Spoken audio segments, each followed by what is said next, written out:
the energy security of the country to meet the growing power demands of one of the world's fastest growing economy. In fact, the country is already on track to meet 50% of its electricity requirements from renewable sources by 2030.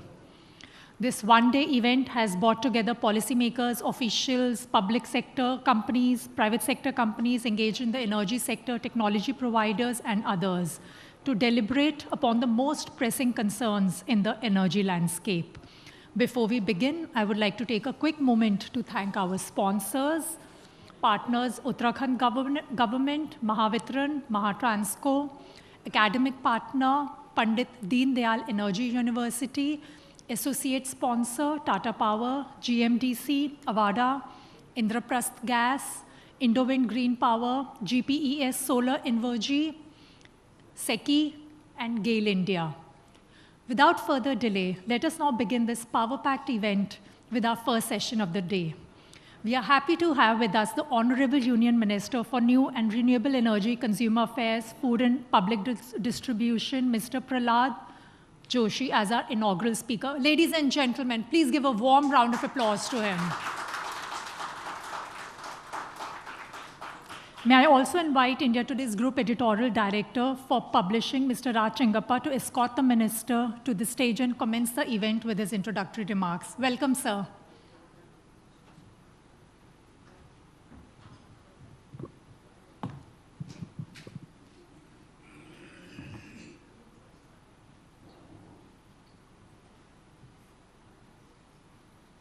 Morning, ladies and gentlemen.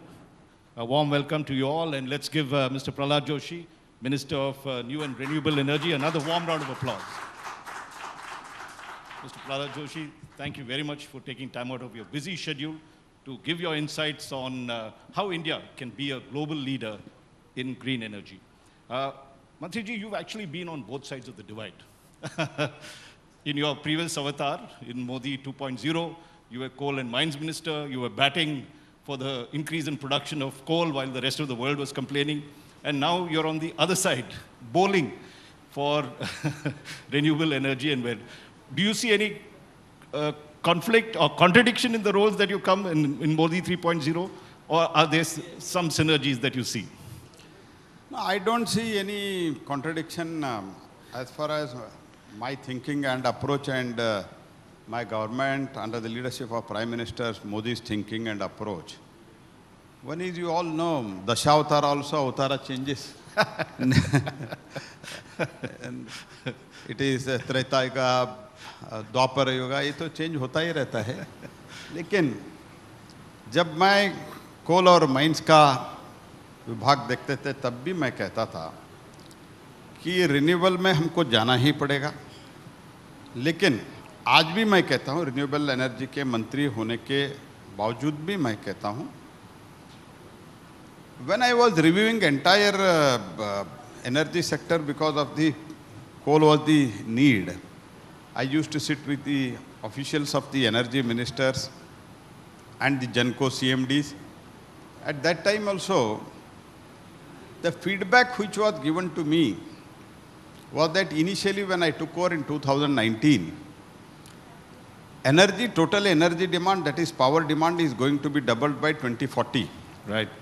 धीरे धीरे आते हुए by 2022 तो assessment ये लगा कि 2030 तक ही double हो जाएगा. When it becomes double, even if you achieve 50% of the total energy by the renewable also, we have to shift gradually. We cannot all of a sudden overnight, we cannot shift. We need to shift. By 2040, 70, we want to become net zero. Correct. But the basic need and the basic understanding what we should have with the energy security is also important. And gradually we should shift. And as far as renewable energy is concerned, even when I was coal minister, I was of the very firm opinion that we should go fast in this. Because many European countries where we are exporting the many things, they are putting the carbon tax. So keeping all, and overall, to leave this earth to the next generation safely, as it was when we born, It is need of the hour that we should shift it, but it should be gradually. So I don't think any contradiction in my avatar. Excellent. Let's give him a round of applause for that. He now straddles, and as you rightly said, there is a twin focus in Indian energy. One is to meet the growing demand, and the other is to meet the climate change commitments, the green energy commitments that are given. Very nicely, we have coined this phrase of Panch Amrit as the goals that we would achieve in climate change. And very quickly to say the main target is achieving 5,000 gigawatts of renewable energy capacity by 2030. That's the number one target. Then, of course, simultaneously, it aims to generate 50% of its total energy, India, from renewable sources by 2030. These are the two big goals. You mentioned the other one, that is, you will, of course, by 2070, you need to reach net zero by carbon. And of course, the fourth and fifth is India will reduce its total projected carbon emissions by 1 billion tons from now onwards till 2030. Yeah. And the other one is by 2030, India will reduce the carbon intensity of its economy by less than 45%. These are the 5 goals. Yeah. Now, you have taken over, and where have we reached in these? Forget the other 2. At least the main 2 is by 2030, we have to achieve 500 gigawatts of renewable energy. Where have you reached? Where have we reached, and how confident are you of India fulfilling the target while meeting our growing energy needs? See, as far as if you look before 2014 and after 2014, you can see the change. It is quite visible. We don't need anything else to explain it. It was 75 gigawatt all put together in 2014. Today we have crossed 2003 gigawatt. And as far 200 gigawatts. 203 gigawatt. 203 gigawatts. Yeah. And by 2030 we want to reach 500. 500 gigawatt. You said 5,000. It is not. Sorry, my mistake. 500 I corrected. 500. And this 500, we have, that is already in pipeline. More than 150 gigawatt is in the pipeline. And this year itself, from January to June, we have added around more than 14 gigawatt. We have added the renewable energy capacity to the country's energy basket. And we have told the implementing agencies of renewable energy, there are 4 or 5 agencies, including SECI and others. We have told them every year they have to call the bid for the 50 gigawatt minimum. And our department and our secretary is also sitting over here. We are continuously interacting with the state government also. They should also call the bid. Here there are 2 challenges. Right. As usual in like other sector, may it be in development of the infrastructure, development of the roads, railways. Here also there is one major problem, that is land. And we are continuously interacting with the state government for the resolution of the land and the wasteland. And also the PM Suryaghar Muft Bijli Yojana. This is the most motivating factor. It adds 30 gigawatt. And thanks to our entire team, including our team led by secretary and others, that after the election, means right, post June 2024, we have added in a huge way, I think more than 2.5 or 6 lakhs connection have been completed. And very shortly, we are going to the other states also, where the progress is less. And we are interacting with the state government, trying to address. And we are trying to make this as a movement. This is just not a, only government can do it. No, I don't believe it. Even my leader, Prime Minister, doesn't believe it. When it should become successful, it should become a people's movement. That is what I strongly feel. We want to make renewable energy as a people's movement. And in that, the contribution of the media like you, which is a prestigious media, which started in the emergency, and the first story itself was the, again the emergency, and that created an awareness from those days. Right. I think you can, what you have done is I really appreciate, I commend it, and I'm quite confident in very shortly it is going to become the people's movement, especially PM Suryaghar Muft Bijli Yojana and PM Kusum, which is for the farmers. And for that, we are slowly, after having, it is a process of learning. When we thought that in component A, there is slow progress. Recently, we have added the Agriculture Infrastructure Fund with the interest subvention. Slowly, जो भी कमियां दिख रहे हैं, वो भी हम address करने का कोशिश कर रहे हैं. इसलिए मुझे लगता है जो 50 गीगावाट का ऐड करते जाना वो तो हो जाएगा और उसके साथ ही साथ एक पीपल मूवमेंट बनाने के लिए बड़ा सोच माननीय प्रधानमंत्री जी के मार्गदर्शन में हम कर रहे हैं और मुझे पूरा विश्वास है आप जैसे मीडिया के सपोर्ट के साथ आजकल के सोशल मीडिया के सपोर्ट के साथ हम ये रिन्यूएबल एनर्जी ये मूवमेंट नेक्स्ट जनरेशन के लिए है इसीलिए इसको हम एक पीपल मूवमेंट बनाने के लिए हम बिजनेस सेक्टर का भी हम सहयोग अभी दे रहे हैं और भी आगे तेजी से देने के लिए प्रार्थना करके इसको एक पीपल्स मूवमेंट हम बनाएंगे. It's an excellent point that we do need a people's movement. And you'd also mentioned that the states need, after all, this is both a center and a state. And state, there's a concurrent list that exists. Now, one of the issues that many of the manufacturers face is that when it comes to renewable purchase options, there has to be a certain commitment on that front. The delay in some of that, and therefore their investments getting. What is your suggestion in terms of the state cooperation that is required, and what changes you think could be brought about so that there is greater coordination between center and state in executing the big program that we have? As in my second question I explained to you, this is not the movement of any government or any party. So, something disturbance is there. Someone is speaking into this. Will you please not speak? Thank you. See, this we need to make, as I told, it is not for it is central government, this party or that party. It is the question of the future generation. I always tell, when we born, now I am 61, when I born in 1962 November, this earth was safe. When you born, this earth was safe. It is our duty to keep the earth safe to the next generation. That should be our commitment. For that, every government, every party should work, every citizen should work. For that, one is, in spite of making it volunteer, we are trying to make many things. Renewable purchase obligation, we have made it mandatory now. Right. And we are trying to require the state and state regulators to impose the fine. And I think by 25-26, this imposition of the penalty will be quite huge. Right. At that time, state will do it. Along with that, why state many a times for the short political gains, many states are missing their goal. They are missing the goal because of the short political gain.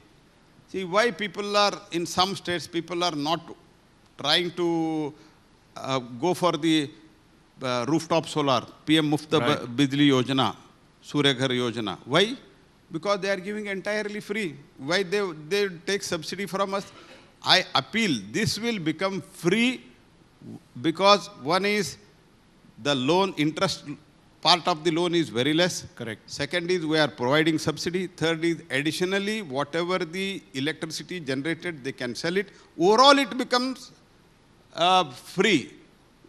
But initially they have to invest something. Initially. After that it will become free. They should understand this. For the sustainable earth and the sustainable future, every state government, every party should adopt this, then only it is possible. And at the same time, legally what needs to be done like RPO and other things, we are doing it.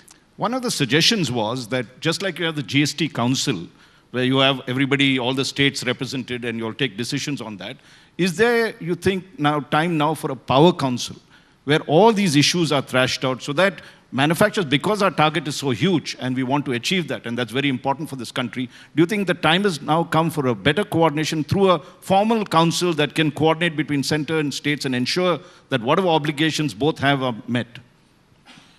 No, one thing I can agree with you is that we should have a cooperation and we should sit together and sort out the issues and try to understand the problems, what the state is facing or the center is facing, what is the needed.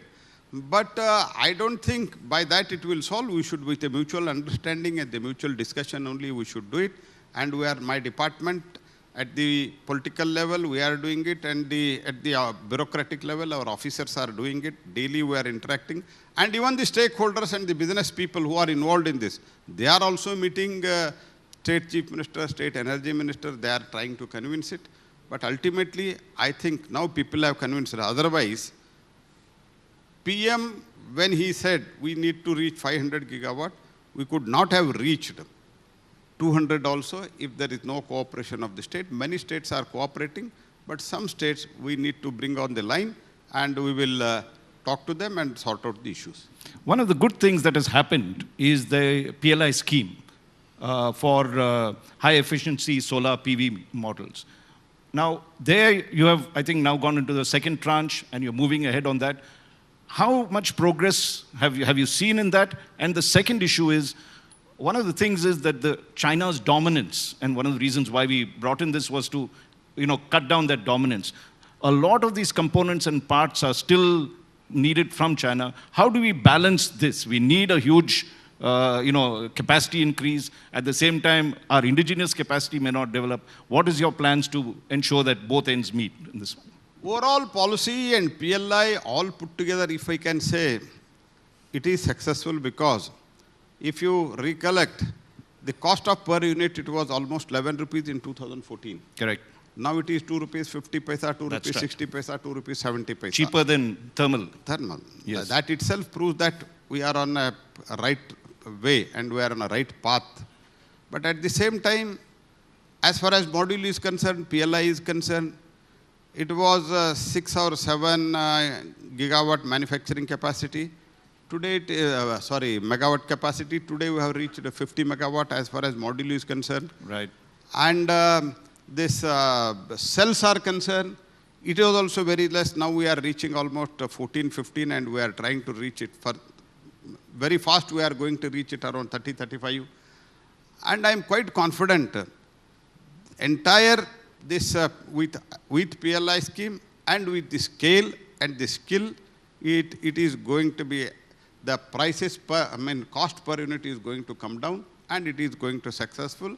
As of now, I am happy, but I am not yet satisfied because the goal is quite far away. And how do we navigate the China dominance?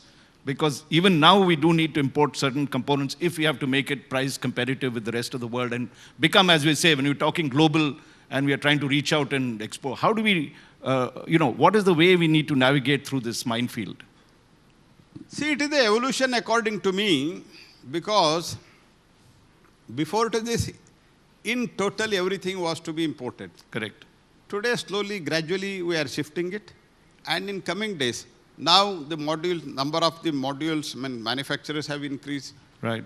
And as far as cells is also concerned, from silicon to silicon, all such things, wafer to ingot, slowly in a phased manner. And as far as cell manufacture is also concerned, it is under active consideration for the PLI. And like that, slowly we are moving forward. Gradually we are doing it. And as of now, because of this success story only, the cost has come down. But for other things also, including cell and other things like silicon to ingot to wafer, all such things, we are trying to gradually shift either with PLI, without PLI. We are encouraging our people to produce it, to manufacture it in India. And I'm quite hopeful we will be successful because according to me, Indian young mind, it is brilliant and they will come out with the solution. This is my full confidence. And PM has confidence in that and PM can inspire them. This is my confidence. Now, one of the other big projects that you have taken up is this National Green Hydrogen Mission. And that, again, we have very ambitious goals to become the world leader, the hub of green hydrogen in this. A lot of money has been set aside. I think close to 20,000 or 18,000 crores have been set aside for the development on various kinds of things. Where, there are a lot of difficulties, of course, because you have to master a lot of technologies. A lot of them have to be imported. How do you see the progress of green hydrogen? What is the target date you said? Will it be ready to meet our 500 gigawatt target, or are you looking at 2047 on the horizon? No, I think we are on the right way. as far as, there are two things, there are two components in it. One is electrolyzer. Right. Second one is green hydrogen production. Right. As far as electrolyzer is concerned, first tranche, it is already done. I think I was told that I have to only address one side and I can go back, but it was after coming here, you said that you want to grill me. So 1,500 megawatt is already allocated, right. and second tranche is also now, it is almost in the final stage, second tranche. And as far as green hydrogen is concerned, 4,12,000 metric ton that has been already allocated, and further 4,50,000, it is in the final stage. And as far as mobility is concerned, shipping is concerned, and R&D is concerned, it is at the final stage. And 20,000 crores, nearly about 20,000 crores, which is allocated as a PLI. We are in a almost at the final, in almost all these components, we are at the either in the very, very final stage. In the electrolyzers, already bids have been completed. It is allocated 4,12,000 million metric ton. It is allocated, and second tranche is already done. All such things we are moving forward, and it is on time. As per the schedule, it is going up, and I am quite confident by 2030, whatever our target is there, we will achieve that. And also for that transmission up to 2030, free transmission, that is also being arranged anywhere to anywhere in the country, wherever this green hydrogen electrolyzers are manufactured. This only for the green hydrogen, it is allowed up to 2030 free transmission. Excellent. I want to move very quickly. I know we have another session on green hydrogen, so I won't go too much into detail, but wind energy, which was at one time the leader, now becoming the stepsister of the whole process. There are many states that have Tamil Nadu, Gujarat, Maharashtra have great potential in it. How can we boost? It's now around 40 gigawatts. It has to be an important component in your 500 gigawatts. What needs to be done on the wind energy front? Wind energy, there are also issues of the land, and there is PLI scheme in that also. We are working out. And some of the states, they are taking a lot of interest in the wind energy. And I'm quite confident. At the same time, we are moving forward with the offshore wind energy also. There Right. also with the PLI, with the more than 7,400 crores, the PLI scheme is announced. In Gujarat, bids are in the final stage, 500 megawatt in Gujarat, 500 megawatt in Tamil Nadu, that is being finalized. Study is done. The India has got potential of 37 gigawatt of offshore wind power energy. That also we are doing. And now at present, we are doing around 21 gigawatt in the wind energy. We want to go reach further height in that. And target is quite achievable. And we are interacting with the state, especially for the land. There are some certain issues like how this evacuation has to be done, because wherever there is a potential of wind energy, there are some issues like defense, airport, such things. We are working out with that, and we are continuously interacting with the Power Ministry and the Civil Aviation Ministry, Defense Ministry. We are continuously interacting with. Problems are being solved, that is why capacity is added. Right. And wherever there is a dialogue, there will be solution. This is what we firmly believe. Excellent. One of the things you'd mentioned is the PLI things that you've offered for wind energy. I think the solar side is also asking for certain components like transformers and others, which is the last mile connectivity and the state connectivity, whether there could be any incentives to look downstream when converting. They have a lot of issues in that in terms of availability, in terms of manufacturing capacity. Is that something that the government is contemplating? As it is for the smart grid, and wherever the capacity is added to the DISCOM for the renewable energy, so many incentives are being provided. Let us see as and when such a specific demands come, let me look into it. As of now, at least I do not have, at my memory immediately, we do not have such things in the sector. Finally, I mean, looking at bioenergy and biofuels and transport mobility, what is the various things your ministry is doing? Because that's also become very critical, though there is also a transport ministry that is looking into this and you have to coordinate a lot on that. Where do you see that happening? Because agriculture is a huge potential in terms of that. What is the kind of encouragement you all are seeing on that front? You know, as far as the biofuel, ethanol is concerned, a lot of things have been done. If my memory goes right, in 2002 or 2003, the blending of ethanol was initiated during the Vajpayee government, right. and Shri Ram Nayak took interest in that. Because when I used to meet Mr. Ram Nayak as a party functionary, then he used to explain me what they are doing. And but as Vajpayee demitted the office in 2004, from 2004 to 2014, not even 2% was done. Then from 2014, after Shri Modi took over, today we are reaching 20%, and by 2026 we are going to reach 20%.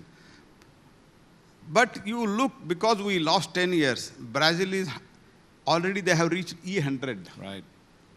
And whether to do E25 or not, now we are, the consultation is going on, but Niti Aayog is working on that slowly. And it is, we need to go fast in that, and we are doing it. And Shri Nitin Gadkari, he is also very much passionate about this. He is interacting with our ministry, Ministry of Petroleum and Natural Gas. And I'm very, very confident in that also we will achieve our target. And one part in terms of the entire financing of large-scale projects, one of the areas that remains very crucial is energy storage. And that is going to be a game changer because you can generate the electricity, but if you're unable to store it, you have to use it, evacuate it immediately. What are you looking at in terms of the challenges of energy storage, and where do you see some of the focuses your ministry would be looking at to encourage? It is a challenge as far as the power storage, pump storage is concerned. Work is going on well, but as far as power storage is concerned, in the entire world and even in India, we need to do a lot. And work is going on, lithium-ion battery. And for the lithium, when I was mines minister also, we tried to do something. And there was, see, what was the problem with this country was, till 2014, Modi took over. Which are the critical minerals, that was also not knowing. And now we have made the list of the critical minerals. Out of that, cobalt and the lithium is also, they are also one out of them. Critical mineral policy has been brought out, and we are trying to acquire the share, stake in the many other countries where lithium is abundantly available. I think once lithium and cobalt is made available, I think we can do further progress in that. And all ministry together means Ministry of Road Transport, Ministry of Mines, Ministry of New and Renewable Energy, Ministry of Petroleum and Natural Gas. We are working together, and there are regular interactions. I am very, very confident that we will achieve this target. Thank you. And I think, are you okay to take one question from the audience? He's got a flight. But let's give the Minister Prahlad Joshi a very warm round of applause. He's done an outstanding job. He's, and the vast experience that you have in handling both coal and mines and renewable energy means a great synergy between these two ministries for Niger. Thank you very much. Thank you very much, Prahlad Joshi. Thank you, Mr. Joshi, for taking the time out of your busy schedule to be with us. And we just got to know you have a flight to catch. And it was a session certainly full of insights on maximizing the potential of renewable energy. Now, I'd like to invite Dr. S. Sundar Manoharan, Director General, Pandit Deen Dayal Energy University, and Mr. Manoj Sharma, CEO and Publisher, India Today Group, to join us on stage to present a token of appreciation to the esteemed Union Minister.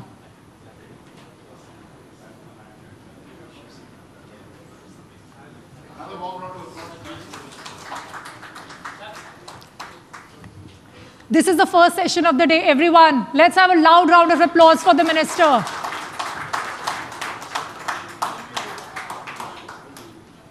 have my invitation to all investors who are here. There is a RE investor meet in Gandhinagar on 16, 17th, 18th. As a minister, I invite you all to join there, and Honorable Prime Minister is inaugurating that. Many chief ministers, many investors from throughout the world, they are coming, and I appeal to you also to come and join with us.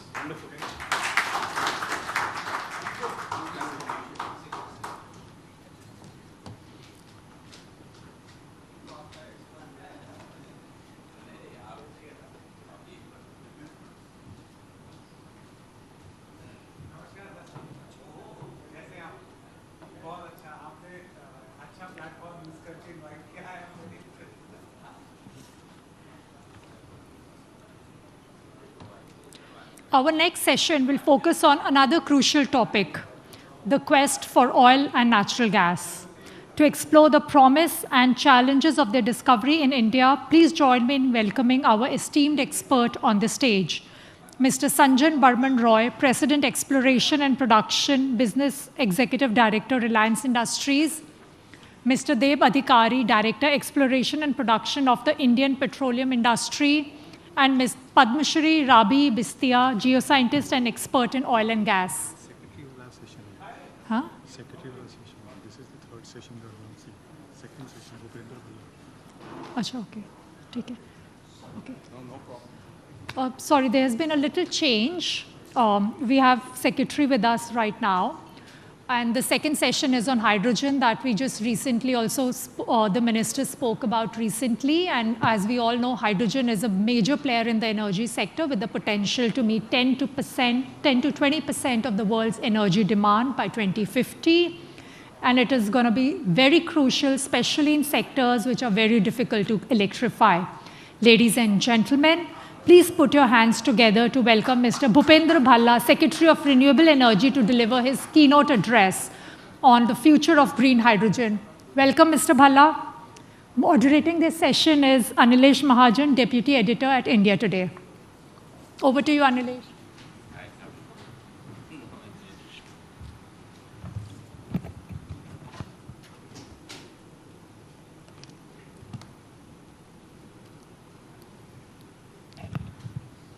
Good morning, ladies and gentlemen. I was told that I have to give a keynote. I was prepared for a grilling session also, but then I was given the exemption, I believe. Because Honorable Minister has already been grilled on the subject, but I'm happy to be here, delighted to be here as usual. I'm just going to, I think I have about 15, 20 minutes or so for keynote. So I'll try to outline it in brief. The green hydrogen is a vast subject, especially looking at the interest it has generated in the last 2 years or so. Of course, in India, we launched the National Green Hydrogen Mission in January of last year. So, we have made a lot of progress, and I'm really happy to outline what all has happened. Firstly, I'm sure many of you are, since you're all associated with the industry, but of course it may vary, the industries may vary.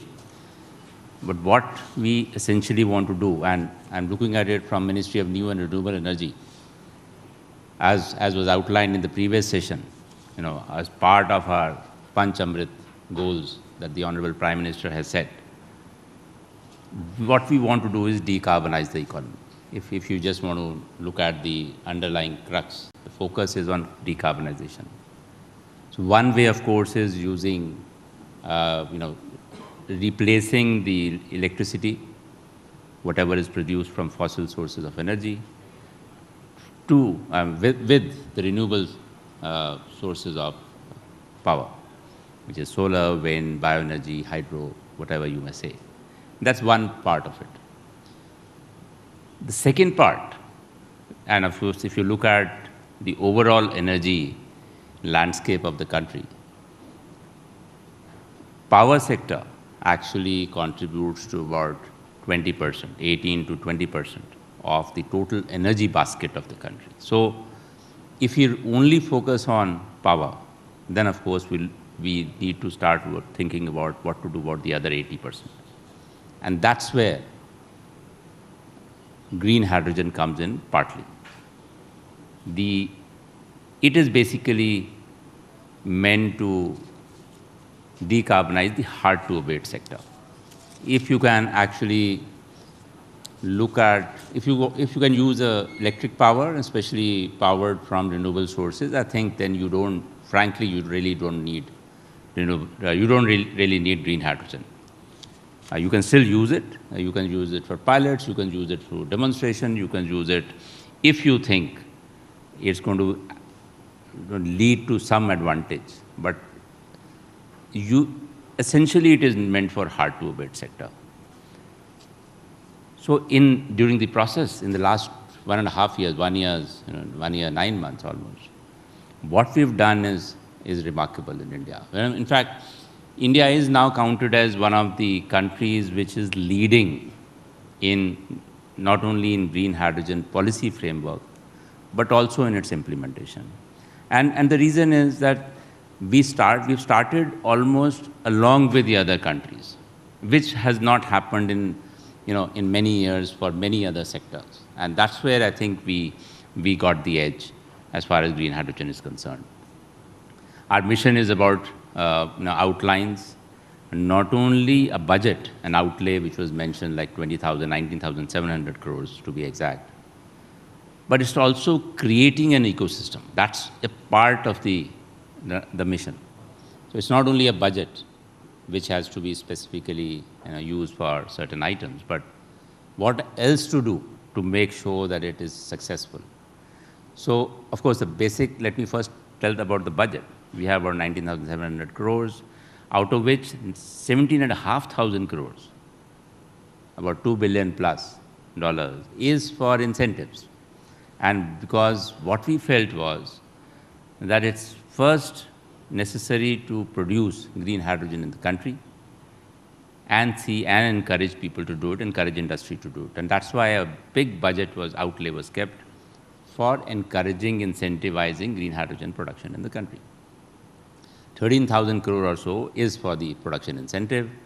About 4,500 crores is for electrolyzer manufacturing, because we don't want to be totally dependent on imports when we start producing green hydrogen.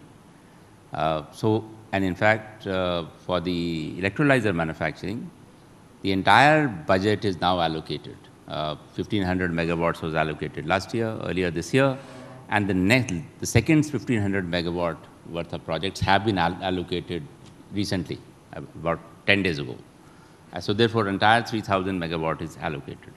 In the green hydrogen production, what we estimate is, with that budget that we have of 13,000 crore, we should be able to, in fact, when we started, we were estimating that we will be able to incentivize about 1.2 million metric tons of green hydrogen production entirely with that outlay that we had.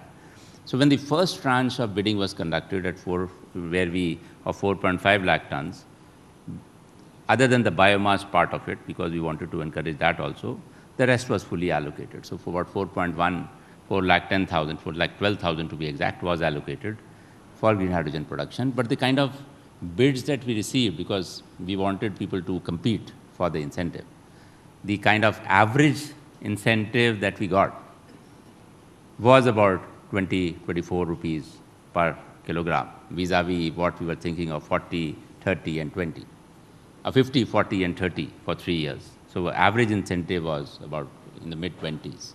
So therefore, we then realized that our budget we can use for larger extent of green hydrogen production. So we've come out with another bid of 4.5 lakh tons, which is out there right now, which we are now waiting for bids. The second, but it was also essential to create an ecosystem of how do we actually start using green hydrogen in the country. Our basic focus is exports, so that will continue. But the industry felt that purely on focusing on export would not give them enough, mitigate the kind of risk that they feel they have when they are starting to set up this industry. And therefore, we looked at how to use green hydrogen in the country. Obvious sectors, if you're part of the green hydrogen ecosystem in some way, or energy sector in some way, is the largest extent of gray hydrogen used in the country is essentially used in either fertilizer manufacturing or refineries. the two big industries which use gray hydrogen. So our first focus was using green hydrogen and replacing the gray hydrogen with this green hydrogen. So on both aspects, we have worked quite a bit. The refineries themselves, I mean, I must tell you, the public sector refineries, because of our push, have agreed to have a goal of about 50% of their hydrogen use by 2030 to be replaced by green hydrogen. And that's a significant number. If they're already consuming about 2.5 million tons of gray hydrogen in a year, if you can convert about 50% of that, about 1 million tons, if you look at the PSUs, about 1 million tons of gray hydrogen would be converted or replaced by green hydrogen in the country. And that's a big number. Our total target, as you know, is 5 million metric tons. So if 1 million tons goes into domestic refinery sector, which is a big industry for India, that would be a big game changer. And that's what is going to happen. And refineries, we have allocated capacities. They are coming out with their own bids. For the fertilizer sector, we are already, as you know, importing about 2.8 million tons of green ammonia in the country for our fertilizer manufacturing. I'm talking about non-urea. And the low-hanging basket is, can we replace what is being imported with what is being produced in India? And so we had to work with Department of Fertilizers and with the fertilizer companies. And we've come out with an aggregation bid for 7.4 lakh tons of green ammonia per annum for 10 years. And that's the kind of number. And if you look at any tender in the world in green hydrogen, and I must tell you, you can check it out. People are talking about it, countries are wanting to do it, countries are starting to use it. But again, there's hardly been any aggregation. This is the biggest tender of green ammonia or green hydrogen derivative in the world with a 10-year timeline, 10-year contract period. And that's what the game changer is. And we hope it's right currently out there. We hope to close it in the next couple of months. And the price is still to be discovered. And we are hoping that when the price of green ammonia is discovered, it would be closer to the gray ammonia cost than what is believed. And therefore, there would be further traction of using green ammonia in the country, replacing the imported ammonia. And that's the kind of game changer we're looking at. So with this aggregation in India, this kind of demand visibility in India, with an export-oriented focus, I think we are on track to achieve what we want to do. About 7.5 million metric tons of green hydrogen projects have already been announced by companies in India. Some of our colleagues are sitting here, and we are very, very confident. And these are specific projects, and many of them have already been, land has been tied up, the location has been decided, land has been tied up. PPAs are being finalized. Where the renewable energy capacities are going to come up, those are being finalized. So all the entire ecosystem is coming up. And with this traction of local demand, domestic demand, as well as export opportunities, these projects are actually going to come online. In fact, for the export, just to mention, from our record, we will keep tracking what is already announced by the companies and what has been decided. About 1.5 million metric tons of green ammonia has already been tied up for export in an MOU or some kind of a term sheet. Different kinds of arrangements are being made, and the process is continuing. Whenever I talk to my colleagues here, CEOs, then they will tell me, oh, now we are working on this, now we are working on this, and this is now almost on track. So that's kind of, so we have visibility on export front, we have visibility on the demand front. And that is what is changing the paradigm of green hydrogen ecosystem in India. So that was just the production, visibility, encouragement, and what is all happening in the sector. But we had to create an ecosystem, right? This is what I mentioned in the beginning. So we are looking at standards, because when it's a new system, we must have specific standards for green hydrogen, production, storage and use, and transportation. Again, all aspects of green hydrogen ecosystem. On all these, we have a working group under me, which has representatives of all the regulatory agencies, which do standards, and we work together. We have industry helping us. We have subcommittees headed by the industry members who give us suggestions on what standards. They look at all the standards. They've been looking at all the standards in the world. They've been telling us what to adopt, what to amend, what to tweak and adopt, or what to create a new one. We've forwarded more than 100 recommendations till now in the last 1.5 years to different agencies for adoption and notification. 73 have already been published. And that's the kind of progress which has been made. And again, it's going to be a continuous process. We're looking at whatever is happening in the world, we want to make sure that we have a standard for what is required. R&D is going to be very important because we feel that lowering the cost of green hydrogen can only happen if you improve the efficiency of electrolyzer, if you are able to have technology to store it properly, to transport it properly, and to use it properly. So therefore, the entire R&D program of 400 crore, we received over 400 proposals for this. We had a call for proposals. Now we are just going to finalize it in the next month. So standards is there, R&D is there. We're setting up testing facilities to make sure that that we have an ecosystem which would allow the industry to use it.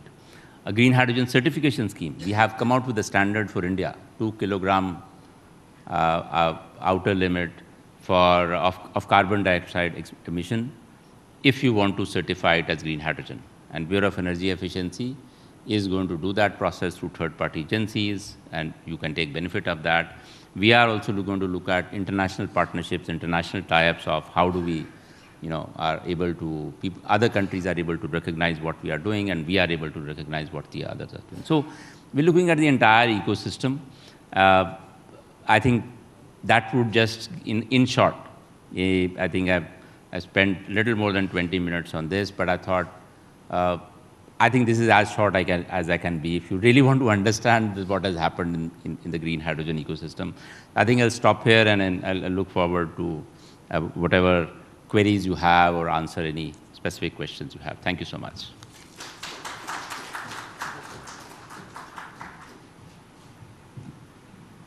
Sir, thanks a lot for your wonderful keynote address. We all are excited about green hydrogen and the way the future looks like. Globally, when we see when we go out, people are excited about India's green hydrogen plan, and people think that India has a great potential not only to create but also to export to the global economies. Sir, you have given a wonderful insight. But I want to understand from you that, when we talk to many of the players who aspire to be into the green hydrogen field, they still feel that the price is too high. Unless it comes down to sub $1 level, it will not be viable. So is there any thought in ministry that whether, we should look for some alternatives to cut down the cost? Export could be one, and carbon credit trading, especially in the international markets, could be another. But I'm sure you must be, going through many ideas. Help us in understanding this, sir. Yeah, thank you. I mentioned one, of course. See, what do? I mean, when we are giving an incentive, that's one way of reducing the cost of green hydrogen production. So that's one. Of course, what the bids we are getting and the kind of incentives are being quoted, we are assuming that the companies are, asking for that value based on what their estimate of cost of production is, and therefore they want to bridge that gap between green hydrogen and grey hydrogen. That's one aspect. The second is that renewable energy is actually, when we electrolyze water and split it into hydrogen and oxygen, the power cost is essentially about 70%, 65 to 70% of the entire cost of production of green hydrogen. So if, in a sense, if you really want to reduce the cost of green hydrogen, we must address this 70% cost in some. That's the big animal. Second is the 30%. That 70% specific things are being looked at, and that's what the industry is also looking at. One, of course, is when you electrolyze, can we use less power? So therefore, an electrolyzer which is expected to use 55 units of energy, of power to, for 1 kilogram of hydrogen, can that be brought down to from 55 to 50, 48, 47, 45? In fact, that's the kind of numbers which are out there in the public domain across the world. And many electrolyzers are now, many companies are now claiming that they have come out with efficient electrolyzers who can do this. If you take that from 55 units to suppose, that was our estimate when we were doing it, to about 45, 47, you're chopping off about 15-20% of the cost rate straight away. That's one aspect of it. Second is, of course, renewable energy being in India. As you know, in India, RE cost is one of the lowest in the world. And we are hoping that with the, of course, it also varies on cost of modules, it cost of other elements. But we are hoping that this lowering of cost will continue.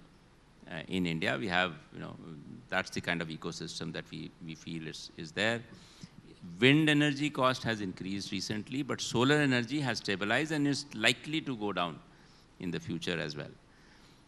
In addition, what is happening is that that's not the only cost, because when you are using it, you have to pay some extra charges, which the local state charges when it comes in.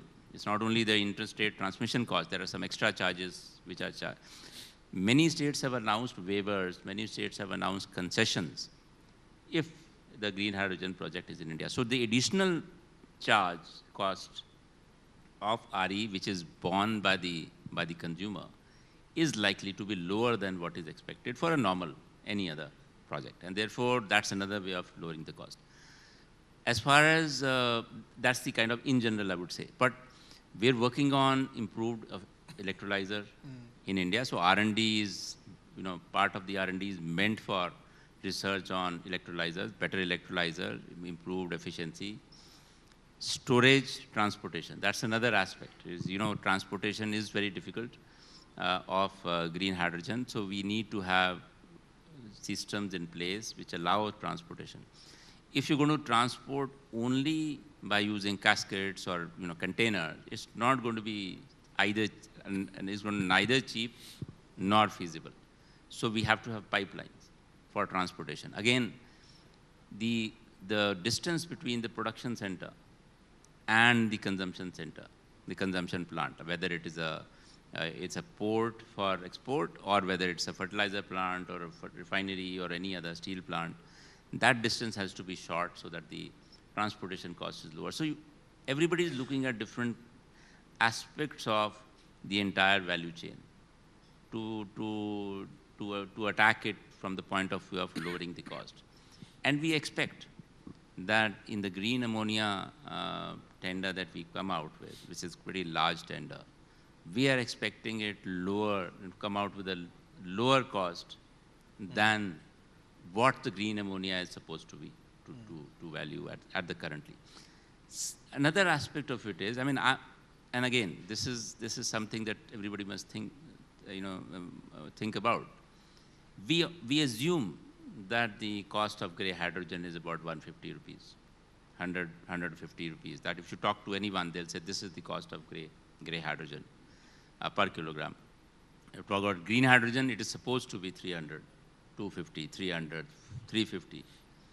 But if we were talking to one of the players who's doing this at a medium scale level, not even small level. So what they are saying is that, okay, the refineries, when they're evaluating the cost of green hydrogen, perhaps are not recognizing all the aspects of it. That's one part of it. Second is that there are many small players, there are many other industries in India which use hydrogen for different applications across India. And they are also in clusters. And this company is actually supplying green hydrogen, they didn't tell us the price, at around 400, 450 rupees to these companies who are willing to buy, because otherwise they are paying about 400 rupees or 450 rupees for gray hydrogen, because they only get a small, quantity of it, and they don't use too much of it. But if they are in a cluster, and many clusters they have identified in India, so there can be different ways of looking at it. Sir, when we see, the government of India incentivizing, the private players, we have seen in last 10 years that Prime Minister Modi's government has taken several risks. One of the risks which, came in your segment is that you gave a single company a tender of a PLI where 7 people came. So now one player is getting a PLI incentive. So what was the thought process? Are you coming up with a series of such PLI bids, or I'm talking about the ACC cells, which Reliance got, the 10 gigawatt hour capacity. So do you think that more such bids need to come? Because we have seen 7, 8 players had the interest, and they all are big players. So, this is, I think, a tender from Ministry of Heavy Industries, not by us. It's a PLI scheme run by Ministry of Heavy Industries. They have their own criteria they must have had. In our green hydrogen, I'll talk about both. In green hydrogen incentives, for our green hydrogen production of 4.5 lakh, our first bid, we have 10 players for 4.1 lakh. For electrolyzer manufacturing, for the first 1,500, I think we had 8 players. In second round, we have about 11 players. We have set a cap. What we have done is we've set a cap. This is the maximum. In fact, in green hydrogen production also, we've set a cap. No company can get more than that across any mode of incentive. So we've set a cap for green hydrogen. We've set a cap for electrolyzer manufacturing. So we want more players. We do not want one player, frankly, in our scheme of things. So Prime Minister has already given us a vision of green hydrogen. Now in next 2 months you'll be remitting your office. So what sort of vision you are leaving behind, maybe for a shorter term, maybe in 2 years, 3 years terms? Your successor is already part of your ministry now, so you must be sharing some thoughts with him. So help us in understanding the insights which you are, giving him, how to take this mission forward. I think my successor has already joined. He's attending most meetings, so he's already, and he's already he's an engineer by profession, by his education. So he knows this subject already. And no, we are, I don't think he has a different take on what is going on. And our, in the government, for a bureaucrat, we have a timeline. We have age of retirement. So we are there, and we work till then, and then we pass on the baton. And the vision is very clear. The vision is actually not mine. What we are saying is not our vision. The vision is of the government. And therefore, what we do is, whichever scheme you may take, and whichever sector you may take, and this will be applicable across all ministries, what we do is implement. What we do is give advice. What we do is, propose. And once a strategy is made, it is to be implemented by us. So the vision is out there. I don't think anyone can change the vision.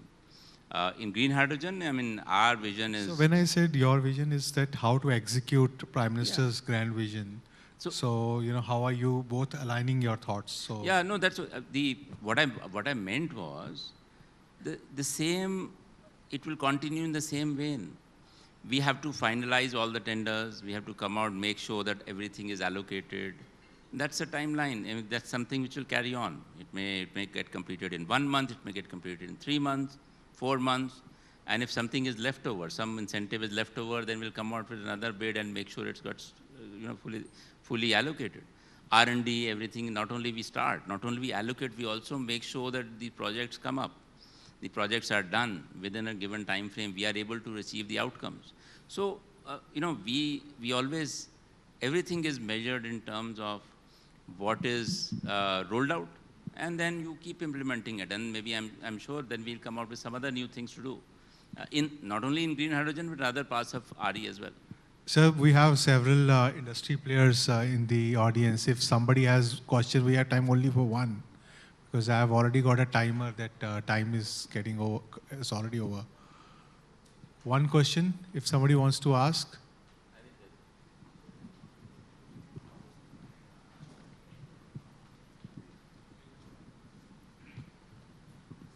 Yeah, thank you. I'm Sunil Bhatnagar from Invergy. My question is regarding e-mobility. Presently, we see the battery electric is doing very well because as compared to fossil fuel, the battery electric cost, running cost is coming almost 25% to 30% only. It's a very cheap fuel.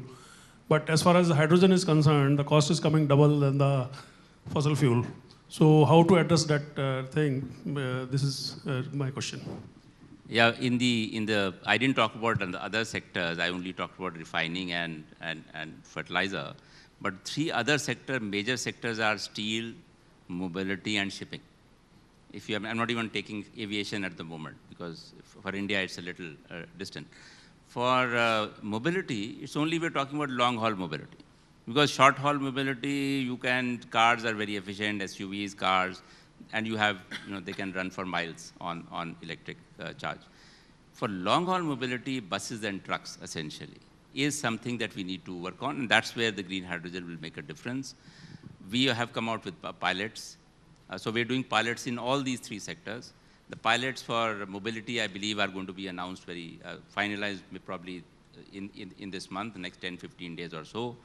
And that will then start the process of evaluating the use of green hydrogen through fuel cell technology or otherwise in the mobility. And based on our experience of that, then we will actually come to know what to do to make it more, to bridge that gap that you're talking about. Thank you, sir. Thank you. And it's wonderful to hear. It's always great, speaking to you. Thank you very much, sir. Thanks. Thanks.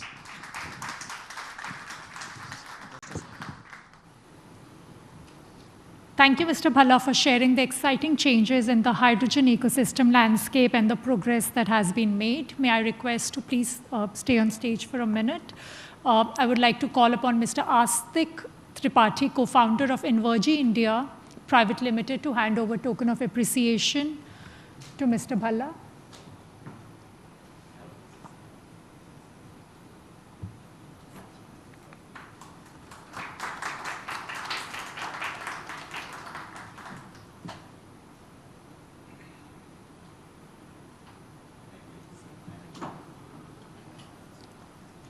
Thank you. So this is Energy Summit. Let's show some energy and just give him a round of applause, please.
It's time for the next session on another crucial topic, the quest for oil and natural gas. to explore the promise and challenges of their discovery in India, please join me in welcoming our esteemed experts on stage. Mr. Sanjay Barman Roy, President Exploration and Production, Business Executive Director, Reliance Industries. Mr. Dev Adhikari, Director, Exploration and Production of the Indian Petroleum Industry. And Padma Shri Rabi Bistia, geoscientist and expert in oil and gas. Also requesting Anilesh Mahajan, Deputy Editor at India Today, please come back on stage and moderate this discussion. Welcome, everyone.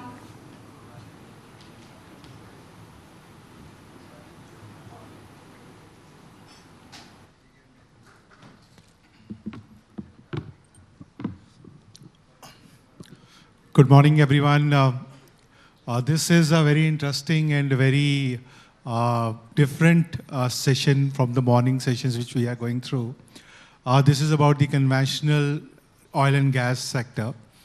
The sector which is not only the stem of our economy, but it is also driving us through, in our factories, in our transportation sector, and it is also part of our lot of dollars which we spend to ensure that country's energy is secured. Sanjay represents Reliance, and Reliance is one of the largest players in the oil and gas sector. Their KG basin, one of the key epitomes of the gas exploration in the country. Mr. Ravi Bastia, we all know that he is the mastermind of the operations which Reliance did 2 decades back in that basin. Mr. Dev Adhikari, he was at that time in ONGC and rival to Reliance and very closely monitoring because they also had a block next door.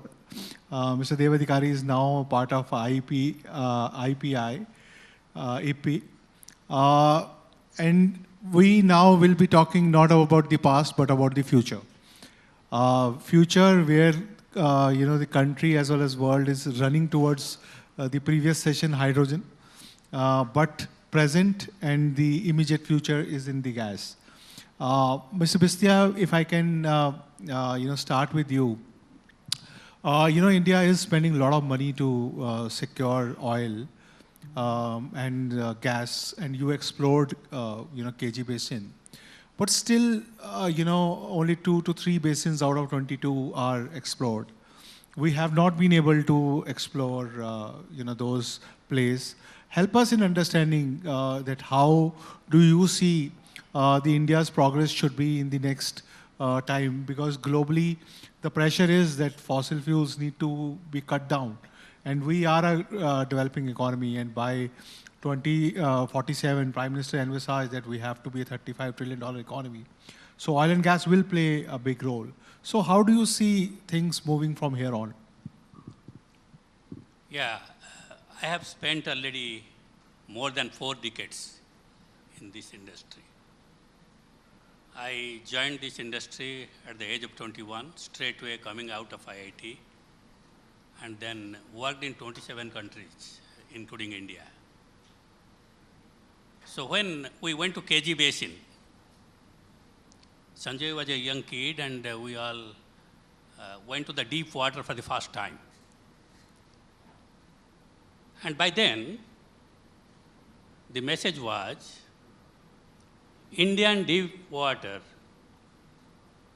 is devoid of hydrocarbon, not only devoid of hydrocarbon, not a single drop or a bubble of gas lies in the Krishna-Godavari basin in the Bay of Bengal. So that was the backdrop in which we started our exploration in KG Basin. Friends, in my lifetime, I have had 5 such things which could disturb all the oil and gas professionals. That oil and gas era is going to be over soon. How soon, nobody predicts, but it is going to be over soon. So that has never happened. Whenever this has happened, some new discoveries or new epitome have come to the world.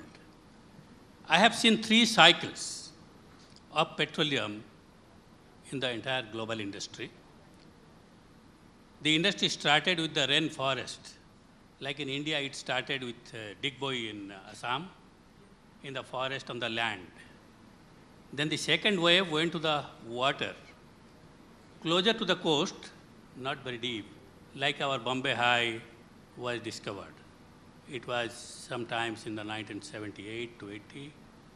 And then came the deep water, which I will not tell much because Sanjay holds the basin today. And that opened up the third wave in India. So when you talk about what could be the future, out of all the sedimentary basin area in the country, we have seen one layer of it. Why I say this?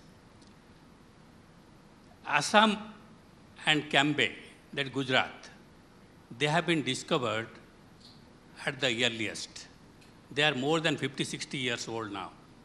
But please believe me, today I am dealing with some of those basins, and every day we go to those basins for developing the oil and gas, we find new exploration targets. They found, with the technology, whatever was available to the then operators, some 2 hydrocarbon-bearing layers. Today, when we probe that, we find 6. So there are some new wine in the old bottles in India, which needs to be addressed. And some of the basins where the hard rock didn't allow us to penetrate through to the deeper section could be the next frontier in India. So I think the hopes are not yet over, but the energy basket is going to be different. It will not be only oil and gas and coal anymore, as we have heard the previous speakers. I have some comments on that, but this is the scenario in India which I could perceive today. Thank you. Thank you, thank you. Ladies and gentlemen, there are very few recipients of highest civilian awards in oil and gas sector. Ravi Bistia is one of them. And we are saving a lot of $1 billion because he spent a lot of time in the offshore KG basin. Thank you, Mr. Bistia, for your insights. Now may I come to Sanjay. Sanjay, he has given us a good cursor to start with, especially about the offshore. But a lot of basins in India are onshore. But because of the complex operations and very, very complex regulatory and policy framework, we still have not been able to explore them. Now, country has come up with the OLP regime, and there are a lot of potential there. How do you see, how is Reliance visualizing the scenario? Thanks, Anilesh. I think, as Dr. Bastia mentioned, if you really look at India and the exploration thus far, while a lot of progress has been made since the onset of NELP and the OLP, still there's a lot more exploration to be done. I mean, potentially 3/4 of India's basins are yet to be well explored. Now, let's come back to your specific question of onshore. We are talking about, plays like CBM, potential for shale, and so on. Now, these are all complex operations on land. The government, to that extent, through the policy framework, has enabled us to undertake operations over there. But what really is important for these plays to grow into real prospects and beyond prospects into production, which is what the country needs, is technology. And we have witnessed that, and I can tell you, in a play like CBM, when we looked at the technologies in the US shale gas, at the horizontal drilling technologies, multilateral, we have now implemented some of those solutions in CBM, and we are seeing that difference. So the principle out here is that, there is a lot more to be applied in terms of technology. But we are benefited when it comes to exploration and screening for opportunities. We are benefited with having a national data repository. We are benefited by having the OLP, where the contractors operators have the flexibility of selecting acreages. So all of this, the government has enabled. Now, the challenge in India will be, the cost framework, because a lot of the supply chain doesn't exist in India. You are actually, the technology providers reside overseas, globally. So to that extent, it will be important to have a collaborative framework. It's not that only one operator or a few operators will be able to solve. It has to be collaboration between government and contractors. It has to be collaboration between technology providers within the industry players themselves. So collaboration is going to be an extremely important facet. The other aspect that is very important to encourage investments is going to be having the balance, the parity between costs, which is market-driven, and prices, and if that is there, then the investors will be encouraged to take that risk to go ahead and invest in new technologies and new capital expenditures in these areas. And many of these areas are going to be frontier areas that Dr. Bastia mentioned. There's still a lot to do in offshore, deep water, as well as on land. A lot more acreages to be explored. Yeah. And my own sense is, just to add another point, is, with the growth that India is seeing, the demand for energy is expected to double in the next 15 to 20 years. Whilst it is, our Prime Minister has defined a responsible transition for us by saying that, okay, by 2070, we should be achieving net zero. He's also given us a perspective on gas, which is 15% of India's energy mix should be gas. Now, this means that a lot more investments are required. And renewable energy will not be just able to take the load of meeting these energy requirements. It has to be a combination of both fossil fuel exploration and production, as well as renewables. Thank you, Sanjay. Devatikari ji, since now you are into a different role altogether at FIPPI, but still, I want to understand from you. You have spent a lot of time in, strategy making as well. Globally, the pressure is that, India and several emerging economies need to cut down on fossil fuel as well as its exploration. Then, we look at that next, in 15, 20 days, we'll be having a COP round also. Again, global lobbies would be putting us a pressure on. Do you think that India has time to explore the new sedimentary basins? Do you think India has time to explore oil and gas? Or do you think that, the focus now should be on, the place like, renewables and hydrogen, and we gradually need to cut down on gas? What is your thought process on this? Thank you. Good morning, everybody. First of all, let me say sorry that I have filled up a blank, which was supposed to be occupied by Mr. D.K. Saraf, former chairman ONGC and former chairman PNGRB.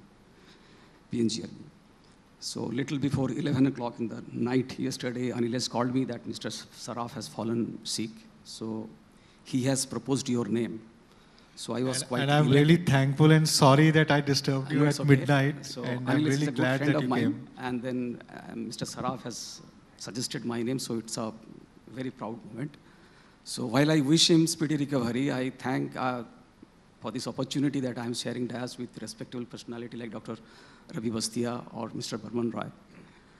Coming to your question, before that, those who do not know, I am from FIPPI, Federation of Indian Petroleum Industry.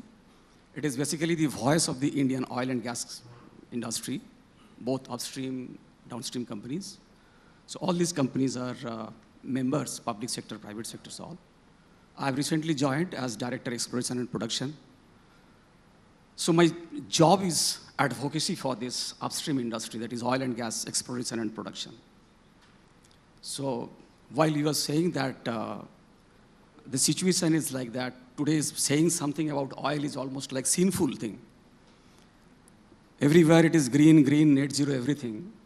But you look at the reality, at the global level, oil and gas is going to be more than 50% in the energy basket, even in the year of 2050.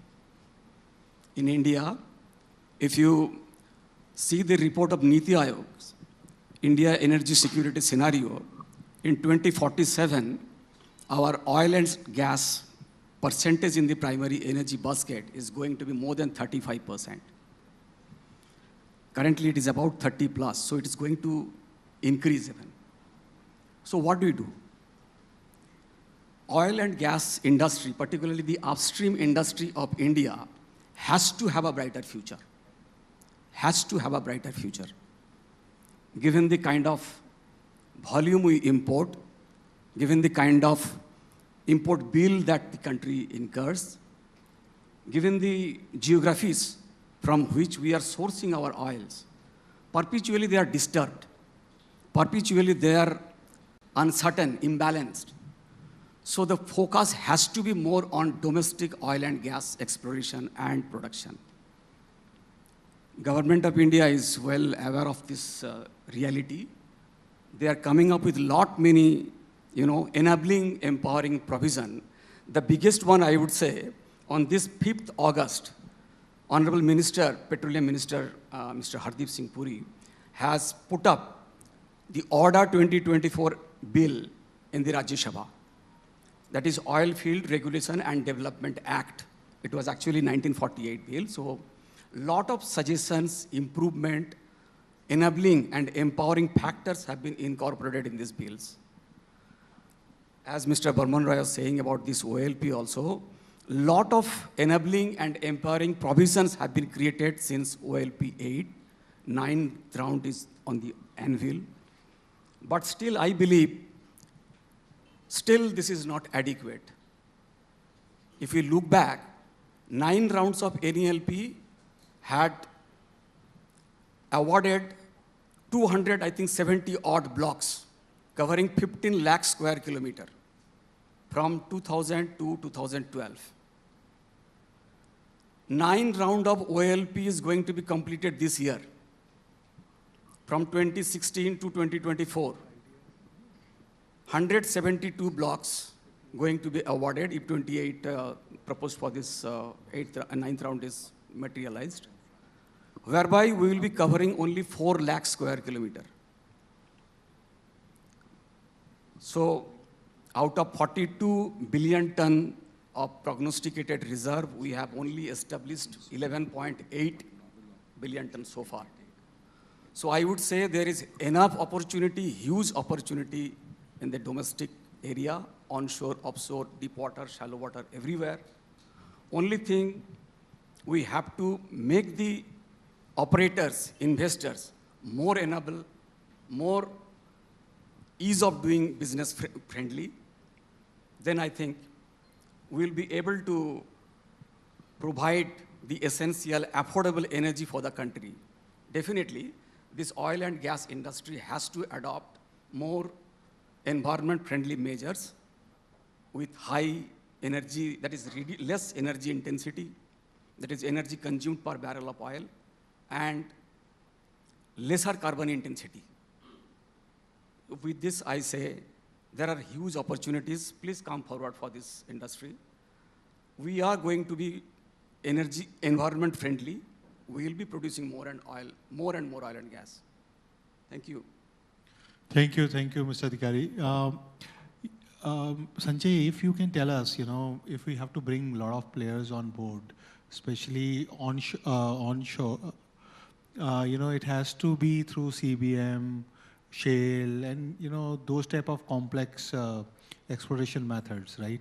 And that has to be done by smaller players, as we have seen in the US also.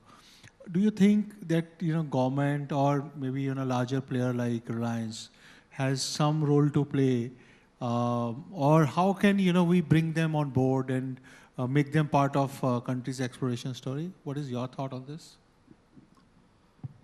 So, like I said, collaboration and partnerships will have to define the way forward, and this is across. Now, we do realize the complexities, like Mr. Adhikari mentioned, we've had 270 blocks in NELP, and we are aware of what kind of successes we've had. It would have been much nicer to have had more discoveries, larger discoveries, but that's not always the case. Now the question is, even if you have smaller discoveries, even if you have medium-sized discoveries, and even your exploration strategy for that matter, you might be looking for the big bang theory, the biggest, like in Guyana and Namibia, but that may not happen always. So what you really need to do is recalibrate your approach and see how do you monetize even the smaller pools, which when aggregated, will give you, that production augmentation. But for that, there are certain things we need to do. So one, collaboration, partnership. Second is the technology that we employ, like AI, ML, as an example, applied to, the data, the vast amounts of data that we have. That will help you understand the subsurface a lot better. When you go to offshore, you have techniques such as subsea compression, subsea processing. Again, technology that will help you to save costs, and allow you to monetize smaller pools. There are ideas which are implemented already which are in practice in the North Sea and the Gulf of Mexico as an example, wherein you have common hub infrastructures, wherein smaller, medium-sized discoveries can be brought on stream. And the government and the industry players have worked together to build this common infrastructure. What it allows is the smaller, medium-sized discoveries to be piggybacked or tied back to this infrastructure so that they can be brought on in a more capital efficient and a commercially viable way.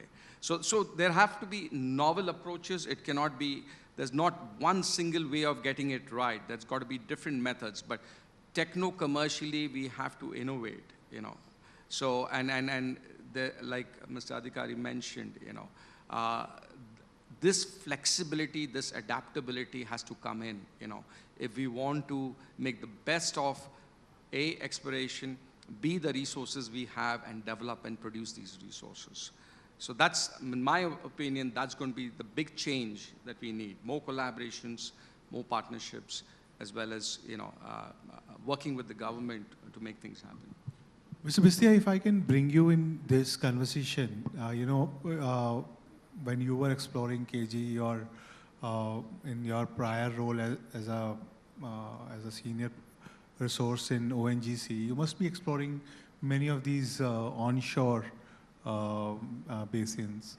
At that time, the race was for looking for some bigger finds, which you successfully found in KG Basin. But do you think, India's onshore, especially shale and CBM, which have now matured across the world, has some future?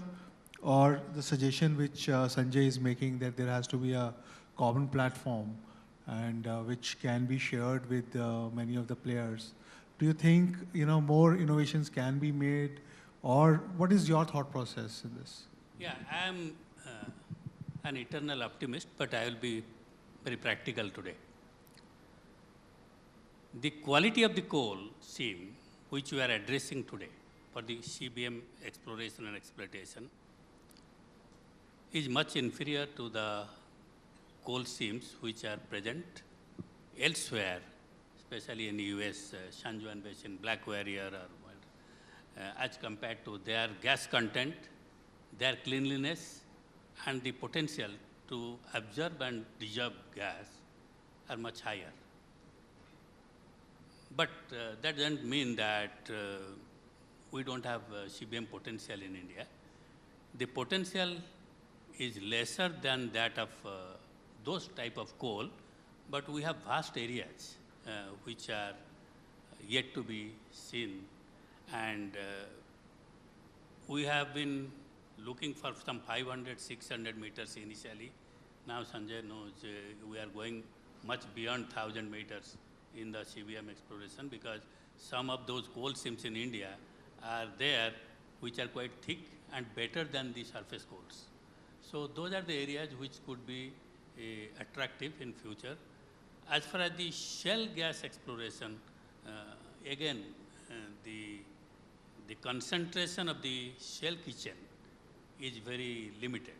So we have seen some of them, especially in the Assam-Arakan basin, but hopefully the areas which we will go for inland exploration could be Ganga basin, could be in the Himalayan foothills, which have a vast area and they have all the ingredients of petroleum accumulation systems. But I will try to digress on the on land while we do it. We have talked much about the green hydrogen and people are really talking much and we are all excited about green hydrogen. But the thing which will catch the entire imagination of the world, to my mind, will be white hydrogen. White hydrogen is a naturally occurring hydrogen and there is no end to it. It happens through the ultramafic rocks and hydrothermal fluid, which is naturally occurring all through and it will be occurring all through. And where are they located? They are located in the same areas like our oil and gas are located. So these are independent hydrogen molecules? Independent hydrogen, they are stored in the subsurface reservoirs. But today, I don't know how to really locate that and how to really see it. In hydrocarbon, I wanted to really bring this topic here in front of you because after I die, probably this will be the scenario for our future generation. And this hydrogen, which is occurring in the subsurface, the technology which will come to detect it, like in the oil and gas, we detect through the logging techniques. And we do the seismic to see where the hydrocarbon is located. Such technologies are not yet finalized in this perspective, but there are few basins where this white hydrocarbon has been commercially found. We have the case history. Now the country should take a look into this, and all the hydrocarbon players should keep a small domain of their R&D to these activities. This is one area. And we talk about carbon sequestration. Carbon sequestration has been really talked rather than been done in this country. We have tremendous area, tremendous reservoirs where carbon could be captured. We have to catch the carbon, capture it, and then store it. The three components where a lot of studies have taken place, we have huge areas where the endangered carbon could be stored there. So that is another area which the hydrocarbon industry, while doing exploration, cleaner form of exploration, would think white hydrogen and the carbon sequestration. So these two areas, to my mind, will be some of our future attention in terms of R&D. But actually you have given a very good food for thought that how naturally hydrogen can be captured. And have you done some studies into it, or because the world is chasing hydrogen? And I am involved with some universities outside, and in fact, 17th and 18th, EPES, there is a energy summit on white hydrogen. I am the chief guest there, so I will reserve some of those things. I will not disclose it today. So after 18th, if you invite me, I will tell you. Thank you, thank you. Thank you very much. Mr. Bistia, I'm really grateful. Thank you very much. Thank you very much, gentlemen, for this wonderful conversation. Now may I hand over the mic to Sonal. Yeah. Thank you, dear speakers, for this very interesting panel on oil and natural gas exploration, and also Mr. Bistia for setting the way forward on the way to explore and the need to explore and capture natural white hydrogen. Now may I request Suparna Kumar, Senior Associate Publisher, India Today Group, to come on stage and hand over the token of appreciation to our esteemed panelists.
Moving on, our next session is on solar energy.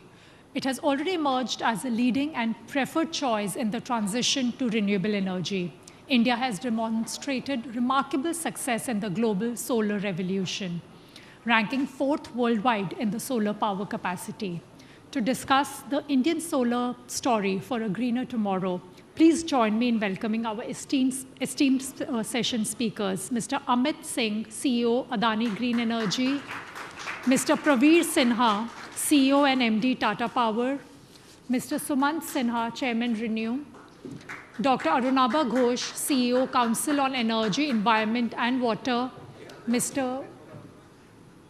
Vineet Mittal, Chairman, Avada Energy, and Mr. Rameshwar Prasad Gupta, CMD, Solar Energy Corporation. Moderating this session is India Today's Group Editorial Director for Publishing, Mr. Raj Chengappa. Raj, the floor is yours, and good luck. It's a very interesting, large panel. Over to you.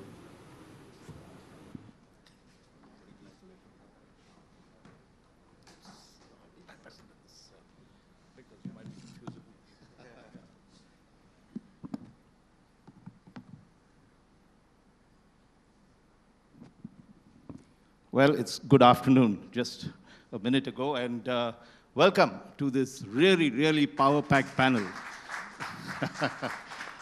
I don't think you would have got, even in the current solar energy conference that is going on that side, this kind of experts to discuss, I think, what is a very critical subject here.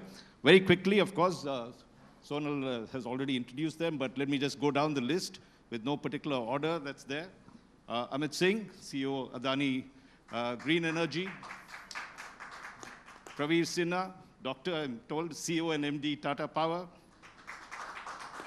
Sumant Sinha, Chairman, Renew. Mr. Rameshwar Prasad Gupta, CMD, Solar Energy Corporation of India. Dr. Arunabha Ghosh, CEO, CEEW, right? And Vineet Mittal, Chairman of Avada Energy. And as you can see, you've got all the big boys in the renewable energy space. And I think it is at a very critical crossroads that we are there. We've done well on solar energy in some senses. If you look just at the India story, but if you look outside at our neighbor, there's a lot to do. And the challenge is very simple. We, as we had mentioned in the morning with the minister, we have to get into a target of 500 gigawatts of non-fossil fuel renewable energy by 2030. Out of that, solar is going to be around 300 gigawatts. Today, we are at 87 gigawatts. That means in the next 6 years, you have to do an average of 40 to 50 gigawatts to achieve that target. Now, here are the big boys that are supposed to do this. So I'm going to start with Praveer Sinha, CEO and MD of Tata Power. Praveer, here is the magnitude of the challenge. 2 to 3 minutes as to what you see are the big issues that we need to do, or big problems or issues that we have to tackle to get to that point. First of all, thanks Raj and thanks India Today for getting me for this event. We have all the people who are in the renewable space present over here. So that speaks for India Today and their ability to get everyone from the industry. I think for India, the 500 gigawatt from the present about 200 gigawatt means that we need to add nearly 300 in the next 6 years. And this, of course, is a mix of solar, wind, storage. It would also mean nuclear and hydro. So I think there is a play for each of these areas. And fortunately, in our country, there is a demand, there is an appetite for this much power. And for us, this is about the energy transition that is taking place. The two areas that I think which is very important is that how do we make renewable power more reliable? And I think for that, we need to have now combination of solar, wind, storage. Storage can be battery storage, it can be pump storage. But any type of storage which will make the intermittent renewable power 24/7, I think that will be very important. And in our quest to reach the 300 gigawatt of clean energy that needs to be added, more of these projects will come so that the power supply becomes reliable. That's the important. That's one, yeah. I think in the last decade, it was about plain vanilla solar and plain vanilla wind. Now it's no more there. It has to be combined. The second aspect is how do we create the ecosystem for that? So how the DISCOMs are able to buy this. Their challenge always used to be that you are giving only power during certain hours of the day. So now if we give them the solution, that can be a good alternative for them for the traditional or conventional brown power that they have been using. Also, along with this, we will have to create the ecosystem for manufacturing. India has started and taken big steps of setting up manufacturing facility for cell module, especially in the solar space. But India already has good manufacturing capacity in wind space. And I do hear that there is a lot of talk about nuclear power also coming and the Bharat small modular reactor. So I think India needs to ramp up the pace at which the manufacturing for all these should happen so that we don't have a supply chain constraint and we are dependent on some other countries. Let me take off from there and bring you, Amit Singh, into this, because you all are into the manufacturing of solar modules and the entire stream that is supposed to be there. What has been your experience and where do you see the blocks and the positives and the negatives that you need to overcome? Yeah, I want to build on what we just heard. I think if India wants to achieve, and I know we will achieve the targets, I think we need to look at both scale and speed. And the scale of backward integration when it comes to manufacturing today is largely the manufacturing setup today is putting together a module, which is, I would say, a very tiny sliver of backward integration. I think we need to go down to polysilicon level, look at ingots, wafer, modules, cell, and then modules. And I think that whole value chain has to be looked at from bottoms up at a molecular level, and that needs to be done very rapidly. Otherwise, our reliance on foreign countries will not go away. So that has to be a lot more promoted through government incentives, through making sure that we have wider programs and investments in that direction. I also want to reflect on two things to bring speed.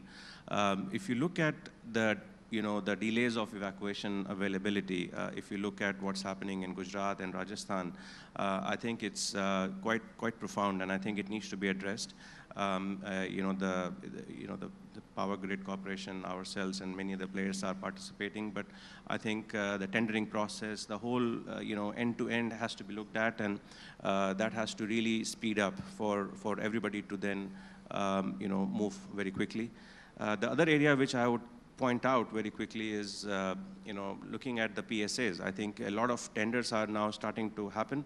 I think it's very, very important that the PSAs, the power supply agreements, are also signed with equal amount of agility by DISCOMs, which will give confidence to developers to then, take FID and move with some kind of pace.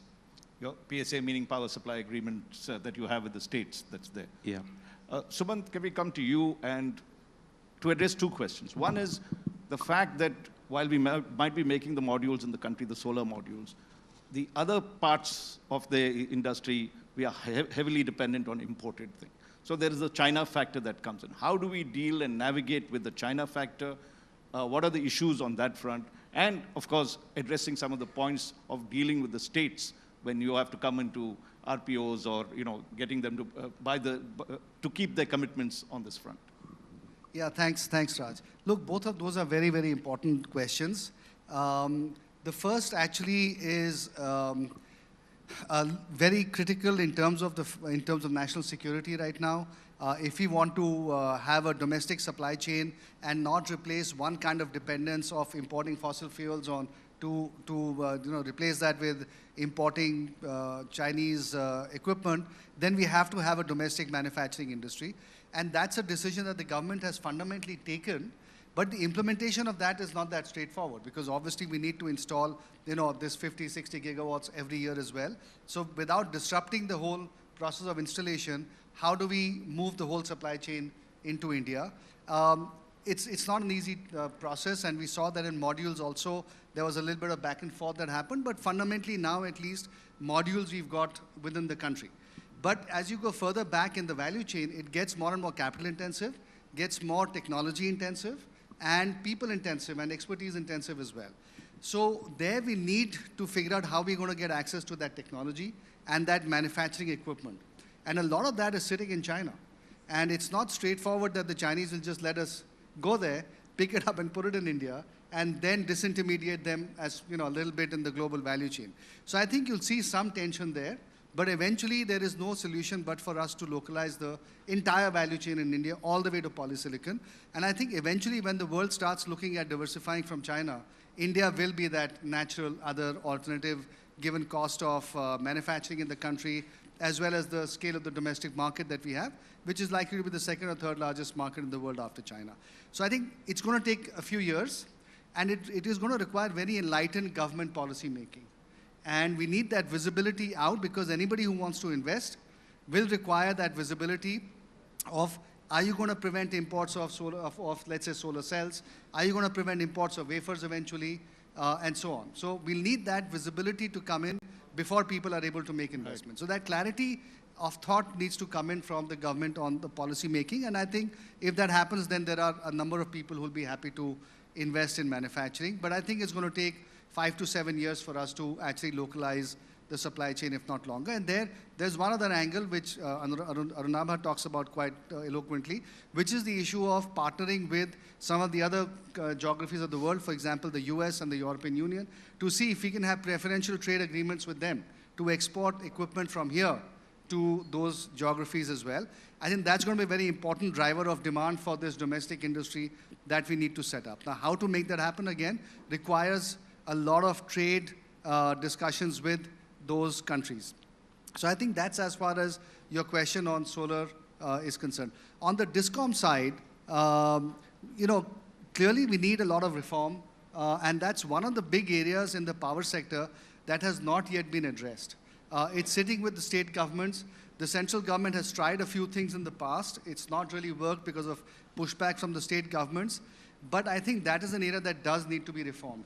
And whether it is giving more licenses to distribute power, whether it is some other mechanism of separating wire and the content provider, whatever be the solution, we need that solution to come in, because if it doesn't come in, we don't actually have an effective working interface between the power sector and our eventual customers, right?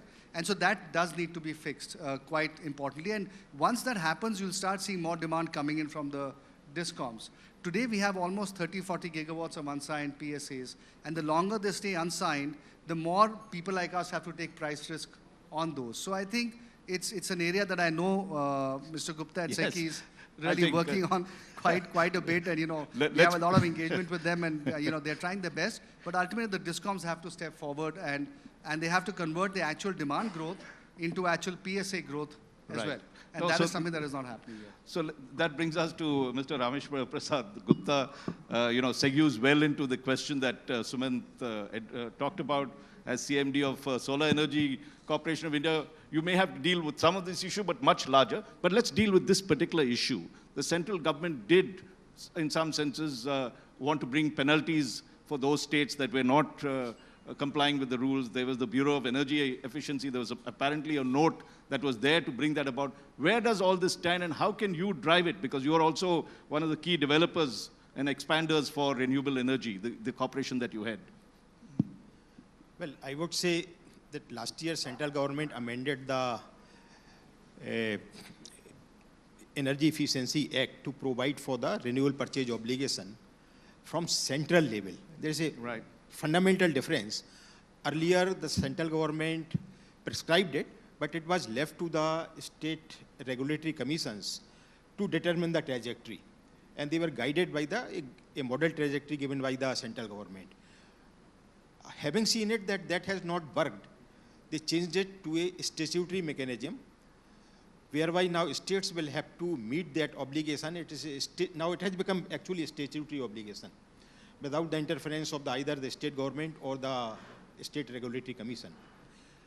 Only thing is, the states so far, they have not got the full implication of it, which we are trying to educate to them. And fortunately, number of states which I have interacted and talked to them, they have understood it, and they are coming back for signing the PPA, and the pace now I have seen, it is improving. The other thing is, so far we were doing the tenders and auctioning for the product which we thought was better for the state. We have now started talking to the state and bringing the tender as per their requirement. We bring out a tender, it doesn't suit them, and of course they will not sign it. So talk to them, and I have been talking to the other REIAs also. Talk to the state, bring out the tender as per their requirement, and I would say that number of states, they express their desire for FDRE kind of tenders. And those tenders we brought out, and I think I will compliment the developers also. They, for the first time, in FDRE tenders, we have got a rate below 5 rupees. Wow.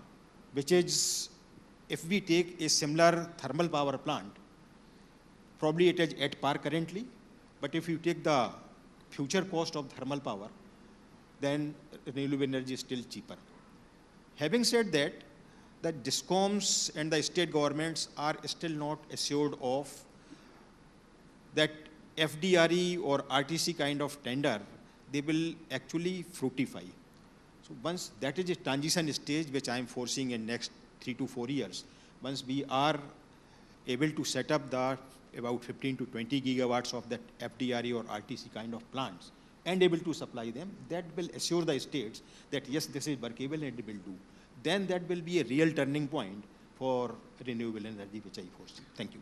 I think that, Arunabha, if you come to your particular point where we take off from what Suman said, the fact is that China, that's the elephant in the room, that we're highly dependent on it. How do we diversify our sources for imports? Now, America could play a role in some of these things. Which countries would you identify and say, okay, this is where we could make the movement on? Again, let me add my thanks to the other to what the other panelists have said. Thank you, Raj, and thank you, India Today, for having me. It's energizing to be in these conversations. And I think there's something that both Sumant and Amit said that we need to tap into. Sumant highlighted the energy security challenge, and Amit gave us a hint of the how. See, it's not going to be the vanilla renewable story is done, right? And what Mr. Gupta is also saying, we got a combination of solar plus storage and hybrid, etc., which basically is signaling from the policy side that we want a very diversified RE market in and of itself, right? What that does is it opens up the opportunity for many different value chains to be exploited.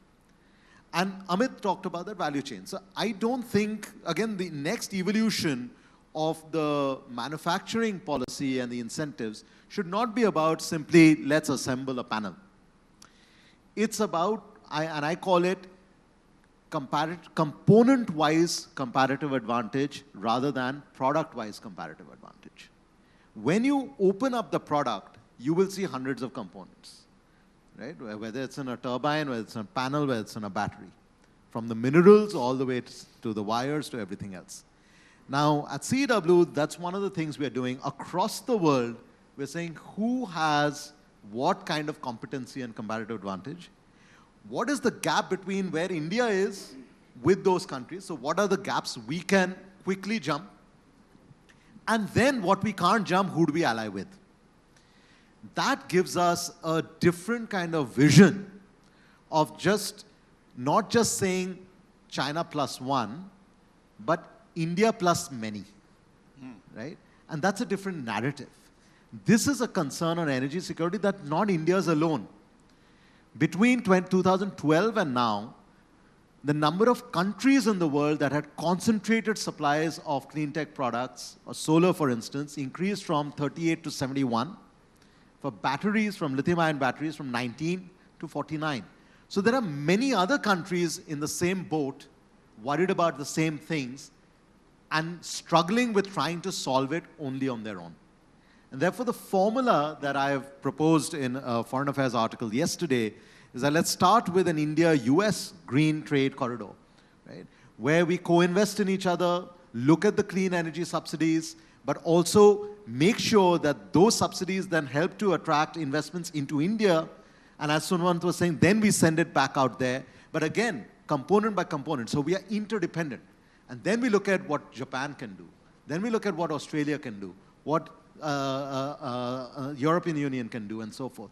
So this formula allows us to not try and make our countries vertically integrated firms, but engage and position India as a critical, indispensable node in a global, resilient, and reliable value chain on solar and other related products. Thank you. I want to come right back home, and Vineet Mittal is the best person to do this. We had talked of the issues with the state government and the fact that they're not picking up the orders that you all, or their commitments. What are the solutions you would say if we had to get this whole thing moving? We can keep complaining against each other, but what are the concrete things that you think, 3 or 4 things that you think we need to do immediately and urgently, both the states and the center? I think the best opportunity for India is that in India, everything to do with environment is a matter of central government. Central government goes and signs the commitment with the global government, whether it is the net zero target or how will our emission trajectory will go down. So from my perspective, to make it very efficient, the states have to be on the same page as center. And India has built a very good GST council concept where state and center are on the board, and they collectively decide one country, one taxation. So same way we should have one country, one power policies, and one kind of regulation. Even like today, if I have to set up a project in Rajasthan versus Gujarat, the whole even kV of voltage changes. 66 kV is there in Gujarat, it's not there in Rajasthan, it may not be there in Maharashtra. Every state has their own policies for approvals, and it takes a lot more time. And even the biggest challenge is land conversion. If solar is farming, like a farm activity, why there is a need for conversion? Why is solar not treated at par with the farm when country is saying that using solar will be doubling the income of farmers? And Annadata, then treat it like us also as an Annadata and put us under the same category. So then there won't be any policy inconsistency. Right. Today we, center is doing lot more efforts, but every state has their own priority. And every few years the concerned leadership in the state changes and you are back to square one in terms of educating. So if you actually have a consistent power council where concurrent topic is handled, have a uniform policy across the country, and we have 720 districts, and entire solar and wind is concentrated in 180 districts. What crime other districts have done? Right. So actually we should have distributed solar as the main edge. Why should we develop 10 gigawatt single projects?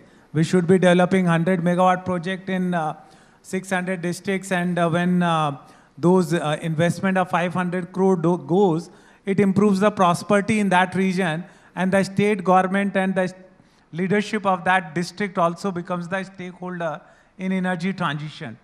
So I think my sense is that right now it's not fully inclusive, except in the rooftop area where our country has come out with an amazing plan of having rooftop everywhere, and that scheme is very effective. I think similar approach is needed in adoption of solar.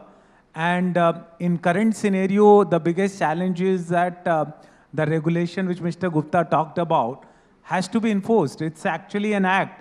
If you are in violation of an act, there has to be a penalty, and penalty is quantified. The agency which is responsible for BEE should be sending out letter to every state which is non-compliant. Probably many of the CMs don't even know that we are non-compliant when you tell them that, sir, your state talks so much about solar and this is the penalty you are looking at. They are saying why our officers are not telling us. So there is a bit of lack of awareness, and I think if Bureau of Energy Efficiency implements the act, that would be a game changer, and these delays in power purchase agreement will not happen, because the fact of matter is that solar is the cheapest source of energy. If you compare apple to apple, when we talk about thermal, we are talking about levelized cost of electricity of 5.5 and 5 rupees. So when you talk of solar, you talk about 270. If you talk about solar in the levelized cost of electricity concept and use the same cost of capital, inflation and indexation, then the solar is less than 1 rupee. So similarly, when you come to the hybrid of solar and wind, it is less than 2 rupees. And hybrid actually complements for the peaking hour, and it takes care of wind, which is actually one of the best developed industry in India. So I think there are very good solutions. I think communication needs to be improved. My sense is the reason Har Ghar Solar scheme is working out because of very effective communication.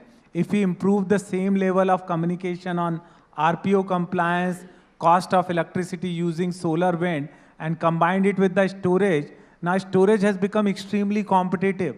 Now we can provide round-the-clock green power on demand on tariffs which are lower than conventional power.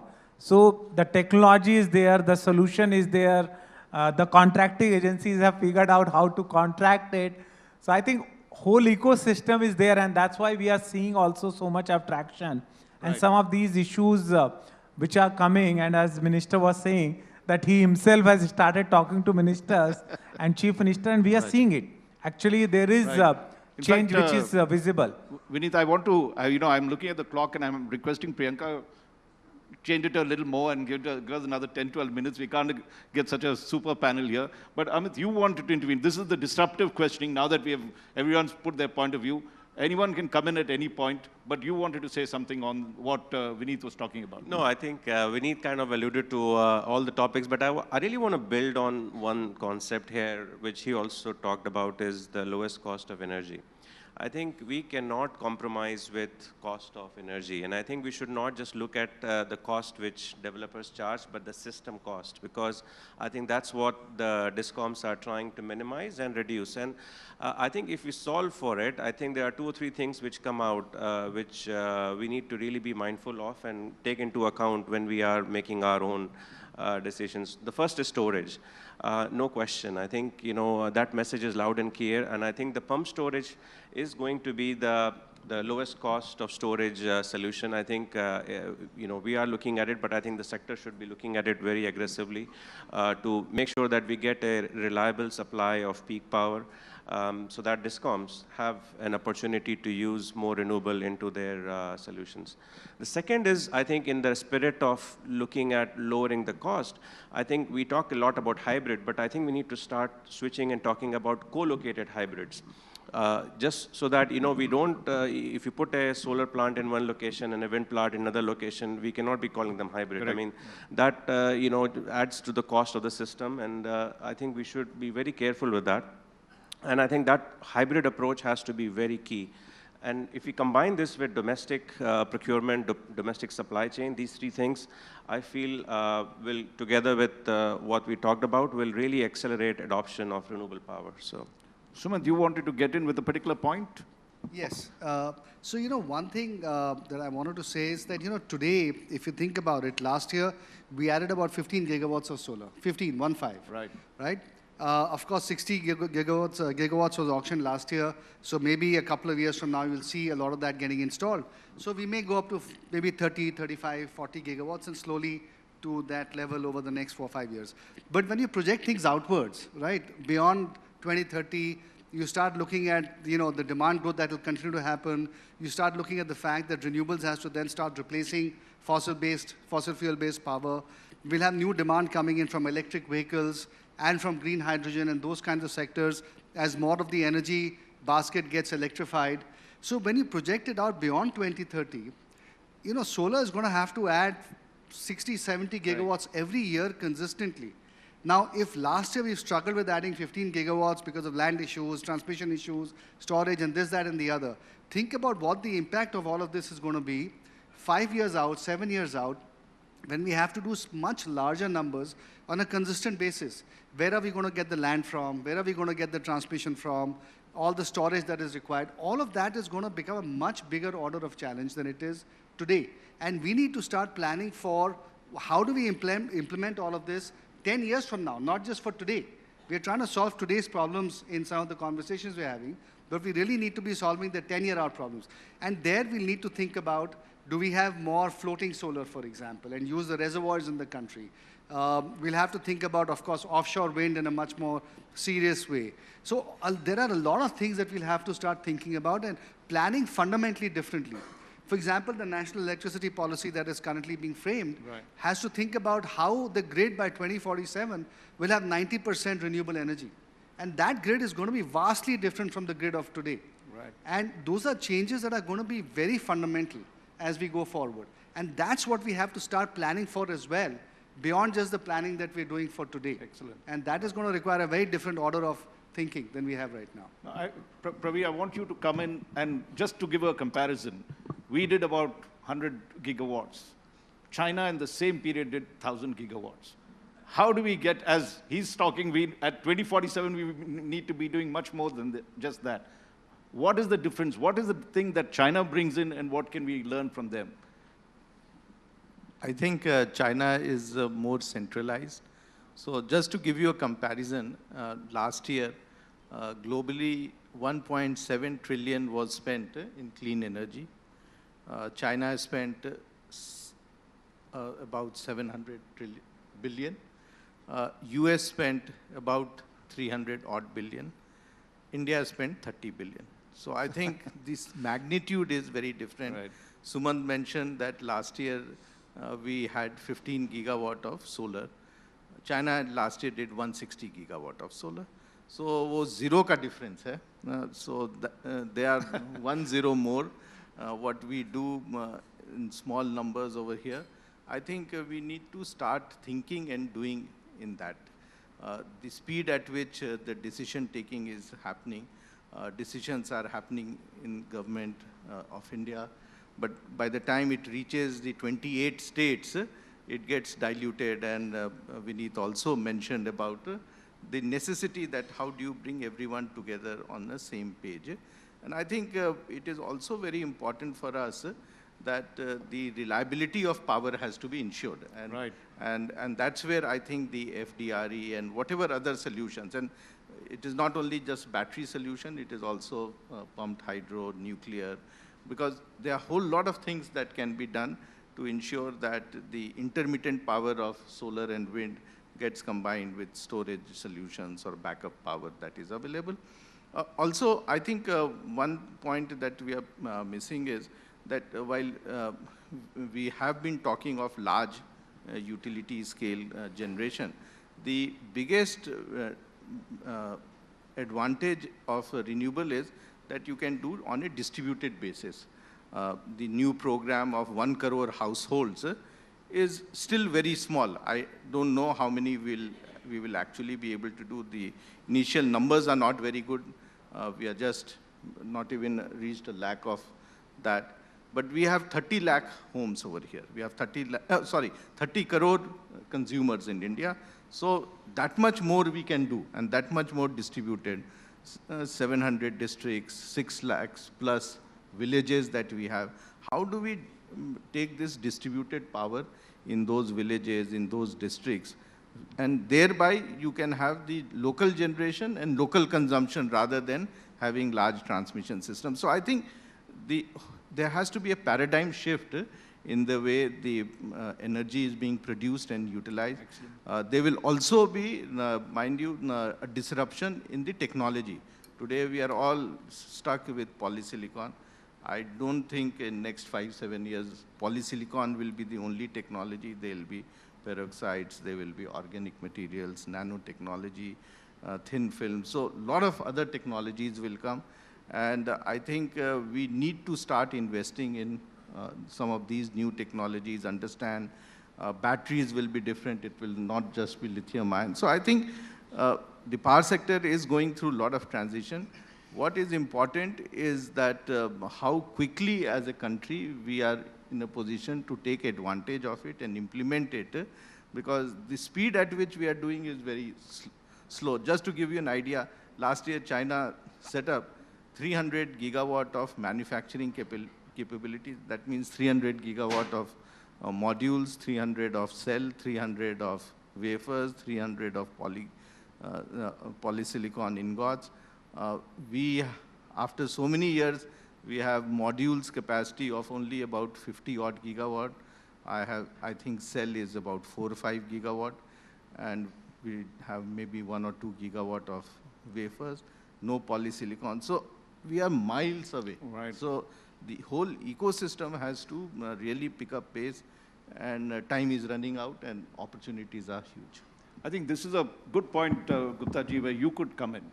And one of the things that I think Praveen pointed out is, if you take a look at the volumes that we require, the material that we require, and while modules we might be fine, but polysilicon we don't make, wafers we might just do 2 to 3% of our demand, and as you go up the chain, you still are a heavy importing country.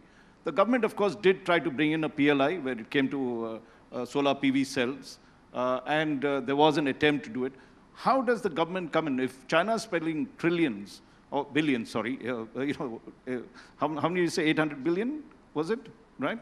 700 billion. And we are spending, what, 30 billion, 40 billion? Yeah. So you can see that. How can we sort of scale ourselves up, not just to match China, but to meet the kind of demand that Sumant had talked about, 2047, we still have a long way to go. I think the important point is that simply don't try to compare with that country. Fair enough. But we have our own scale. Definitely that scale needs to be scaled up. we are a late entrant as far as the manufacturing is concerned. But as Mr. Praveer Sinha talked about, see, this polysilicon and wafer ingot, the cell and module, these probably are going to be outdated in about next 8 to 10 years. So the new technologies which are coming, we should not fall behind there.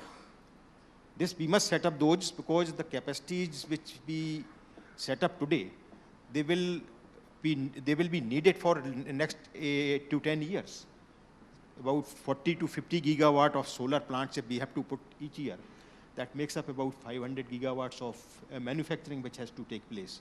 So the capacities which in the current technologies are being planned and put up, they should be put up right up to the bottom of the pyramid, that is up to the polysilicon stage. But the new technologies are something which we must focus on and catch up there. Now there are, as far as this distributed power is concerned, renewable makes, particularly solar, makes quite a lot of sense. But the whole issue is we have a grid, and when we go to the economics of it, then number of things changes. Not only the economics, but the subsidies, the way subsidies are built into it, it changes number of things.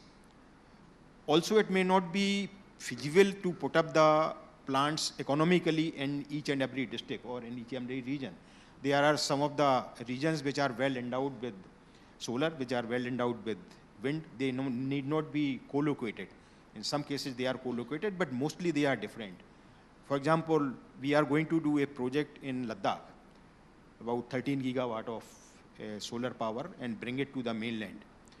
Now, there, the level of wind is not sufficient enough to put up the wind power plant over there. So we have to compensate it with the batteries. Similarly, Rajasthan, it's well endowed with solar, but not so good as far as the wind is concerned. Gujarat, of course, is better with both.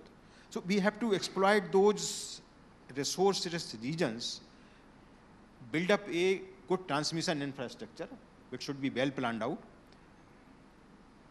bring in the battery and the other storage solutions. Currently, battery looks to be the most promising one, but the next set of batteries, probably they will also be, they will improve upon the cost and the efficiencies also. We have to look at those technologies and those chemistries also. Now, once that is there, and the good transmission network is set up, looking to our need for 2047, I would put, by the way, as Suman said, rightly said, about 10 years, look ahead 10 years, but estimation for about 2047 is already done. That will change. But it's roughly about 2,000 gigawatt of renewable energy which we'll have to put in by then if we want to, in our journey to net zero by 2070. So 2,000 gigawatt is not going to be the end of it. That's 10 times what we have at the moment, 200 gigawatt or so, right? Yeah. Yes. So I think the balance, I believe that market would play its role, whether the distributed would go into the system, to what extent it will go, or you exploit the benefits of the regions where it is abundant, different resources are abundant. I want to bring in Arunabha at this point to look at, okay, we've looked, saying that this is a transition technology, what we currently have. We might have other technologies as we get to 2030 and beyond. This could be good till that point. Where are the things that we need to develop our capability? And you talked to this green trade with USA. We have an ISET, critical and emerging technologies. Where do you see some of the big things, 2 or 3 things that we need to focus on and develop that capability? Yeah, firstly, on the capability, I think the first capability is imagination. I think Praveer has hinted at this, Sumant has hinted at this. We are so locked into a 19th century version of what an electricity system looks like. Right. And it's our collective failure. Because we've literally, even our grandfathers did not see an electricity system different from what we encounter today. That is the #1 capability. And I don't say this as a tongue-in-cheek remark. I say this for 3 reasons. First, I think this debate that Vineet has initiated is an important one. And Mr. Gupta has also given a thoughtful response. But in order to do distributed, it's not just about, let's take a large-scale project and reduce it to a small-scale project. A distributed project requires its own regulatory ecosystem. Right. That currently is not enabling. A distributed project requires its own ability to power livelihoods and small industries, etc. in the region. It's not just an energy story, it's the broader economy story that we are not envisioning, right? That's number one. Number two, the scale of what we need. Sumant kind of hinted at it. Our net zero analysis suggests that India will need 5,600 gigawatts of solar alone for net zero, and nearly 1,800 gigawatts of wind alone for net zero. Now you might say, net zero, I'll be dead and gone. True. But the point is we are building a multi-decadal energy transition roadmap. Now, in order to do that, we got to figure out where will all of this stuff come up. So 4 days from now, we're going to release a very important report called the Nexus Study. We've mapped out the entire landscape of India, along with where our forests, go areas, no-go areas, water availability, not availability, population concentrations, what you can, cannot do. And I don't want to give away the headline numbers yet. Call me back again, or I'll publish in India Today next week. The potential for India is even greater than what we need. But we are not envisioning a system, and that requires detailed area-by-area granular analysis to situate this infrastructure large and small and medium scale. And the third thing we have to do, and there I think both Praveen and Mr. Gupta also hinted at it, is the next generation of technologies. Rather than compete with China to make the same stuff that everyone is making and they've already got overcapacity on it, what's the next generation of solar technologies or storage technologies, etc., that we should be partnering with others on? So there are technology partnerships needed. There's granular assessment of siting needed. There's a reimagination of the distributed and centralized system needed. And then, as I said, the biggest capability that we all need is imagination. I'm coming to Vineet, but I want you to come down to 2024, the nuts and bolts of this issue.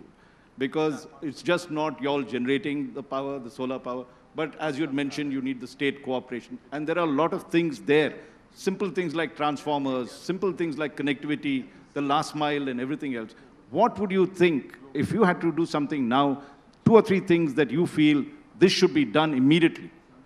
One is we're looking at far ahead, but what is, some of the real nuts and bolts issues that you think we should be doing? I think the most important is policy consistency. Actually, many states change it on a weekly basis also. So I think if we have to succeed, all this discussion and debates are good, but the real need is policy consistency and then policy enforcement.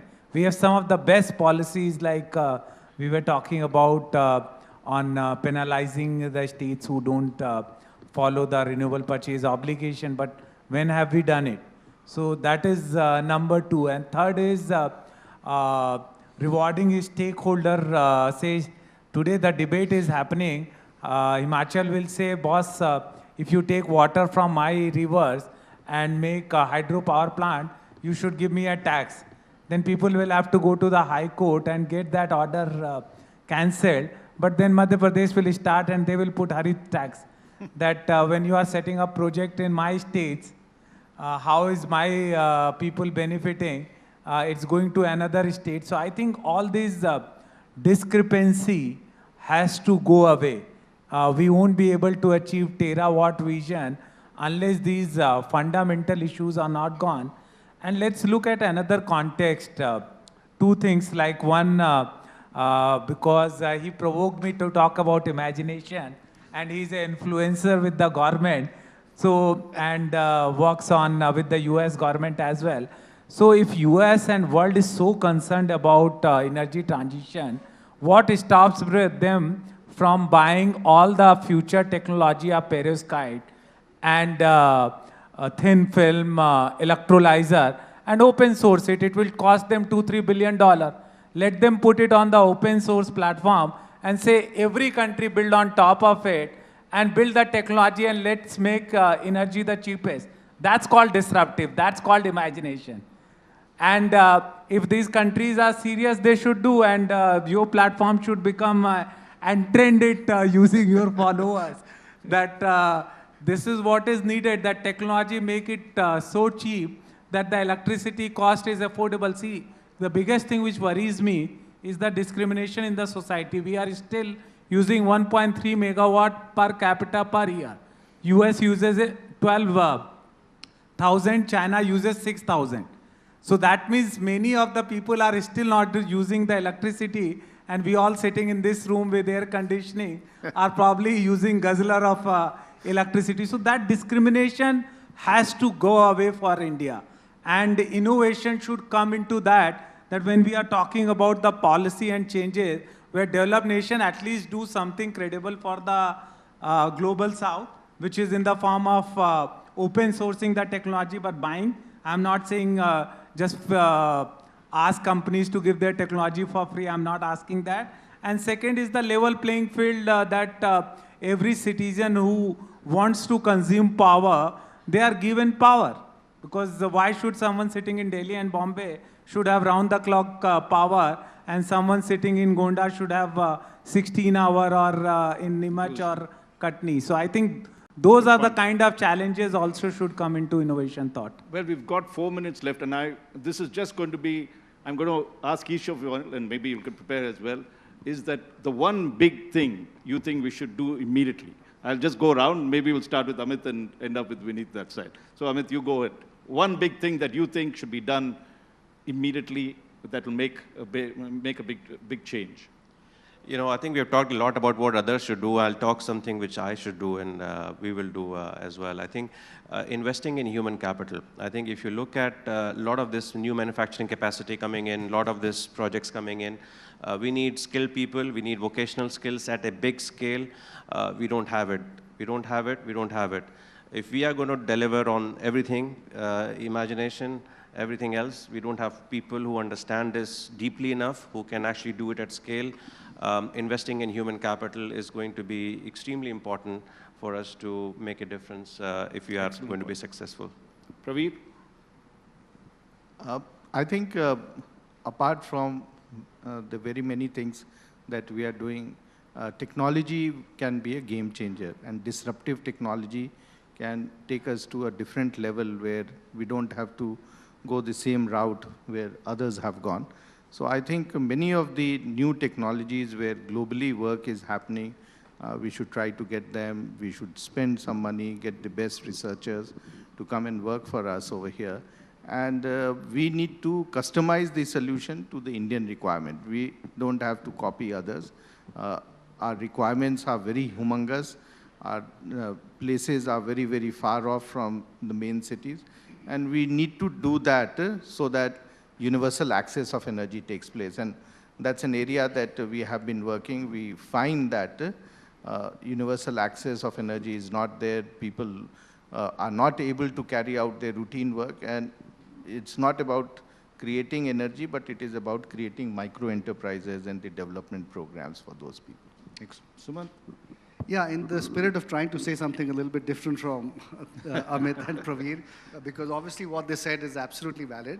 I would say, if I had to point to one thing, I'd say it's enlightened policy making at the state level is the one thing I would point to, simply because, you know, a lot of the factors that we require for production sit with the states. Land, of course, local grids, distribution we talked about, you know, then demand coming through for more and more solar. All of those are things that have to be done at the state level.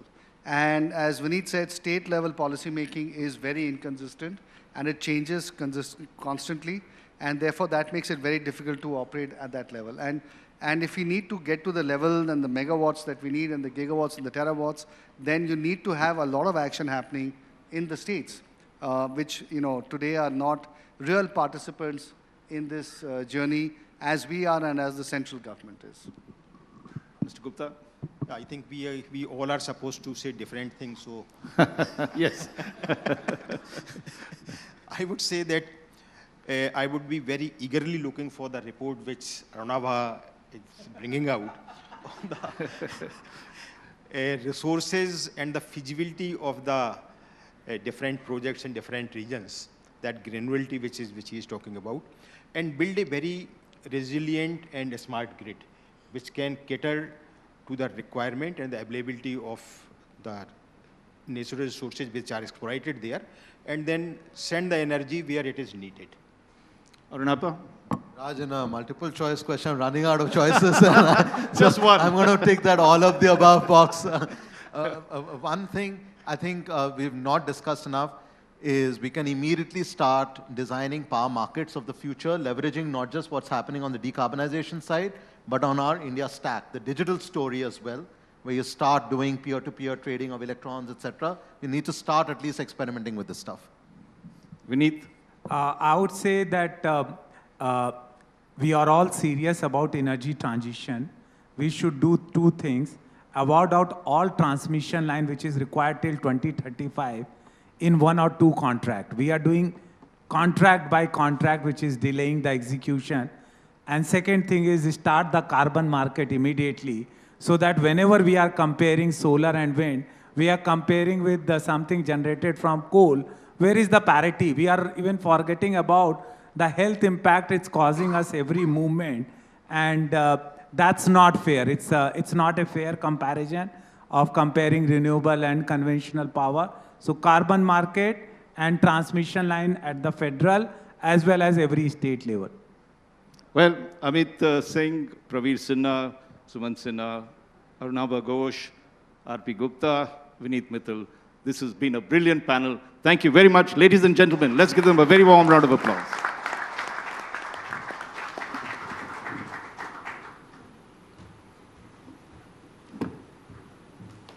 Thank you. Indeed, that was a power-packed panel that covered a wide spectrum of areas. Now I extend an invitation to Mr. Manoj Sharma, CEO and publisher for India Today Group, to present a token of appreciation to our esteemed guests.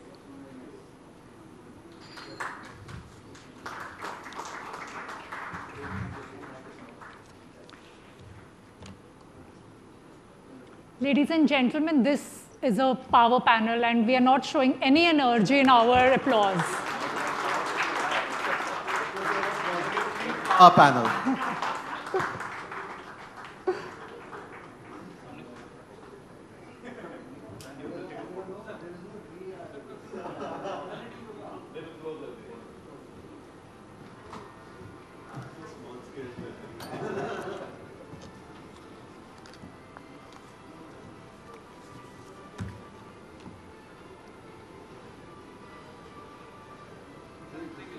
Thank you. Thank you very much.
Glass.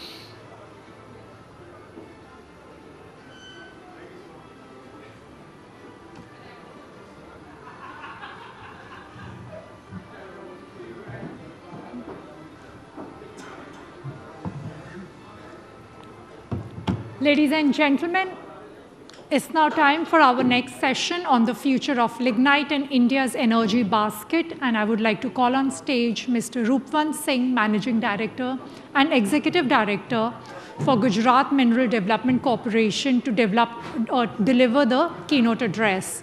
Welcome, Mr. Singh.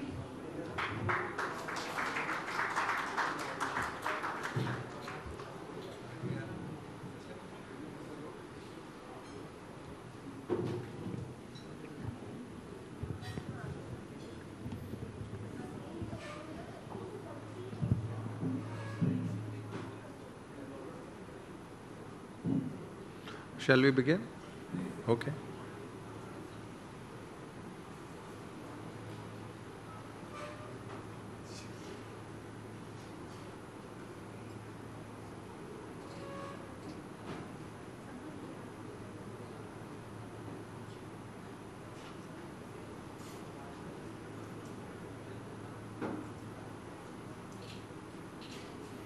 Good to go? Yes. So, friends, solar energy to lignite, quite a change.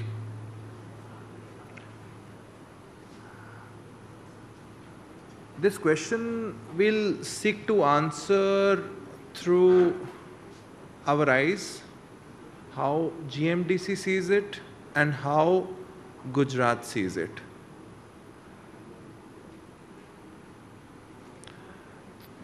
First, I'd like to introduce who we are. We are the state's premier mining PSU. Many things here, but I'd like to highlight 3 of them. It's a Fortune 500 company. Principally, at the moment, our revenue comes from lignite, but we will be moving into the critical minerals space. And we are the only state PSU which has significant assets outside our state.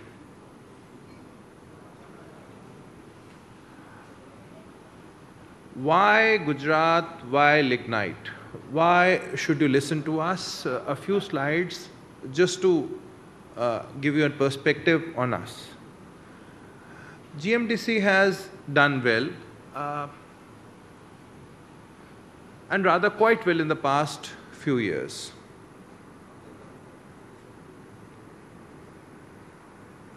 We have churned out amongst the best numbers in the years. This is good enough. While the profitability has gone up, the market valuation has become 6 times. This is just 3 years. Just take it back 1 more year, the M cap has become 10 times. Why would this happen, or how could this happen? We looked at 2 benchmarks, 3 years performance and 3 years before that, when we averaged it out. So every rupee that used to be invested in GMDC by an investor, you were losing 21 paisa. In the past 3 years, and we were at the bottom of the curve. These are our peers. Fast forward 3 years, we are way ahead of everybody. Every rupee that gets invested will generate 88 paisa. That 6x, 10x market valuation, I believe this slide does more justice to it. A few years ago, again the same 3-year benchmark, our asset base was only 60,000 crore of assets we were sitting on. Today, we own monetizable assets of 7 lakh crore of rupees.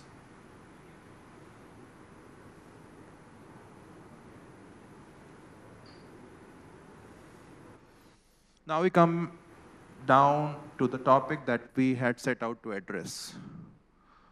Lignite globally and Lignite in India. How do you contextualize a resource like this?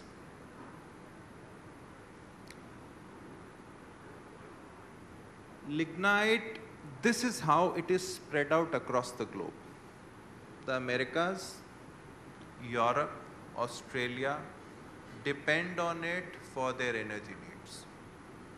India has substantial assets. Not the best example, but the German war machine at one time was fueled by this. The Chinese chemical foray has been fueled by this. This is an important mineral. This is not the younger brother of coal. This is an important mineral. How has lignite been viewed globally by a wide array of countries? Now, Greece says we'll wind down, and they wound down. Germany said we'll wind down, but they are ramping up now. Indonesia, we are going to ramp up production. China, we are going to ramp up production and downstream integration both. This mineral is here for a few decades.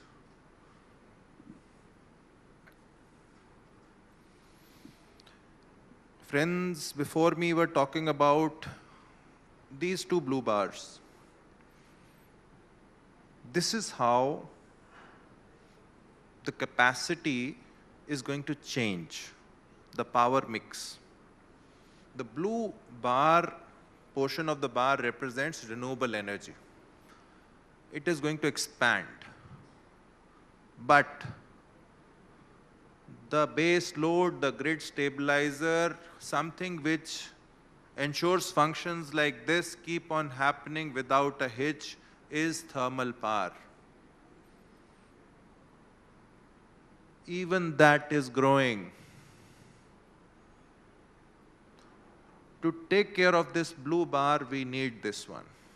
Lignite assets, 3 places only. Tamil Nadu, number 1, significant number 1, distant number 2, Rajasthan, distant number 3, Gujarat.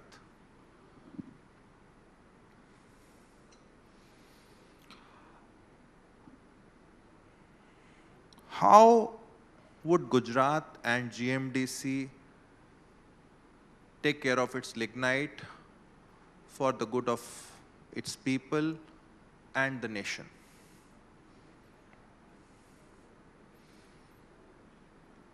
दोस्तों, गुजरात की company है. We deliver more value. Solid fuel reserves, Gujarat has only 0.8% of the national kitty. But we generate considerable value. We contribute 8%. These are the big boys, these 3 ones. But Gujarat ki company hai, we bring more value. In this context, now our journey. Virtually, the entire lignite resource base of the state is with us. We have been entrusted with this responsibility to monetize it, take care of it, and develop it for our people. Currently, our current mines have a reserve of around 100 million ton. We are going to add 360 million ton more. The existing projects are going to ramp down, the new ones are going to come up. This is going to happen. In the coming 3 to 4 years, मैं आपसे decades की बात नहीं करूँगा.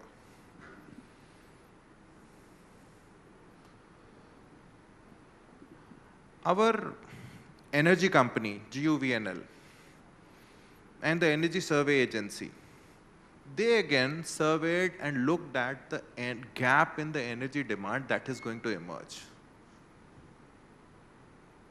65% increase in peak demand, 70% increase in energy requirement. Again, not decades, 6 to 7 years. in light of this, we looked at all our geological reserves. And we looked at it thoroughly. Mineable kitne hain? And then, how many of them can actually be monetized, developed to take them to the next stage? So we did this exercise and we came down to this number, 150 million tons. So at the moment, GMDC has a relatively small thermal footprint of 250 megawatt plant. It is going to become 1500 megawatts.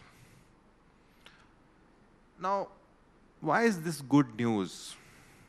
This should be heresy here. Imported coal से domestic coal का footprint 80% कम है. Domestic coal से locally available solid fuel का footprint again is lesser by 70% further. So if this lignite is utilized in situ in Gujarat, this is the best option.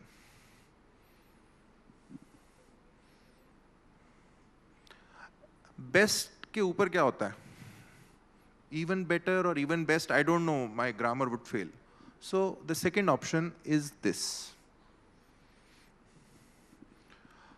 South Gujarat, our industrial belt, Bhavnagar, again industrial belt, these are places where we have deep-seated lignite reserves, which can't be mined conventionally, but this can be exploited, this can be gasified. These are big industrial clusters. Resource is available very close to the consumption center. So what we did, we roped in the best technical advisors, both government and private, and we spent a lot of money on checking the feasibility or viability of our lignite for gasification. Look at this, carbon conversion efficiency. All our resources are extremely, extremely suitable for coal gasification or lignite gasification, whatever you might call it. Yes, they're suitable. So what do you do with it? So there are two journeys. This is energy. This is an energy resource. What do you do with it? There are two journeys you can take. One is the energy journey, and the second is the chemicals journey. Again, just look at this. I believe the friends who just left, they would have liked to see this. The cost of raw gas per MMBTU comes in the range of $4 to $5. These are numbers that these bigger firms can work with. Of course, the chemicals journey, methanol, hydrogen, all this is extremely viable and feasible. Again, not decades. This is an even best option 5 to 7 years from now. So we have begun the journey now.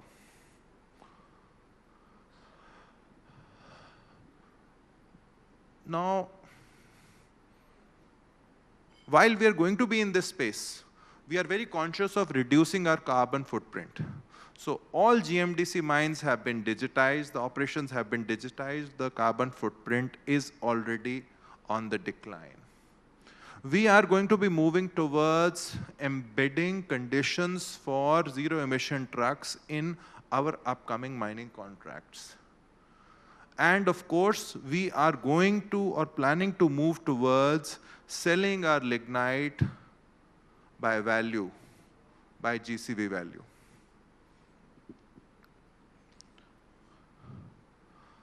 So friends, this is my last slide. No thank you. An invitation to everyone, people present here, to look at all these options. Option 1 is something which all of us know, we understand very well. Option 2 to 5 are the options where we seek to entice you to get engaged with us, increasing degree of complexity and increasing degree of investment. But then our preliminary studies, and they are ongoing, they are moving to the next stage, power generation, methanol, creating ammonia, and finally blue hydrogen. Again, complexity and expenditure increases. Our resources, as I pointed out, are in those clusters where you have both the resource and industry side by side. Thank you, friends. Please partner with us. Thank you.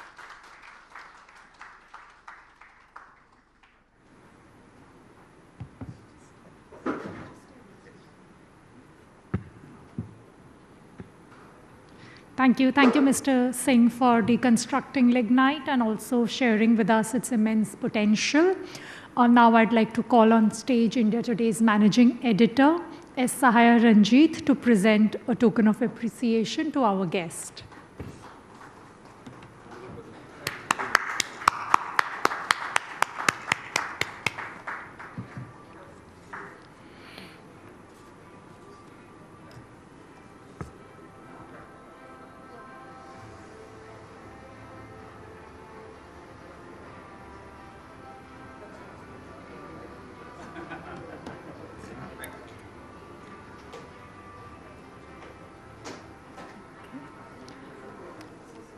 So our next session focuses on skills. A strong workforce is essential for the global transition from fossil fuels to renewable energy sources. And this was highlighted in the solar panel as well, that there's a critical shortage of skilled professionals needed to develop, design, finance, build, and maintain renewable energy projects. To discuss building the skills brigade, please join me in welcoming Mr. S. Sundar Manoharan, Director General of Pandit Deen Dayal Energy University, to deliver his address. Welcome, sir. Yeah, you can use this. Yeah. Do you want to use this? Thank you. Thank you. Good afternoon. I want to first of all thank India Today for giving us this opportunity. This is the last session. I know I'm standing between you and the lunchtime.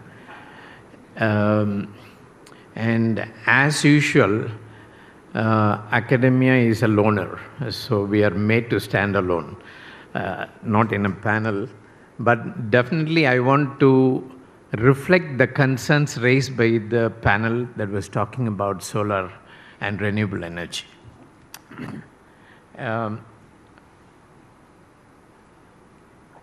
First of all, I want to start with the mission that we had. This is one of the segment of our campus that shows the solar farm that we installed almost 10 years back. And this has been the story for today's renewable energy, and especially when we talk about mega farm. And this was born out of the vision of our Honorable PM. Almost 12 years back, we installed this facility. Now, at the backdrop, you see another housing. Not only we have connected this solar energy to the grid almost a decade back, but we quickly switched over to making solar panels. Now, that answers the question about what is the need of the hour and what academia has to do. If you see here, this is a panel, the panel making industry that we have set up. And what is the tune at which we are manufacturing? It's about 45 megawatt that we are generating per year. So this is the state-of-art facility that we have. And this is one of the way that we can bridge the skill gap between industry and academia. I just want to take you to the next slide. This is the site at which the solar manufacturing is set up. Because if you look at the academia and you look at the 300 gigawatt worth space that we have, to bring renewable energy, where is the manpower? If I were to ask a question in this audience, how many of you have at least touched a silicon panel or a silicon cell? You know what the answer would be.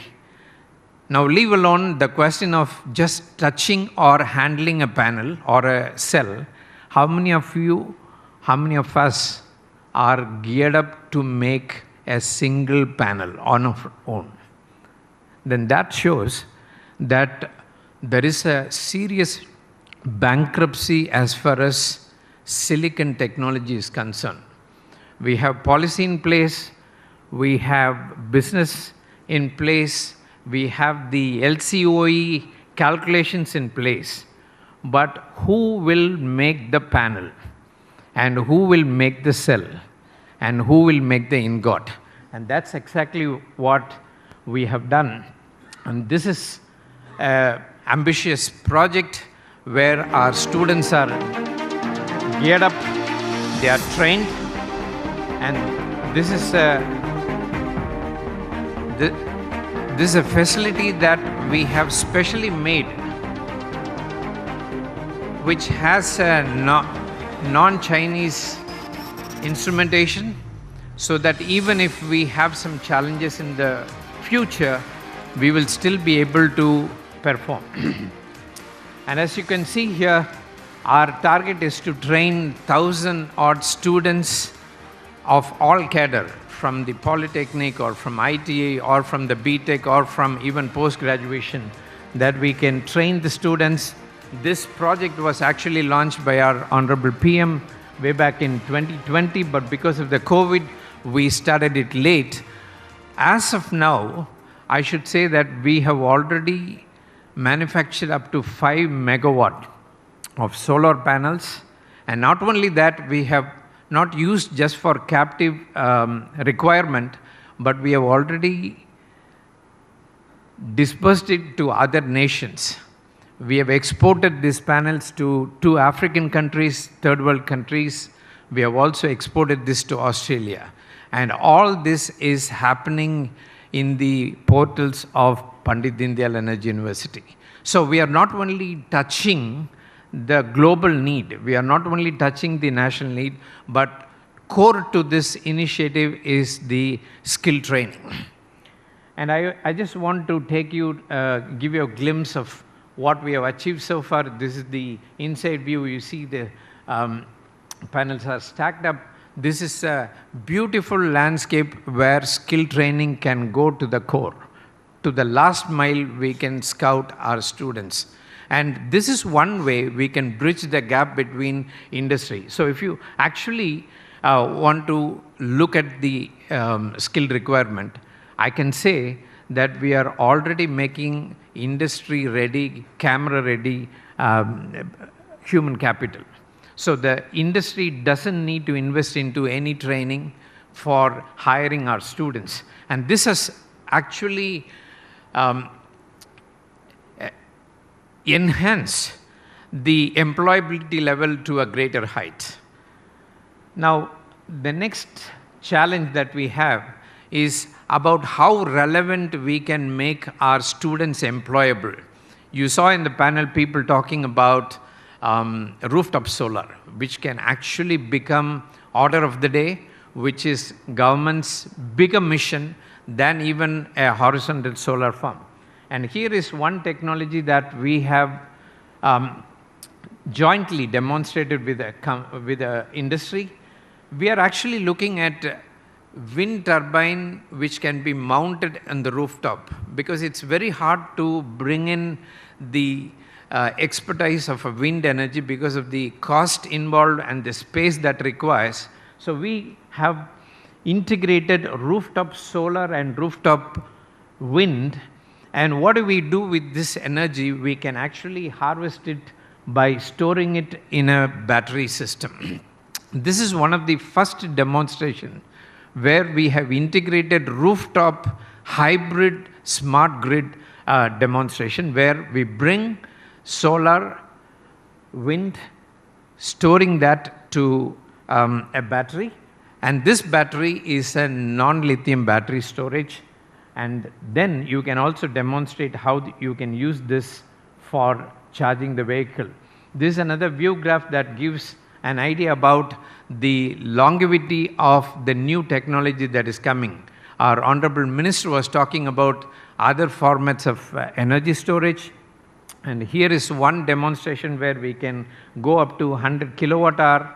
And this is the size which actually has to go in for a bargain when we compare with the lithium footprint, because it's almost 1/10 of lithium footprint. But then the beauty of the non-lithium battery technology is that you can actually go for a 25-year longevity. This is called redox flow battery, and this will come as a very big substitute for the existing technology.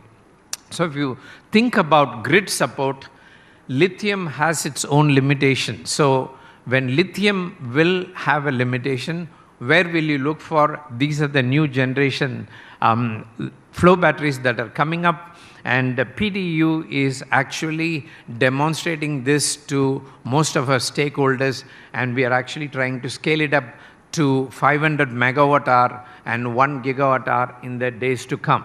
Now, this is one way that you can also go completely green.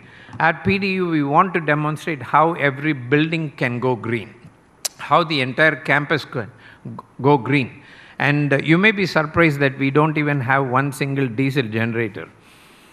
There is no DG set because we want to nurture only renewable energy as storage of a cleaner form so that we can completely comply to a net zero demand.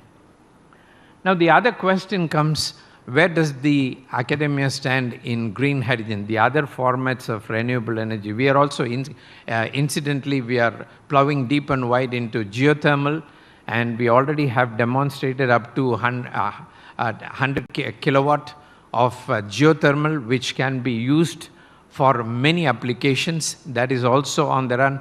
We have done this as a pioneering initiative in Dholera. We have started drilling in Unai.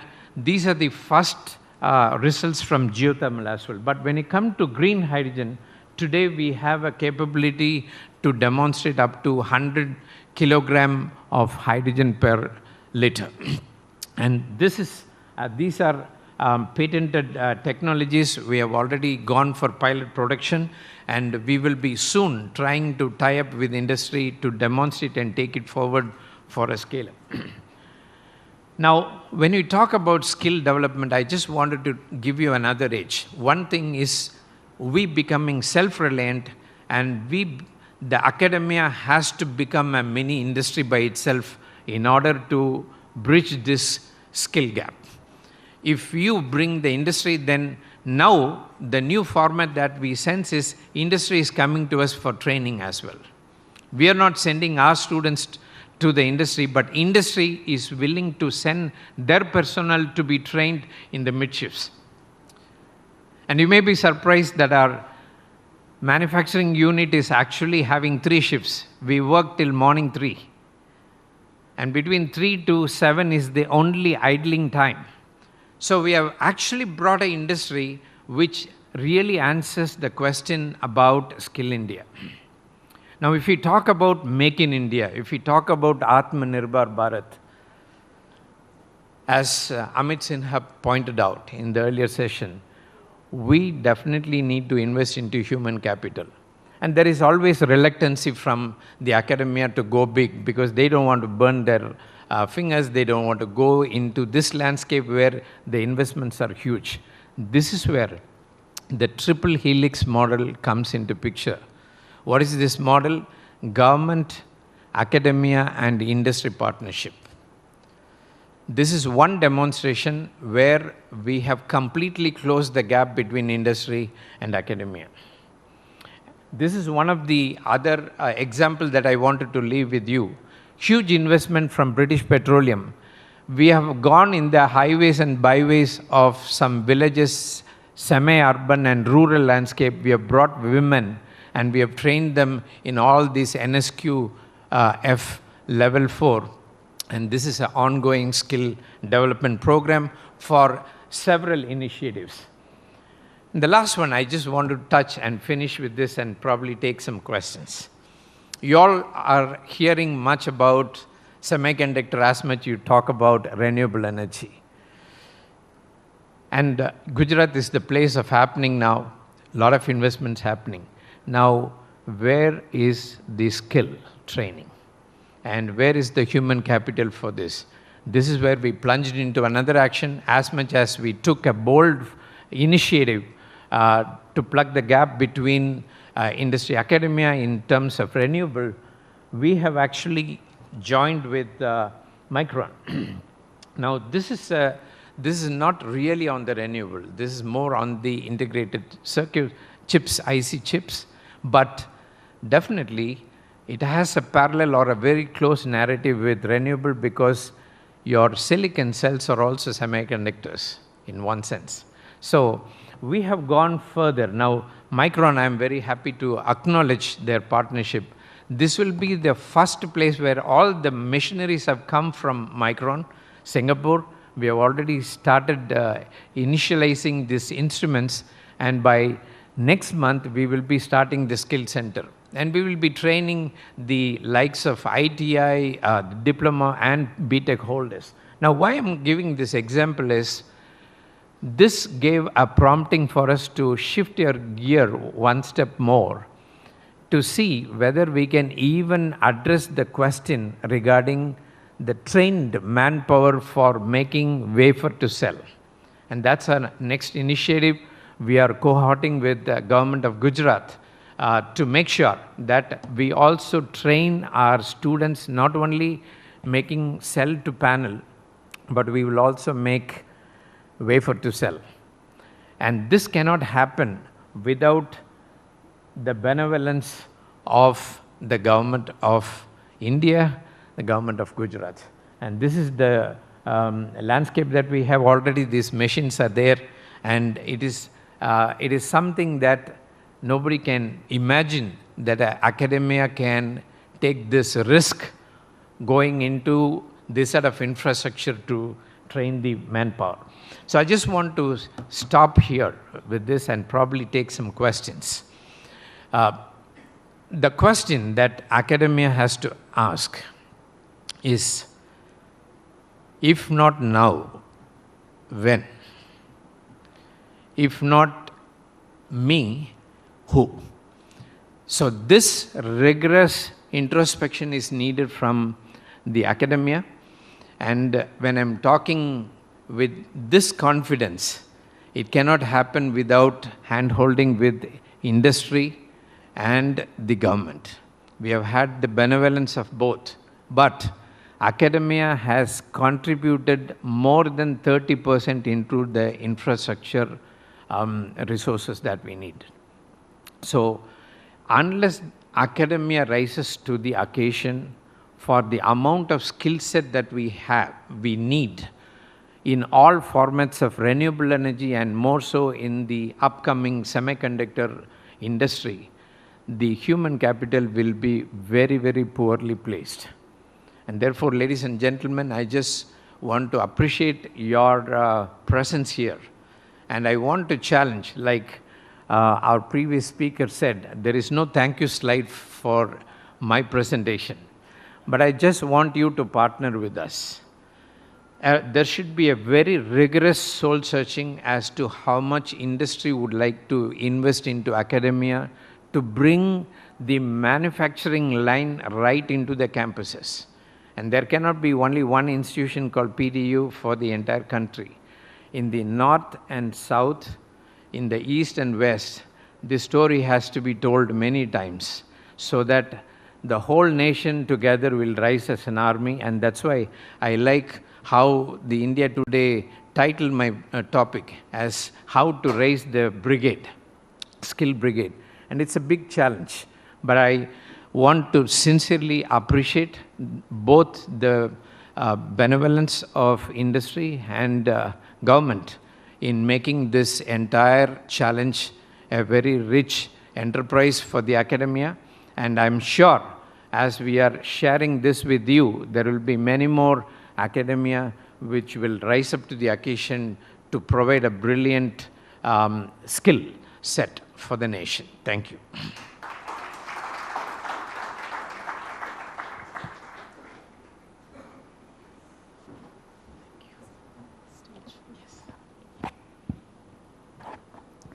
Thank you, Mr. Manoharan, for sharing on what all it entails and, as you rightly said, building energy soldiers.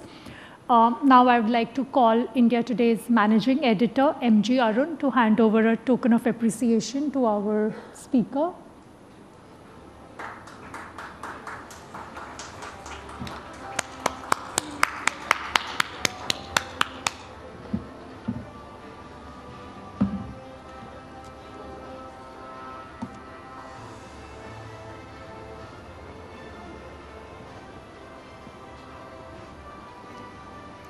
Ladies and gentlemen, it's now time for a well-deserved lunch break. We will resume at 2 p.m. for some exciting panel discussions. Enjoy your lunch and see you back here shortly.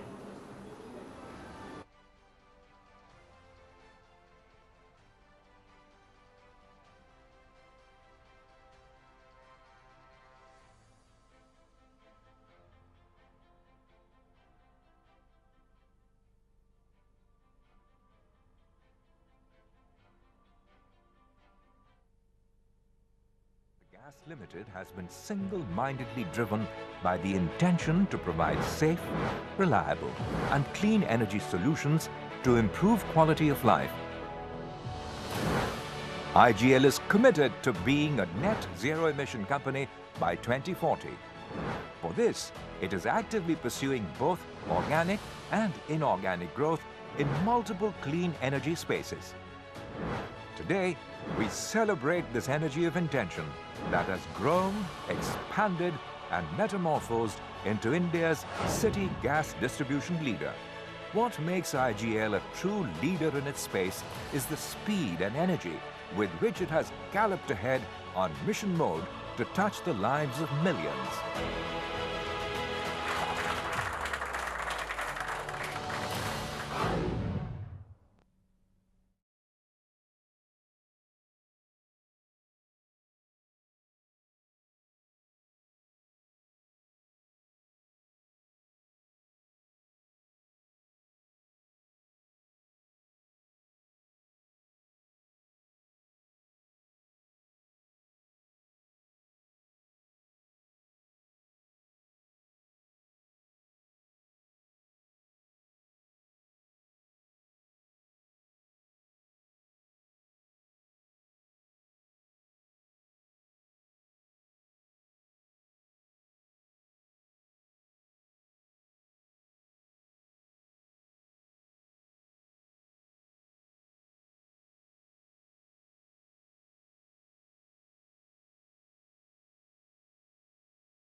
As I said, he's in Nagpur at the moment, and tomorrow is Ganesh Chaturthi, so that's something that's a big festival, not only here, but in Maharashtra particularly, and he wants to be there. Otherwise, he said he would have loved to have come personally. He's very passionate about the entire subject, and as you know, he's been one of our more outstanding ministers in terms of our road transport. Anybody who's traveled on our highways these days, particularly if you go, I remember Delhi-Haridwar sector used to take 4 or 5 hours before, and now if you leave in the night, you can be there in 2.5 hours, thanks to the kind of highways that have come up. Of course, there's plenty of more work to be done. Nothing is sufficient in India, as we saw in that previous sector that we had with solar.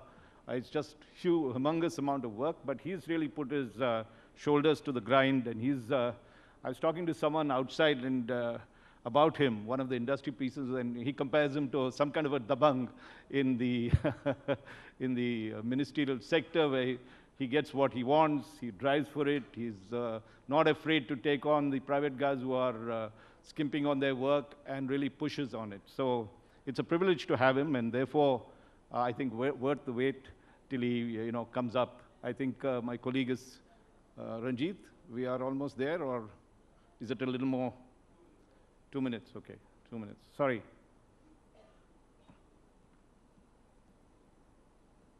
And he's got a lot of interesting things that he's doing. And one of the things when I met him last time, he was talking about hydrogen vehicles. I mean, that's really the future. We haven't gone past CNG, we haven't touched electric is still a very small part of what we do, though very impressive. But hydrogen is where he sees the future is, and if we can build that hub, not only in terms of meeting our other energy requirements, but also if we can move toward hydrogen vehicles in a big way, then he thinks that is the future. So that's one of the other areas we're going to ask him about.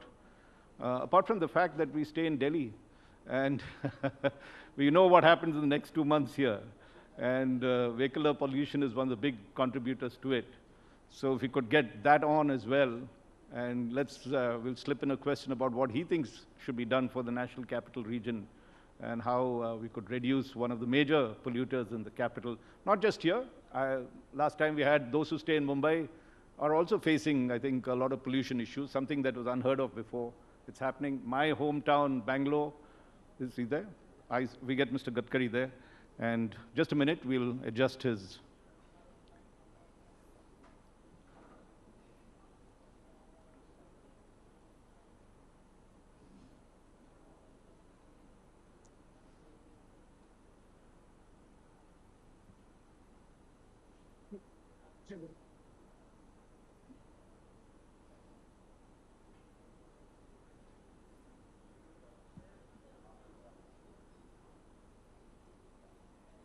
Hello आपको आवाज आ रहा है ना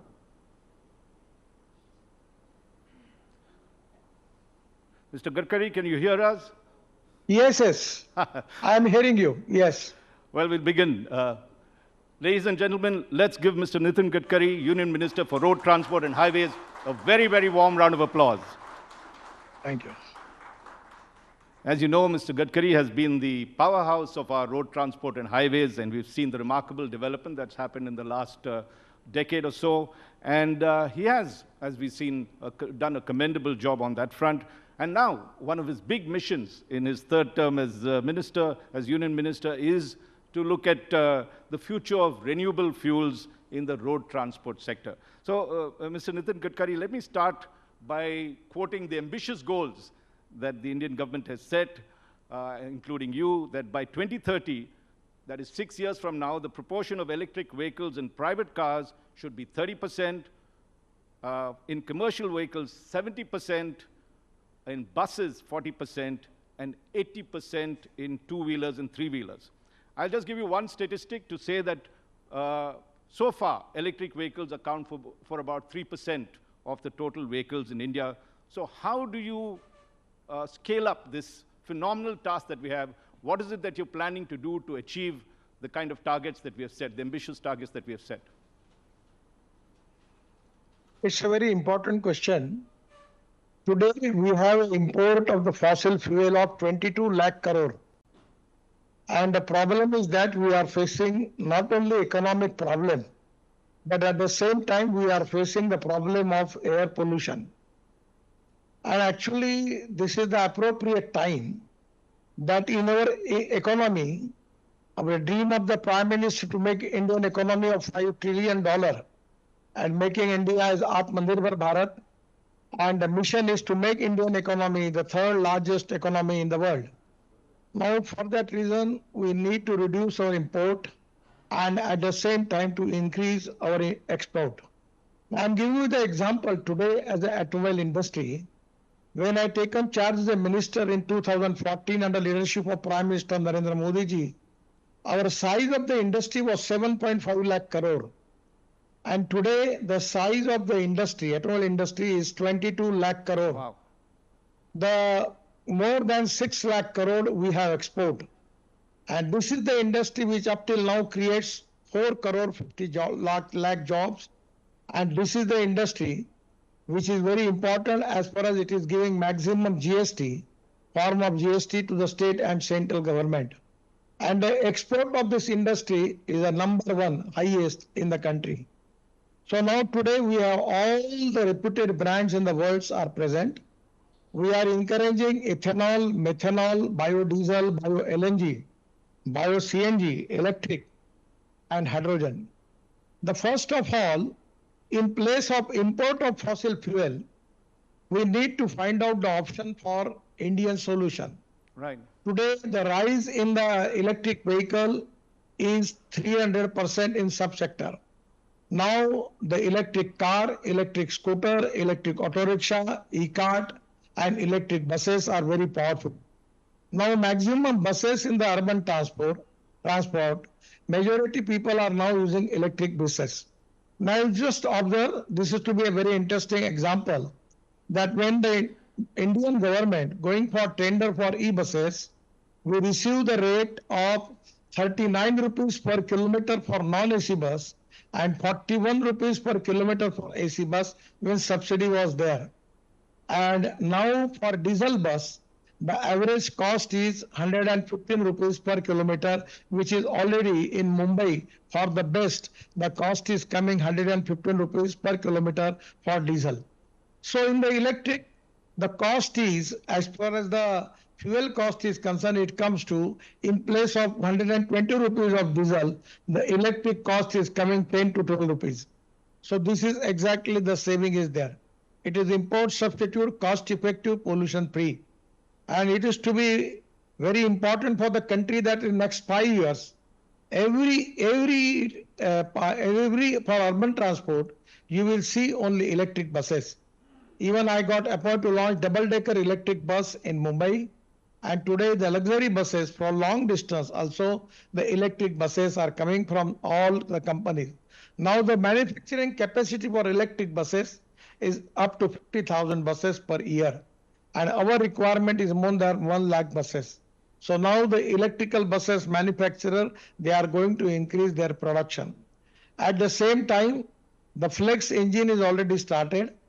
The Indian Oil has taken decision to start 400 ethanol pump in Uttar Pradesh, in Maharashtra, Karnataka, and Tamil Nadu.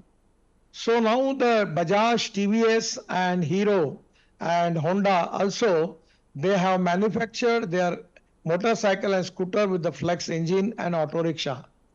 At the same time, the Toyota, I am already using that Innova. That is the first Innova in the world which complies the Euro 6 emission norms with flex engine on ethanol. Now ethanol rate is 60 rupees and petrol is 120 rupees.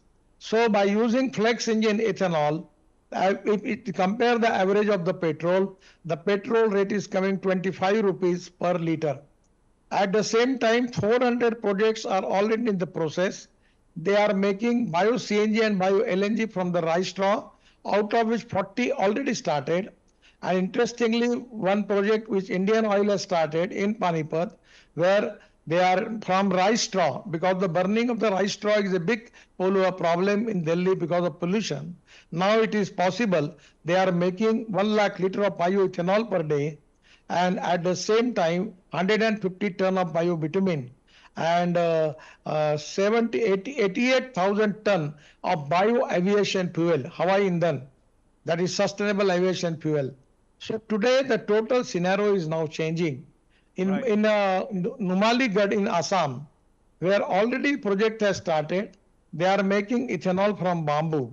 Now we have already given permission to ethanol making from sugarcane juice, B molasses, C molasses, ethanol from corn, ethanol from broken rice, ethanol from food grain, and even we can make ethanol from rice straw. So now you just understand the corn rate last year, it was it was less than the MSP. The market price was less than the MSP. It was coming to 1,200 rupees per quintal. But today in the Bihar and UP in the market, the rate of the corn is 2,800 rupees per ton. So it is only because of that the ethanol is started with the corn. So by making ethanol from corn, sugarcane juice, we are going to strengthen the agriculture economy. It is going to increase the growth rate in the agriculture. It is going to reduce the pollution. At the same time, import point of view also, it can be economic relief for the country where we have an import of 22 lakh crore rupees for the fossil fuel. And electric is now very, very popular. In our electric, 40% of electric basket total, 50% of the power is now from solar.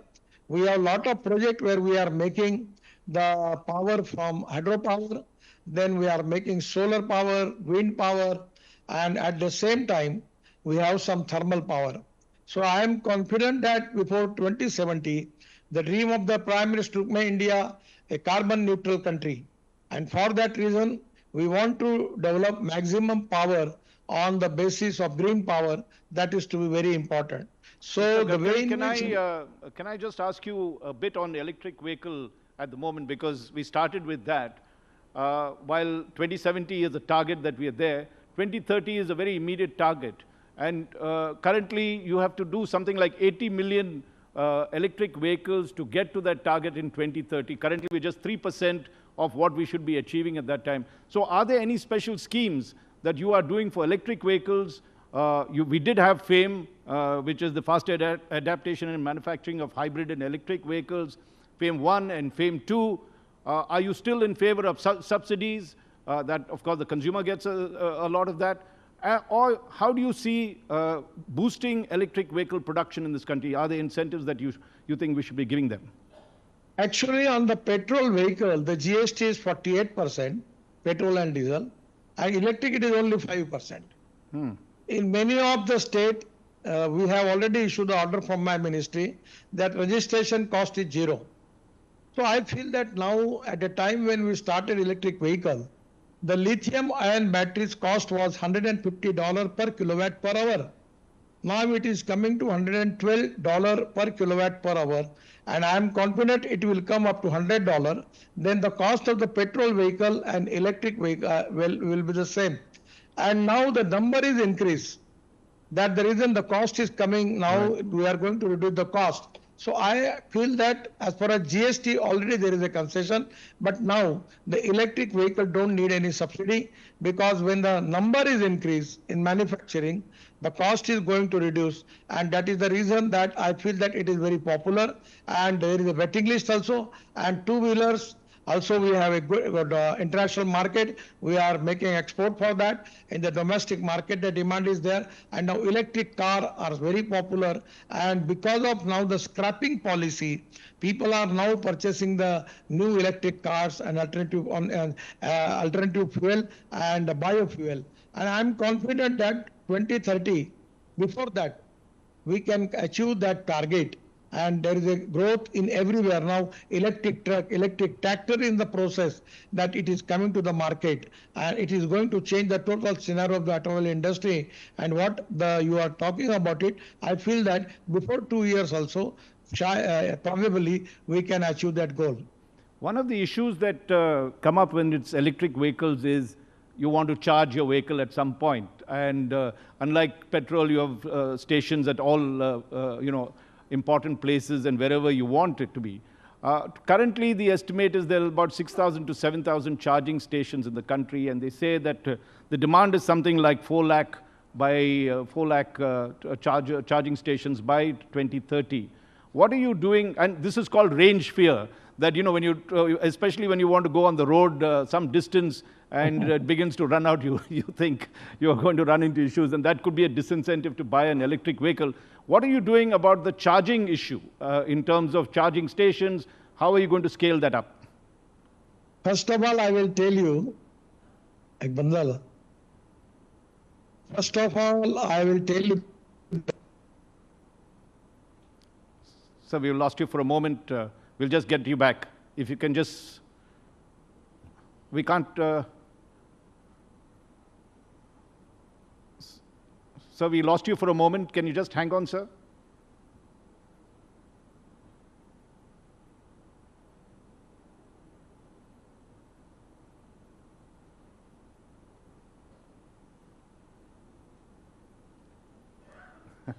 We can see me.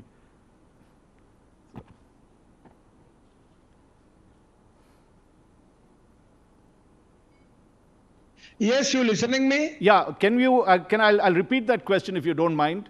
And no, if you can answer. You don't need to repeat again. I will start the answer. I understand your question. Please, yes. Go ahead. About the charging stations, yes. The average, the research and study, it already indicates that the two-wheeler which is available in the country, they are running 24 to 26 kilometers per day. And the scooter is charging, or motorcycle is charging for 120 to 150 kilometers. And every day night, taking it to the house, there is an easy arrangement by which they can charge the scooter. So there is no problem about it. As for the car is concerned, the average running is 60 to 80 kilometers. Again, you can charge at the night for 300 to 400 kilometers. Charging capacity there is no problem. Where is the problem? Well, problem is from Delhi to Mumbai, if you go to buy electric car, electric bus, there is a problem. So the NHI is making 670 charging station across the road in the whole country now. And a lot of people are doing, so that cannot be a problem. And I feel that now we are planning to make the solar charger by which we can use the green power for charging of the vehicle. It can be also good for, as far as the ecology and environment is concerned. This is not at all a problem. Only for the big distance from Delhi to Mumbai, Delhi to Amritsar, then there is a problem. But now there is an arrangement. By 15 to 20 minutes, you can charge your vehicle. And now I am doing a special project in Nagpur. That is with the buses. And there is a total technology change. In place of cable, now the bus will be there. Tata has already signed the joint venture with the Skoda.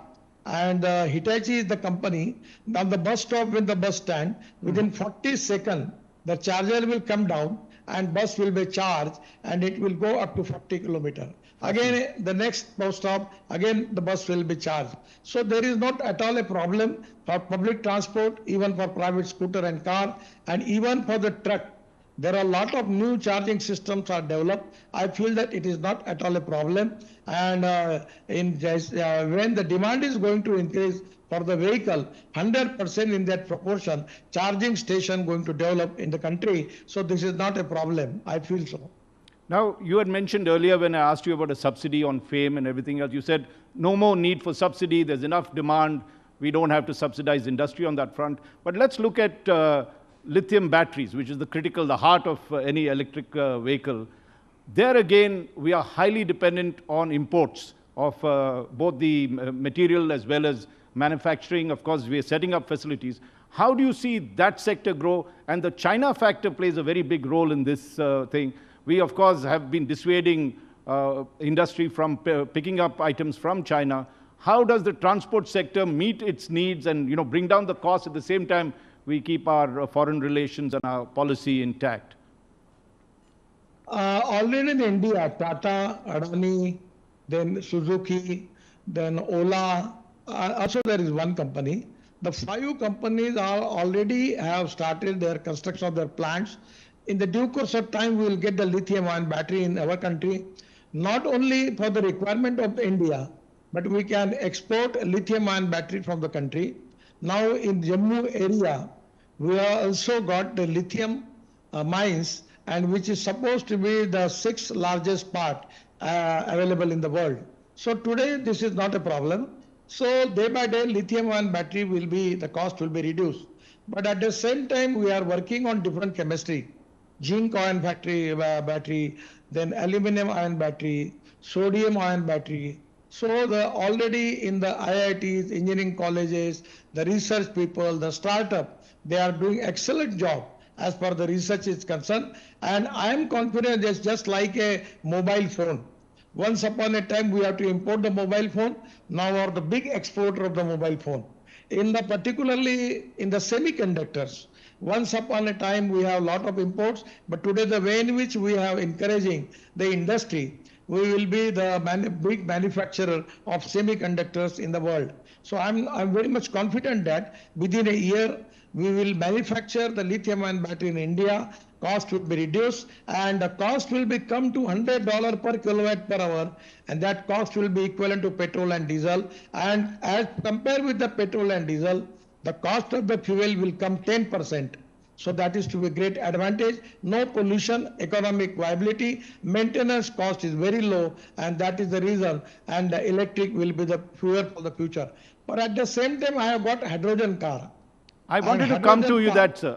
But before I come to hydrogen power, I want to ask you a question, because we are in Delhi, and we know Nagpur is your first home and Delhi is your second home. But, you know, the national capital region in the next 2 months will become among the world's most polluted cities. And this problem has been persisting for almost a decade or more now. What do you think? Particularly, I mean, there are 3 other factors that could impact pollution here, but road transport is one of the big things that has happened. What would your solution be in the next 2-3 years that we can reduce the amount of road pollution, at least in Delhi? What drastic measures would you recommend? Actually, frankly speaking, though I am from Nagpur, I also making lot of project in Delhi also. Okay. Around the Delhi in NCR, I am doing the road project of 60,000 crore. At the end of this year, up to December, the project will be completed. And I am equally very cautious about Delhi's development. The second thing, the rice straw, because of burning of Parali was a big problem in pollution. And I understand, I admit that. The 40% of the pollution is because of the transport sector, and I am a minister. So now the Parali is using, so that will be also burning of Parali will be stopped. And the most important thing is our buses, our transport, convert into biofuel and alternative fuel, electric.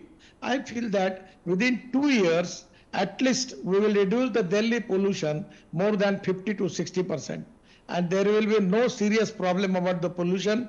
Only with my ministry, by making 60,000 crores of road network, it is going to resolve the problem of traffic jam and pollution in Delhi.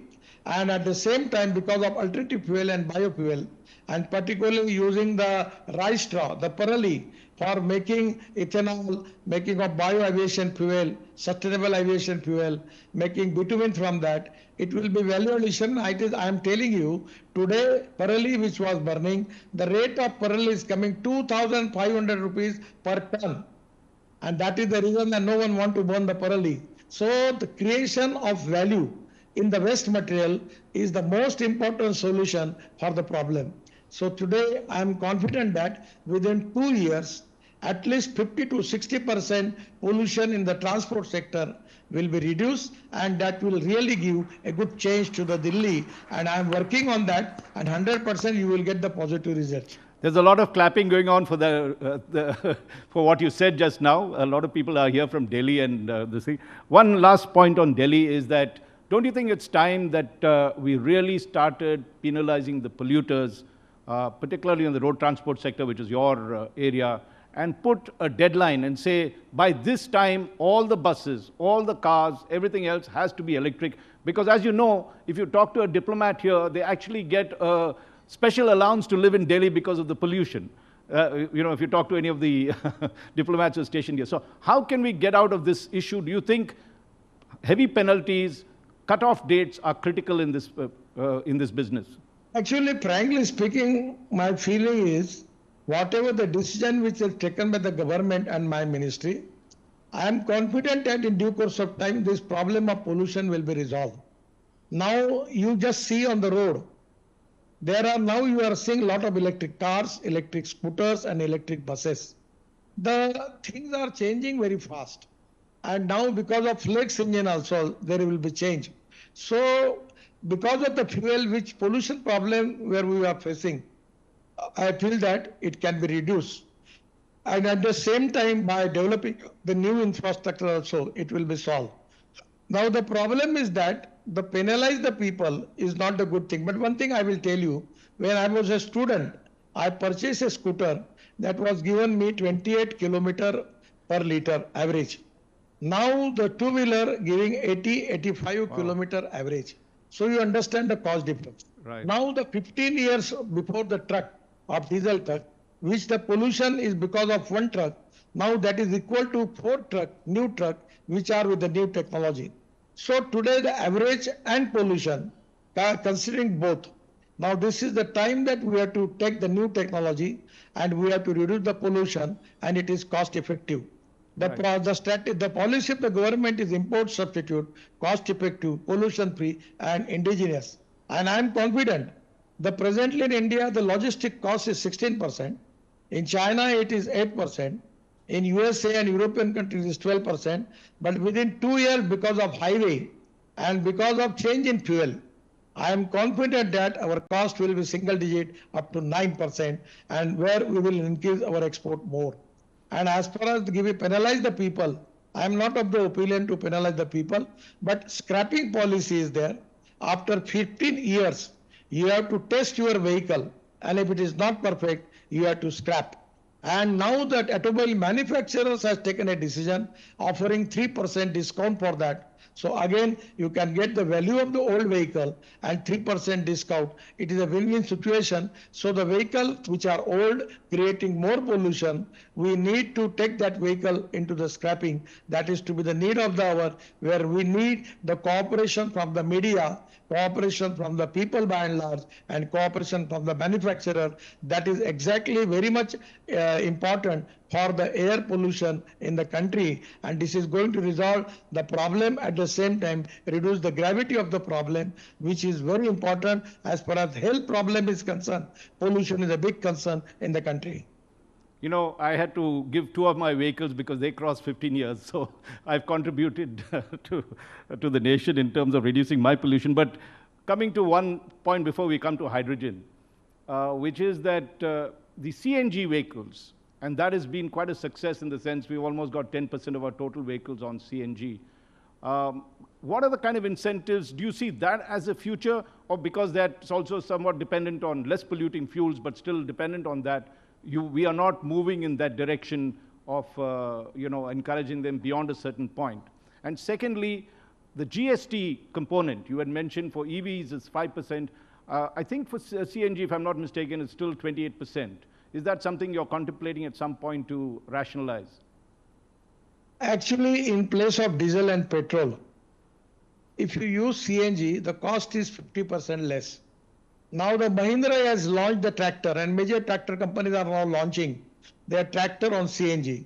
So 1 lakh rupees saving to the farmer every year because of CNG tractor. At the same time, now trucks are coming with the LNG, and there is a 60% saving on the fuel cost. So 100% that is going to reduce the transport cost and at the same time reduce the pollution. Now the problem is that as far as the electric vehicle is concerned, already 5% GST is there.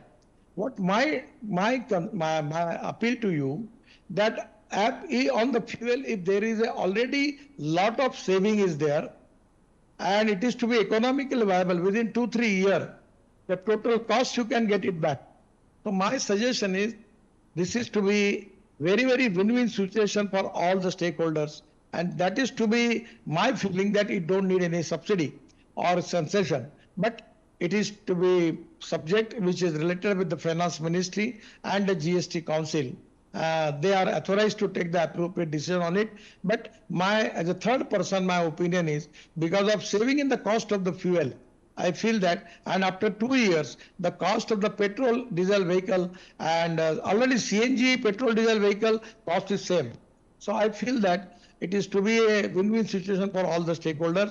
In place of petrol and diesel, everything is economically viable, and we have reduced the cost as far as the fuel cost is concerned. I feel that it is only the time for the country that people like you should exactly take these actual factual things to the people and to understand them about ethanol rate is 60 rupees. Now the diesel petrol is 110, 120 rupees. So there is a saving just that 120 rupees of petrol against 25 rupees of ethanol. So there is a saving in the flex engine. At the same time, CNG and LNG, there is a saving. In electric, if it is 120 rupees for diesel, for electric it is 8 to 10 rupees only power cost. So this type of saving which already we have, and again we are going to reduce the import. So again the number is going to increase. Competition is there. We have already imposed star rating now. Because of that, security of the passengers we are seriously considering, and that is the reason that today our export, I am confident that presently we have just bypassed Japan, and now the first number is USA in world for automobile manufacturing. Second is China, third is India, and fourth is Japan. And my dream is within 5 years, we will make Indian automobile industry #1 in the world. And all the truck, buses, cars, scooters, we will be export from India to the whole world. I am very much confident about it. Well, we wish you another term as well so that happens, but I'm sure you have other things to do. But Mr. Gadkari, I'm coming to your favorite subject. We've got a couple of minutes left on this. And hydrogen. And one of the things that you've talked about recently is hydrogen highways and the fact that you could leverage this enormous resource that we are building, not just for power, but also for transport. How do you see that direction going? Are we looking too far into the future? And, as someone said, we are jogging at the same space. We are not moving at all on hydrogen. Hydrogen and hydrogen fuel cell is the future technology. Now we are making hydrogen from petroleum, that is brown hydrogen, hydrogen from the coal, that is black hydrogen, and hydrogen from water and biomass, that is to be green hydrogen. Now exactly I'm not exactly a perfect person, an expert man in this field, but making hydrogen from municipal waste, by segregated municipal waste, glass, metal, plastic, and organic waste taking into biodigester, we will get methane, and from methane we will get the hydrogen. Again, by using biotechnology, we will increase the production of the biomass and using biomass into biodigester to make methane and hydrogen from that. My idea, my vision and my commitment is for the rural, agriculture and tribal sector. So my feeling is now presently our Kisan is Annadata. He is not only Annadata, he is Indhan Data. Now he is hydrogen data, he is bitumen data, and it is the time for, and now Hawaii Indhan data. So by diversification of agriculture towards energy and power sector, in present scenario, in our GDP growth, the agriculture contribution to the GDP is 12%, and the population belongs to agriculture and rural tribal area is 65%. For Atmanirbhar Bharat, it is the time for India we need to increase the growth rate in the agriculture area. So this is the diversity of agriculture towards energy and power will be the solution by which we can go agriculture growth up to 22% and making hydrogen from the farmer in the field. That is to be the ideal situation. We are in the process of that. I have got the hydrogen car. The name of the car is Mirai. I see. It is from Toyota. Yes, okay. I always running that car in Delhi also. And the problem is that the filling station for hydrogen cost is very high. We need to have reduce the cost of that and making hydrogen available in India. We can use hydrogen into steel industry. We can use hydrogen into chemical, pharmaceutical, and even in railway, in the airport, in the aviation industry, everywhere, car, truck, buses. So making hydrogen from biomass will be the economically viable.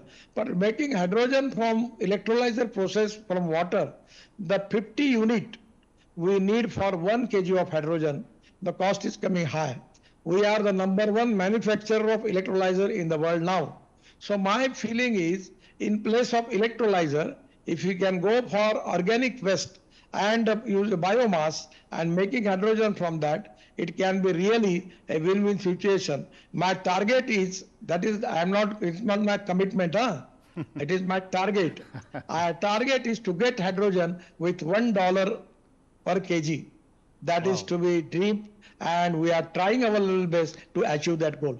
Well, Mr. Gadkari, that is a dream that we should all look forward to.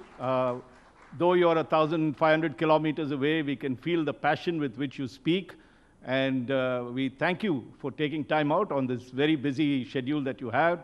And all of us, one of the big lessons I learned was what you talked about your scooter, that you got 30 kilometers or 28 kilometers per liter, and now the EV is going up to 80 kilometers. You almost tempted me to switch to scooters and save all that money.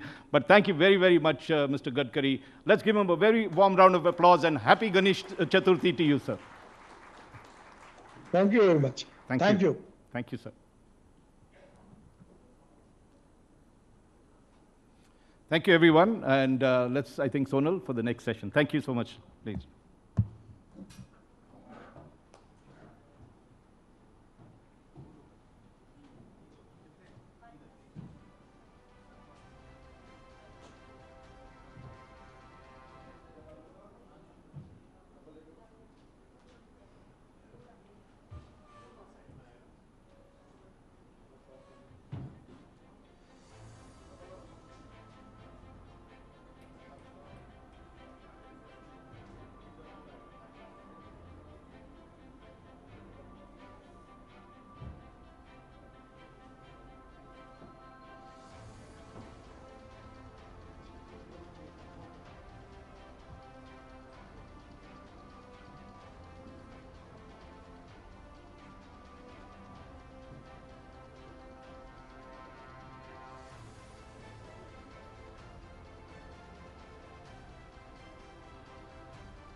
Ladies and gentlemen, throughout the day we have spoken a lot about power, the energy basket.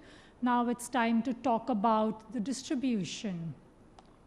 As we are talking about increasing the power capacity, there's also a very integral need for an efficient and resilient grid to ensure equitable access to electricity across the nation.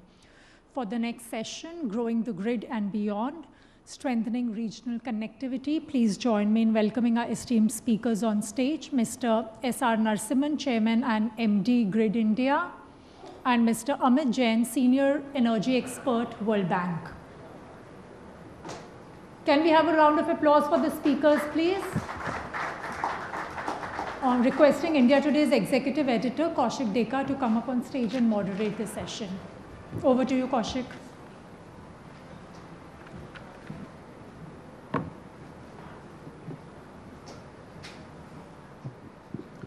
Good afternoon, everyone. Good afternoon. Since morning, I have been learning a lot about India's past situation. I earn my bread by writing about politics, but this is more fascinating than politics. My first question to Mr. Jain, because let's first go to the global perspective. Given that we have across South Asia, we have ambitious energy goals, especially in renewables. But given that, how do you think that interregional collaborations are going to help in achieving this goal? Particularly, you are working on certain projects, vis-a-vis India's cooperation with neighbors, and perhaps reaching far away to UAE. So considering these things, how do you see the roadmap for this, not only energy efficiency, but energy collaborations among nations? Thank you, Kaushik. Let me first start by saying that I don't see Raj and Anilesh over here, but I've been discussing, and Anilesh has been saying that his job is difficult, but I can assure you one thing, of all the people sitting over here, Mr. Narasimha's job is the most difficult, and I'll explain why in answer to your question very briefly. And I will also share a personal experience in answering your question. Almost 10 years back, I was in the desert area of Bhadla in Rajasthan and Charanka in Gujarat. I was lucky to be part of the design team of solar park over there. At that point of time, we had very few gigawatts of renewables in India. Today, we are the leaders in the world. Almost more than 150 gigawatt of renewables we have already installed, out of which predominantly a lot has come from Gujarat and Rajasthan. I believe more than 20 or 30 gigawatt. And we are all big fans of solar and wind. But as we know, solar and wind is an infirm power. The capacity factor is 15 to 19% because sun is for 4 to 5 hours a day, wind has come in the evening, which is a destabilizing force for the grid. And when you put 20 to 30 gigawatts at one location in Gujarat and Rajasthan, because there's desert over there, what challenges it creates for the grid, Mr. Narasimha will explain it to you when it comes to him. It's a nightmare. And we have 150 gigawatts of renewables, but how much storage we have? We are still catching up on storage. We are catching up fast, but storage is one area which is required to balance the grid. Now let's take off in the global scenario. We were also discussing that areas like Africa, where the solar intensity is one of the highest in the world, but when it comes to the solar installations or wind installations, less than 10% of the renewable installations are in Africa. So you see how difference is in terms of the potential and in terms of the installations. Similarly, within India also, as I mentioned, we are very much skewed on the solar, on the Gujarat and Rajasthan. So what options do we have? One, to scale up storage, which now we are doing. SECI and the Government of India is coming up with several gigawatts of storage projects. Number two, to make our internal grid very strong. Again, Mr. Narasimha has done an excellent job in keeping our grid strong. But imagine a day when you will have a cloud cover in the desert of Gujarat and Rajasthan. It happens rarely, but if it happens, and it does happen, several gigawatts of solar and wind will go down. Then it poses a risk to our grid system. Solution again is one is storage. The other solution is to evaluate, can we explore connecting our grid to the east or to the west? In the west, we can look forward to Middle East, Saudi Arabia, Oman, UAE. On the west, we can look at the Southeast Asia. The reason we look at the east and the west is there is a time difference between Indian time zone, the Middle East time zone, and the Europe time zone. Europe is 4 years behind us. So when the sun is shining here, Europe is just getting up. Can we explore transporting our peak power from India to Europe via Middle East? And when we are in the evening, when we have the peak power, can we look at importing power from Middle East to us? Whether it is feasible or not, the feasibility study is underway. About 3 years back, World Bank signed a MOU with the MNRE and International Solar Alliance, where we launched a feasibility study for what we call One Sun, One World, One Grid. It's an initiative launched by the Prime Minister about 3 to 4 years back when ISA was launched. Under this feasibility study and initiative, we are looking at several pilots of connecting India with East and West, also looking at India and Sri Lanka connections. So in a nutshell, what I'm saying is, with the renewable energy coming up so fast, we will have to think out of the box and look at solutions. Is connecting India with other continents and other countries, can it be a viable solution in addition to the storage, putting up in the areas where the RE is going very fast? Thank you. As Mr. Jain rightly pointed out, Mr. Narasimhan has a really tough job, and the grid system in India, it has come a long way since probably, say, 2012 when we saw a breakdown. These things are a matter of past now. But recently you only said that the reliability of this grid is itself a very big challenge, and with new challenges coming up, and you have to anticipate future challenges, then only the grid can keep up with those things. So for our general understanding, if you could highlight at least 3 big challenges that you anticipate in next 5 to 10 years that the grid might face, because there is a question of integrating renewables to the traditional forms of energy. Yeah, thank you, Kaushik. So first of all, thanks for having me here as a panelist. So coming to the question that you raised, the first thing that I would like to say is that we must take pride in the transmission system that we have built over the last 25 to 30 years. 5 lakh square kilometers of transmission lines, 220 kV and above. The robust framework which we have for transmission planning and execution. We have the central transmission utility and CA at the central level. We have the state transmission utility at the intrastate level. They are responsible for planning and execution of the system. And more important is that even in the execution part, tariff-based competitive bidding in interstate transmission, that has been a huge success. And we went about integrating all our grids much before there was any talk about wind and solar. 31st December 2013 was when we integrated all the 5 regional grids, into one synchronous system. And one synchronous system has its set of challenges, but I'm sure the practices which we have, the operating practices which we have, that would go a long way in ensuring that the grid continues to remain reliable. Coming to what, I'll just mention, about Amit Jain, he said about Rajasthan. One good thing how transmission has impacted each person is that some of our team members went to Bhadla in Rajasthan, and then when they were sitting in the guest house, it was a private guest house, there was a lot of private hotels, where they were staying.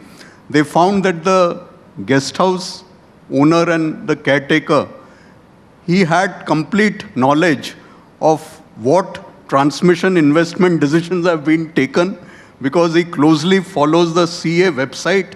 He knows which transmission projects the National Committee on Transmission has approved, and he was very knowledgeable. He would almost look like a panelist like me, the way he was discussing, So that's the, how transmission has impacted even the common man out there in Rajasthan. Now coming to the challenges ahead, actually life was much simpler in the earlier days. We had all our fossil fuel reserves in the eastern and central part of the country. The demand was in the western and southern part of the country.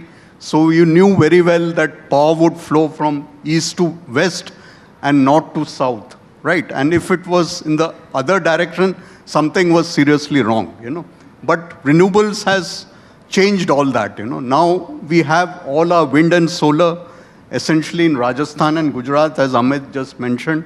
Khavda and Bhadla, these are the 2 areas where we have, in the last 3 years, Rajasthan, suddenly we have 23 gigawatt of solar, which has come up in the last 3 years. Now that changes the power flow pattern drastically, And so much so that during the high solar hours, we have south to north flows, right? And during the non-solar hours, it would be the other way around. So the transmission system has to handle all these variations, and in the planning horizon, definitely we have been interacting with CA and other authorities. So at least they have started planning for 16 scenarios in a year, which you would have 9 to 16 scenarios. In the night time, you would have one set of load generation balance. In the daytime with high solar, you would have another set. So it's important that we study that the network is reliable enough to handle all these scenarios. That's the first challenge, but definitely in the planning horizon, we cannot foresee all the possible scenarios, and we might end up having surprises in the operating phase. So that's the first challenge, and even in the operating phase, it's up to us to anticipate so that even if there's a surprise, you're well prepared for it. So that's one. The second is, of course, reliability doesn't come from wires alone. Lot many things go to ensuring that the grid remains reliable. We did have a lot of incidents of large solar parks going out because of a fault in the transmission system. So how this equipment, wind and solar, the power electronic devices, how they behave for a fault in the grid, that becomes very important. And it's important that the grid remains stable even under those conditions. So that's where, the CA technical standards, they become very important, and we have tried to put in place a robust mechanism for ensuring that when a wind and solar park, when they first get connected to the grid, we run all the simulations to see whether they would comply with the CA standards. But again, it's a simulation, and simulation and real life, there are differences. So that so the incidents which we had, they were essentially that while in the first time when the asset got connected, things were all okay as per simulations. But in real time, there were surprises. Then we had to interact with each and every developer to see what are the settings, that changes that need to be made. And for renewables, it's very a different ball game altogether. It's a huge logistic nightmare. If you have to make any changes at the field level, they're all spread out. All your inverters, they're spread out throughout the countryside. And that's where remote changes are done, through VPN and others. So that's where the cyber security concerns, they also become very important. And third, of course, while a lot has been talked about in the interstate transmission, the intrastate systems also need to be strengthened. From 1st October 23, we moved to the general network access regime that the Central Electricity Regulatory Commission has ushered in. Now, GNA, from a technical perspective, let's say a state like Madhya Pradesh, if they say that they have 5,000 megawatt general network access, what does it mean? That they can access this 5,000 megawatt from any part of the country.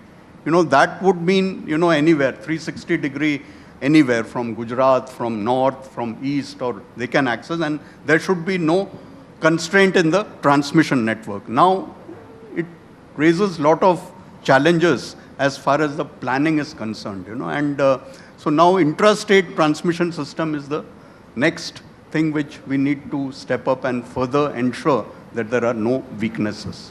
That's it. Thank you.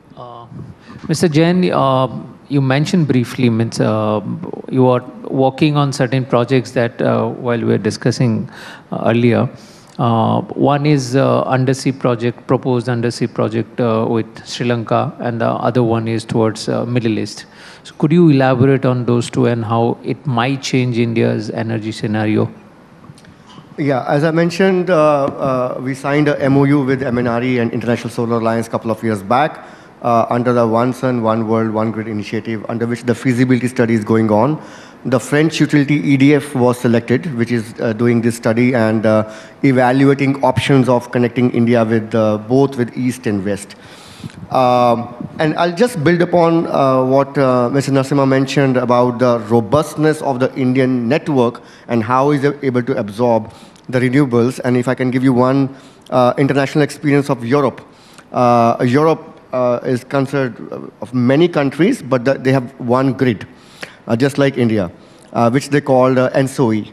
Around 42 TSOs, network operators, are connected in Europe. Complex, just like India. But I want to showcase how they have managed their grid so well.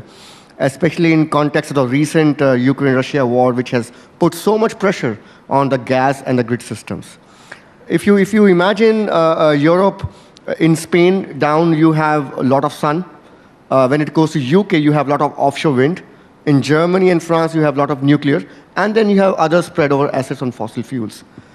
Because of the dispersedness of the resource across several countries, they are able to export and import power seamlessly within Europe, saving billions of dollars in power. They are spending on an average $2 billion in the grid strengthening, but the savings from this one grid is saving much more billions of dollars per year because of the interconnection. The point I'm making is, interconnection of grids require a thorough feasibility study, whether our grid codes are able to connect with the grid codes of the other countries. But these advanced studies need to be done, whether it is with Middle East or with Sri Lanka or with other countries, to evaluate the option. As Mr. Narasimha mentioned, 23 gigawatts in Rajasthan is not a joke. Even a desert or a state is generating, and it's going very fast. So when we are moving very fast in that direction, and rightly so, options of interconnecting with other countries need to be evaluated. Recently, Italy, Tunisia grid is being now evaluated in a very advanced stages. There are various power pools in Africa which are now transporting power in between. Similarly, there's a loose grid in ASEAN region. Pan-Asia Arab also has a grid interconnections. So I think these feasibility studies will come out with cost-benefit analysis.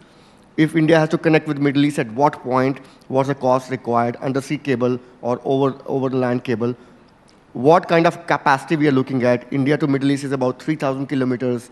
What is the depth of the ocean? What kind of technologies? So all these results will come out as part of the phase 2 study, which EDF is conducting, and which will actually give us some of the pilots of India interconnections with other parts of the world. Thank you. Mr. Jain mentioned about this European grid.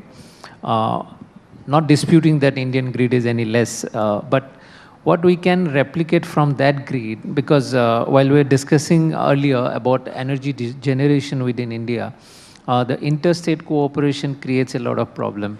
So I'm pretty sure in the grid management also that's an issue. So what we can probably replicate from that European example to iron out these differences within India and make it more efficient. Yeah, actually, I would tend to disagree. Like I think we are doing much better than what continental Europe is doing, because we have been following them very closely. Last week I was at SIGRE Paris.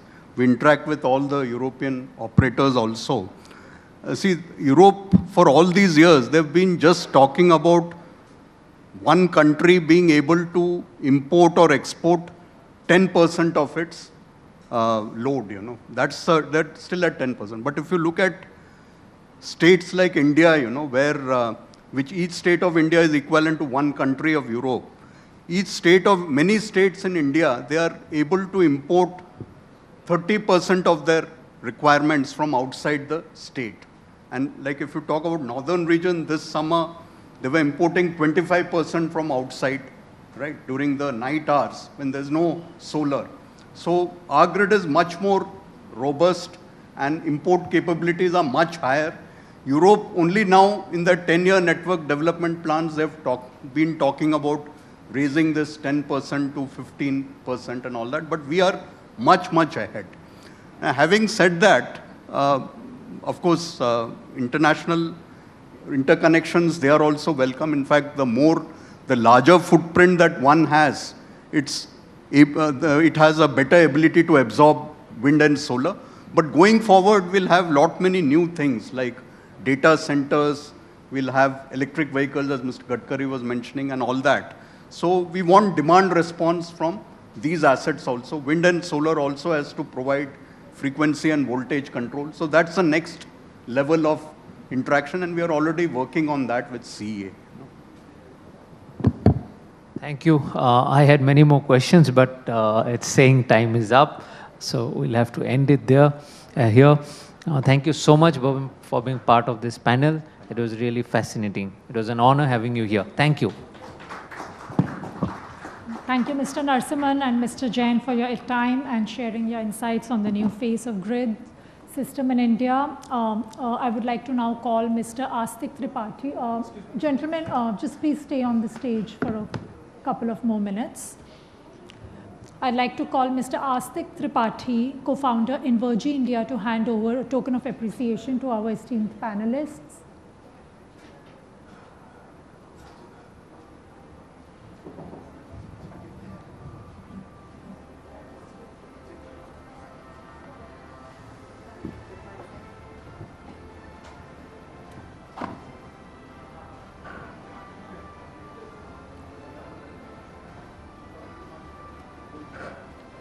Thank you.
We're just waiting for one more speaker. Just please give us a couple of more minutes.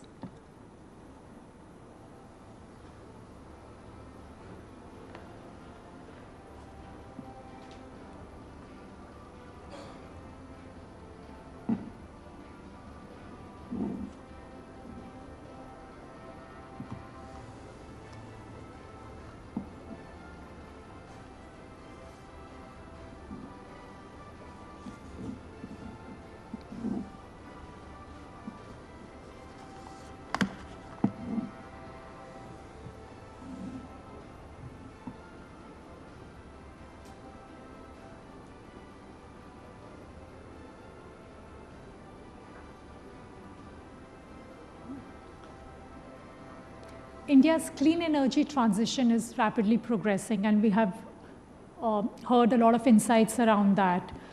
And to fast track the progress on the path to cleaner energy and discuss the challenges along the way and delve deeper into the subject, please join me in welcoming the session speakers. Mr. Jay Prakash Shivahare, Managing Director, Gujarat Urja Vikas Nigam, Mr. Deepak Pandey, CEO, Invergy India Private Limited, and Mr. Kamal Kishore Chatiwal, MD, IGL. May I request everyone to please come on the stage? Moderating this session is MG Arun, Managing Editor at India Today. Over to you, MG.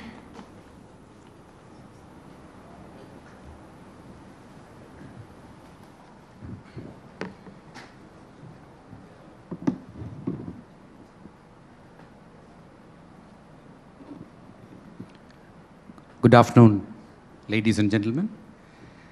India is the third largest energy consuming country in the world. We stand fourth globally in renewable energy installed capacity, fourth in wind power capacity, and fifth in solar power capacity. As we have said in various previous sessions earlier in the day, India has set an enhanced target of 500 gigawatt of non-fossil fuel-based energy by 2030. While we are on the course of this major transformation in favor of renewable energy, we also need to make our traditional ways of electricity production and distribution much more efficient, as well as increasingly look at renewable energy to meet our short and medium-term challenges in power sector. To discuss this, we have got an eminent panel of experts drawn across the spectrum. We have Mr. Jay Prakash Shivahare, Managing Director of Gujarat Urja Vikas Nigam, Mr. Deepak Pandey, who is the CEO of Invergy India Private Limited, and Mr. Kamal Kishore Chatiwal, who is the Managing Director of Indraprastha Gas Limited, which a lot of you would be familiar with because he caters to, the city, as we call it. So I'll take the first question to Mr. Shivahare. If you could, give us a view, because you are a parent company which is it's a holding company for several of the power, generation, distribution, and regulatory, happenings in the Gujarat power sector. If you could give us an idea of the Gujarat model, as we call it, where you have efficiently, synchronized the various, companies within the holding firm, and how you are also planning to meet a bulk of the energy needs from the renewable sector. So if you can give a broad spectrum to open up, then we'll take the question to others also. Thank you for having me here. Let me start with the 2003, when Gujarat, under Honorable Chief Minister's leadership at that time, Honorable Prime Minister now, started power sector reforms. So unbundling of the sector was done in 2003, and followed by a series of reforms, including Jyotirgram Yojana, that ensured last mile connectivity. So from 2006 onwards, Gujarat is having 24/7 power for all in every village also. So that was something which was unthinkable at that time, but that was successfully done in the state of Gujarat. And after that, that has become the foundation for faster industrialization of the state, and that has impacted the quality of life of people in a big way. Now we are going through energy transition. So Honorable PM has given a target of 500 gigawatt by 2030, in which Gujarat would be contributing more than 100 gigawatt. And that does not include the capacity that will be created for green hydrogen.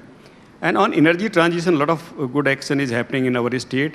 So if we talk about current emission intensity of the power sector, it is like 0.86 for the country per unit CO2. But now we are going to integrate 42 gigawatt of RE by 2030. So GUVNL's energy basket would look totally different. And in next 5 years or 6 years, carbon intensity of our energy basket will go down by 60%. So it is now 0.86 kg CO2 per unit. It will come down to 0.36. So these are the kind of steps that are being taken up to make sure that we move towards energy transition. Our basket will be much greener, and we'll be able to supply green power to the industries to make them more competitive. And there is generally a conception that probably energy transition is going to be very costly for the society. But for a rich state like Gujarat, we have done our modeling in association with CEA, and our resource adequacy plan shows that our power purchase cost, APPC, will come down by 21%. And if we factor in that inflation rate, then it is going to be much sharper decline in the power purchase cost. So it will make Gujarat again powerhouse for industry, because it makes entire industry much more competitive. So this is our trajectory, and a lot of things are happening in green hydrogen, in offshore wind, because we have huge potential for offshore wind also. We are hosting RE Invest Summit that is being organized by MNRE, and that is happening on 16, 17, 18 September. So we are also using this opportunity to invite entire value chain for offshore wind in the state of Gujarat.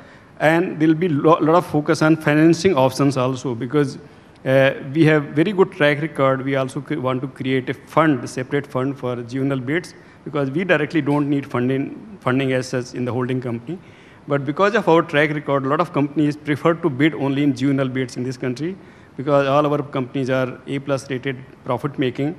So this model has worked well for the state of Gujarat, and probably under RDSS, Government of India is also trying to implement that throughout the country. Okay, so we'll come to the other aspects of this very soon. I want to bring in Mr. Chatiwal here, because you have, you as a company, Indraprastha Gas is the cleaner of the traditional, fuels. And already, apart from the fact that you have around 900 CNG stations, you are looking to enter, you set up LNG stations, to convert fuel into liquefied gas. We'd like to know the thought process behind this and, the kind of expansion that you are planning. Yeah, thank you, Arun. Fellow panelists, invited guests, participants for this summit, India Today Energy Summit, all the organizers. A very good afternoon to all of you. And before, I think we heard the Honorable Minister speak, and he has made my job slightly easy in the sense that he said that as compared to petrol and diesel, the cost is 40% to 50% cheaper when you run on CNG. Now, before I come to the subjects, I want to give a brief overview of the energy scenario. Now, the total world energy consumption is something around 15,000 million tons oil equivalent, 14,800 to be precise. And out of that, 81% is coming from fossil fuels, that is oil, gas, and coal. Now, world over, the gas share in that is around 23%. Now, if you have come to India, so we have around 935 million tons oil equivalent energy demand total, and gas share is slightly less than 6%. Now, the transition world over has been that from fossil fuel, among the fossil fuels, the coal and oil are slightly more polluting than the gas. So gas is relatively much more cleaner fossil fuel. So the transition there is much, much easier. That in the sense that you don't need an additional infrastructure or a separate infrastructure. The existing infrastructure with small tweaks can be used to make this transition. So that's how the world's gas share has gone up to 23%. Now, the similar vision is there in India also. The government's vision is to increase this 6% to 15%. Now, what that will do is immediately in the interim, we have a target, we have a net zero target of 2070. And in the interim, we have a target of 2030 to reduce our carbon intensity by 45%. Now, as we all know that gas, if we switch from coal to gas, the carbon emissions reduce by 50%. And from diesel to gas is around 30%. So immediately, if we can do this switch, that's where the CNG and LNG come into picture. Like if I come to the heavy vehicle segment, which is India consumes around 100 billion liters of diesel every year. Out of that, 40% is going to the heavy commercial vehicle segment. Now, as of now, there is no solution in the world where you can use electrification of that. The battery storage and all those technologies are not there as of now. So world over, what has been done is to convert those heavy duty vehicles to LNG so that you get an immediate benefit of 30%. And the existing system can be used with slight tweaks that, instead of diesel, you need an LNG infrastructure, LNG tankage storage, as well as LNG infrastructure. That on roads, you need, instead of diesel dispensers, you need LNG dispensers. So China has around 6 lakh LNG trucks, 5,000 LNG stations. India has got 250. So there is a huge scope in India to start this switch. And in that direction, IGL has taken some steps that we have a long-term vision of setting up 100 LNG stations. And this year, we are targeting 5 to 6 LNG stations. So what it does is immediately, once the vehicle is converted, so what support that we were looking for, the question was asked in the earlier session, was that the GST component on electric is 5% because it is contributing. Now, there is a presumption that it contributes to a cleaner environment. Now, similar thing is there for LNG vehicles also. And but that is being charged at equivalent to diesel, petrol at 28%. So the industry demand was that in between, if it can, some value can be fixed. That is number one. Number two is, as far as the CNG vehicle is, CNG segment is concerned, if you look at the infrastructure, 10 years back, we were having only 700 CNG stations. Today we have around 7,000 CNG stations. And in next 5-6 years, the number is going to go to 18,000 CNG stations. So that's the kind of, and I'm happy to share that in Delhi is the only city in the country where a single company is having more fuel stations as compared to, say, the other three giants, say Indian Oil, Bharat Petroleum, HPCL. They have combined 400 stations. IGL alone has got 500 stations. So, and that is the reason for the success of CNG vehicle, because if you see the penetration of CNG in NCR, it's close to 40%. I mean, the new vehicle additions are 40% are vehicle.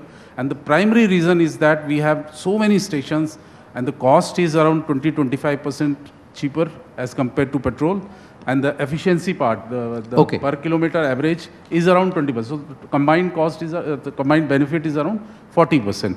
So seeing all this benefit, we see that in the transition towards a cleaner energy future for the country, and supposing the number 935 goes to 1800, 900, that has to go to that level if the country is growing. And it is only a question that whether it will, the number we will be reaching in 10 years or 15 years. Yeah, we'll come now, to if we go to aspects. 1900, suppose we go to 1900, and present share of renewable is only 56 million tons oil equivalent.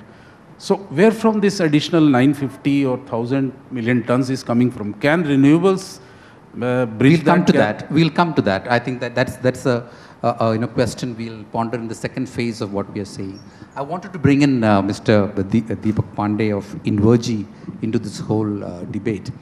Now, we have already heard two gentlemen, one who's talked about the increasing role of renewables in his overall energy basket. And then we heard how CNG as a cleaner fuel is making a huge impact.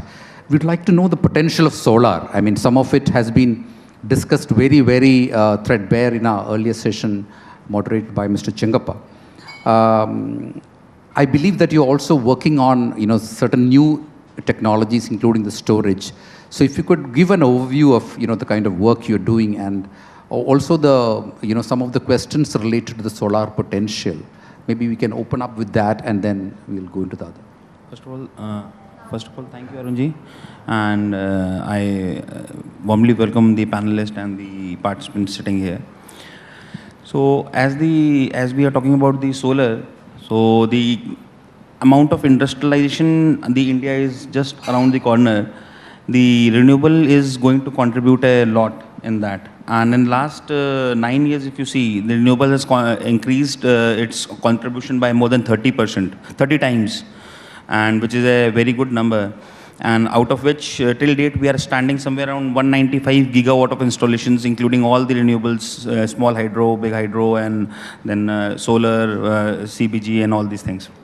So still the potential of solar in the which is going to contribute, because the energy demand has to increase, and the potential which we have right now is of 747 gigawatt, and still till date we have only achieved somewhere around 87 gigawatt from solar itself.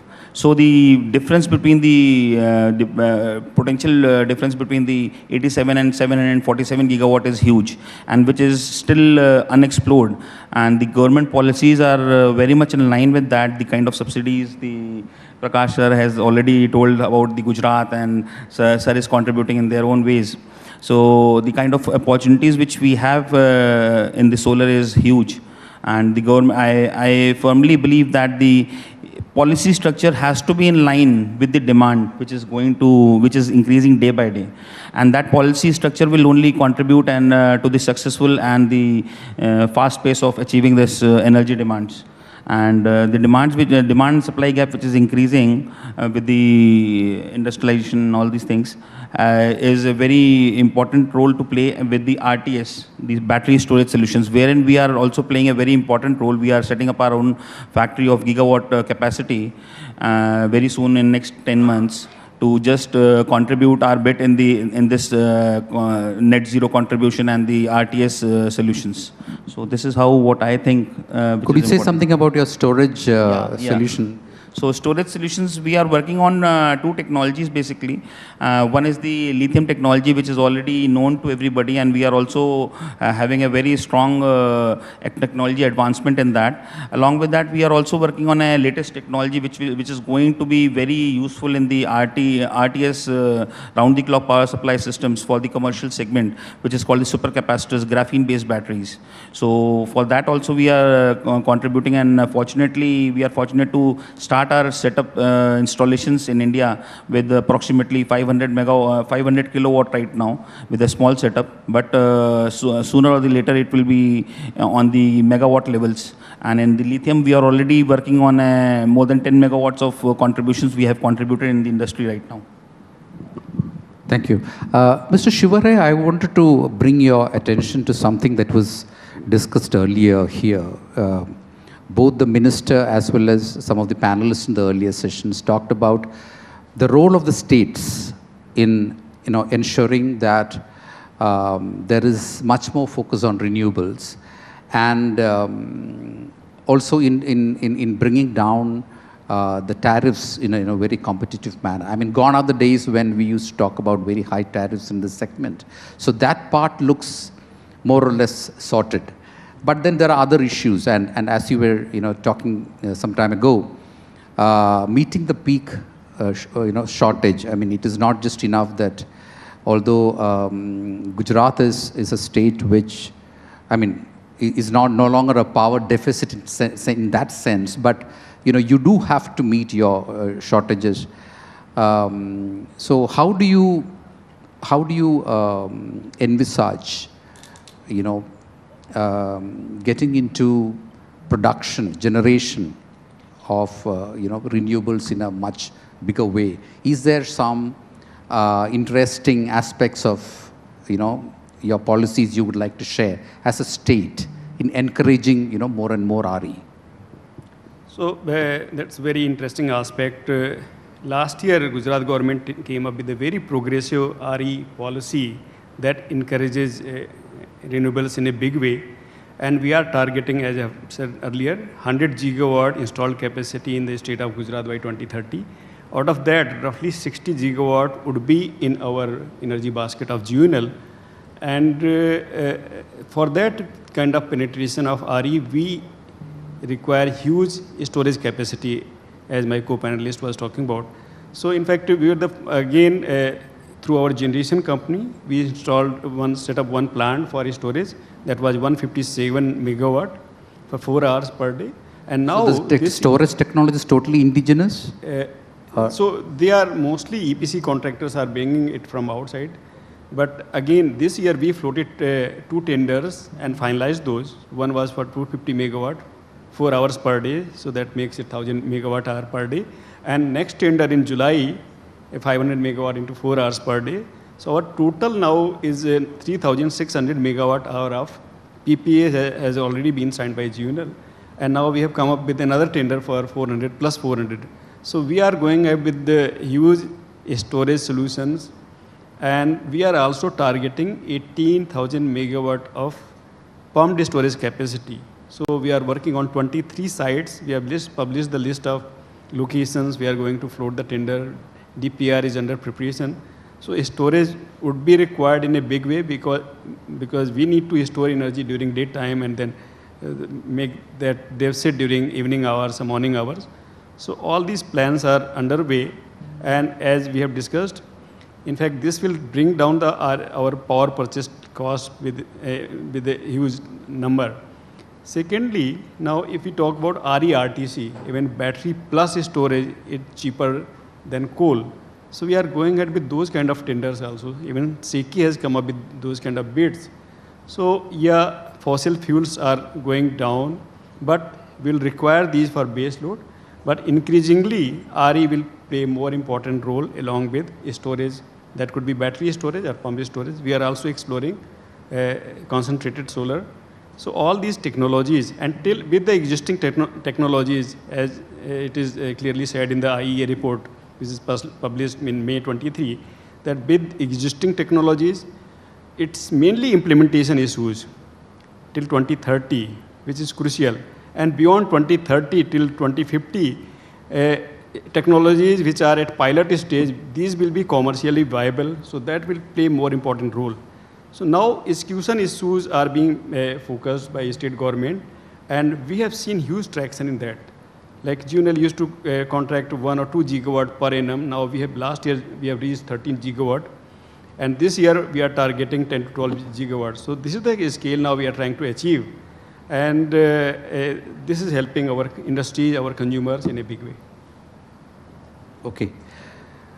Mr. Pandey, I would like you to delve a little later, because as one of the entrepreneurs in this panel, I would like to take maybe some gleans of information from you as to the budding entrepreneurs who would like to enter this segment. Of course, it is promising, and the government's policy is oriented towards this in a big way. But what do you think are these just challenges, like a startup such as yours would incur when it comes to, setting up such a kind of an operation? Because I think you are part of the original innovators, and you're also addressing a big gap that is there in this segment, which is the storage element, which we have talked about earlier also. So if you could give some idea of some of the challenges that you feel still face. First of all, if you talk about the entrepreneurial journey, for an entrepreneur, the vision is very important. And how to contribute to the society, that makes a difference. And the time when we started it was the policies and everything was in a very low shape. But today the government is being contributing a lot and made so many entrepreneurial friendly policies. So the challenges are becoming very less day by day. I don't say there are no challenges right now, but it is 100% the challenges are reducing day by day. So the vision of an entrepreneur matters what he wants to contribute. And as far as the if we talk about, we are still standing in 2024, and there are still far-flung villages which are still not received the electricity. And the potential for storage is huge as a microgrid. So we are also doing a few projects in Himachal and other places where we are providing the microgrid through storage and lightening those villages. So the potential is huge. It is just the thought and the way they want to contribute in this net zero and the global, where we are, as you have mentioned, that we are 4th right now, which is again a very remarkable number from where we have started, India has started. So the potential is huge, and the opportunities are there. It is just about their willingness to grab that and take the things forward from there. That is the suggestion which I would like to just mention here. Okay, I'll come to Mr. Chatiwal, and I think we are coming towards the close of the session very soon. You had talked about the fact that, and it's a very important aspect of how to reduce, pollution, especially from the commercial vehicle side, and I think that is what you were, explaining earlier. And as we move closer towards the end of the year, I think, the capital city always comes into news because of this particular issue.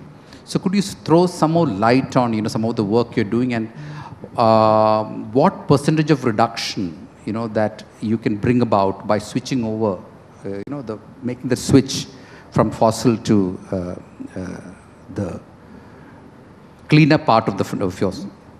Okay.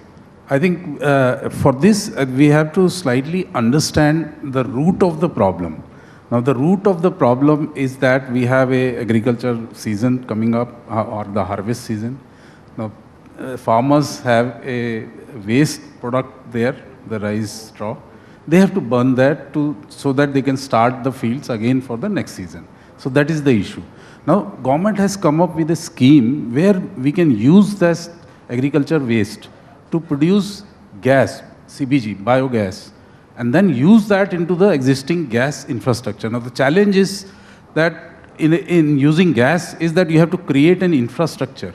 And then once the infrastructure is created, you can easily use that. Now, now the couple of big themes that India can play in the next 10 years or so is the biogas, where currently we are importing 100 MMSCMD of gas. Now biogas has a potential within the country to produce 50 million. So that's around 50% of our import we can reduce just by using the biogas. And one of the waste that is being used in biogas is the parali or the rice straw or whatever the agriculture waste that we are doing. Second is the waste of biogas that the households generate. Municipal solid waste, if we can segregate that, that is a huge potential, because the country has now started developing the infrastructure. In Delhi, I will tell you that we have around 25,000 kilometers of pipelines, gas pipelines. So that's MDP and steel both combined. So that's a huge capacity, and we are selling around 7 million gas in Delhi alone. So we generate around, say, 15,000 tons of MSW waste every day. So we can use that as well as the agriculture waste. We have to channelize that instead of burning, if we can make briquettes and then use them in making the biogas, so that can be used into the city gas network that already has. So this is circular economy that we have to work on. Now, vehicle pollution is one of the factors that is contributing, because if it was so, then throughout the year, I mean, we see this phenomena only in a window of 1 or 2 months, just after the harvest season. So that's the thing. Otherwise, in January, February, we don't see any impact of pollution. So we have to understand the root cause, and I think the government is taking many steps. They are promoting biogas in a big way, that they have announced 5,000 such plants. In Punjab, we see many plants coming up on this parali. I mean, they make briquettes and then they store that. And in the year, throughout the year, they use that. So we can popularize this movement, that instead of burning, like the minister also said, that 2,500 rupees per ton the farmer is getting. So if we can have some infrastructure to store all those parali instead of burning, I think this issue that we see every year in October, November, December will not be there. So yes, transport sector is contributing a little, but I don't see that you can convert 100% of the vehicular population to electric vehicle, because just now we got a news that the registrations have stopped in Delhi. I mean, Delhi is a big market for EV also, so 10% of the total EV comes from Delhi, and the registrations have stopped in the month of August. So what is the reason? Because the subsidy, FAME 3, people are expecting is not there. So this sector can continue as of now on subsidy itself. So can India afford to provide subsidy? Right now the conversion of electrification is only 3% in the overall vehicle.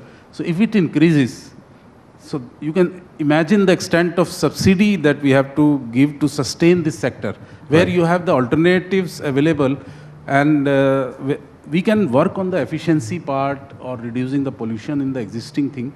That would be, I think, a much better solution as compared to thinking of replacing, which I think will be very, very difficult. Okay. Thank you so much. In fact, these are all extremely interesting topics which we can keep debating, but we are at the end of the time. Thank you so much, gentlemen, for enlightening us with your thoughts. A big round of applause to all the three on this. Thank you for this very interesting panel. May I now request India Today's executive editor, Kaushik Dekar, to hand over a token of appreciation to our esteemed panelists.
India is already the second largest wind market in the Asia-Pacific region following China.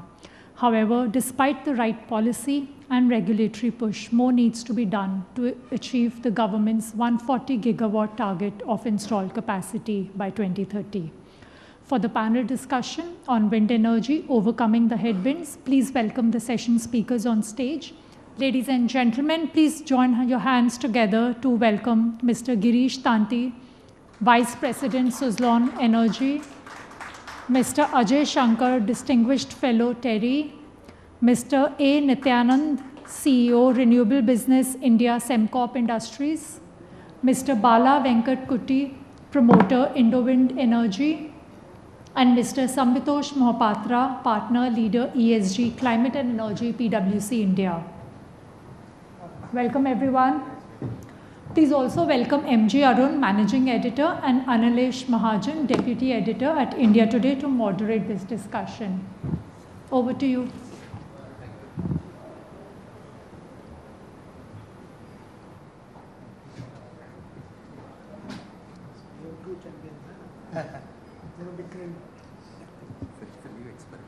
So in this panel, Suzlon is the champion. You have shown the world that how Indian wind can become world class. Good evening, all of you. At the COP26 summit, India set a net zero carbon emissions target by 2070. While solar energy is expected to be the keystone of this transition, wind energy will play a critical role in meeting India's growing demand and achieving this target. The country presently has the 4th highest wind installed capacity in the world and is expected to add 50 to 60 gigawatt of wind capacity by 2030, bringing the total capacity to 90 to 100 gigawatts. But however, there's still a long way to go. To discuss on the opportunities, we have an eminent panel with us today. We have Mr. Girish Tanti, Vice Chairman of Suzlon Energy, Mr. Ajay Shankar, Distinguished Fellow, TERI, Mr. A. Nityanand, he's the CEO, Renewable Business India, Semcorp Industries, Mr. Bala Venkat Kuti, he's the promoter of Indowind Energy, and we have Mr. Sambitosh Mohapatra, Partner, Leader, ESG, Climate and Energy, PwC India. Maybe we can start off with Mr. Girish Tanti, who, like Analesh said, represents one of the pioneers of the wind energy segment in this country. We have got very ambitious targets of net carbon emissions net zero by 2070. And wind energy has a very, very important role to play in this.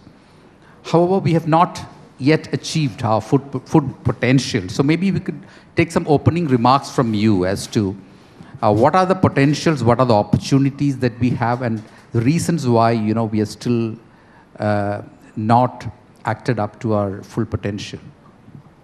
Thank you, Arun. So I think wind energy is one area where our country has started this journey over 30 years now. So we were amongst the first in the world, the first group of countries which took on wind energy. And I think it's been a long way since we have come from that point in time. And, the kind of technology development that has happened over the past 3 decades has made sure that, just to give you an example, I mean, today, if you see the total potential of wind energy today in our country, it's in excess of 1 terawatt, yeah? So it's very huge, the amount of wind potential we have. This, if we were to talk just 2-3 decades back, then it was less than half. Now, it's not that the wind resources have changed, but the technologies have changed, which has made it possible to almost double the capacity. So I think there is, unlike some of the other renewables in case of wind, it's a very complex science, it's a very complicated product.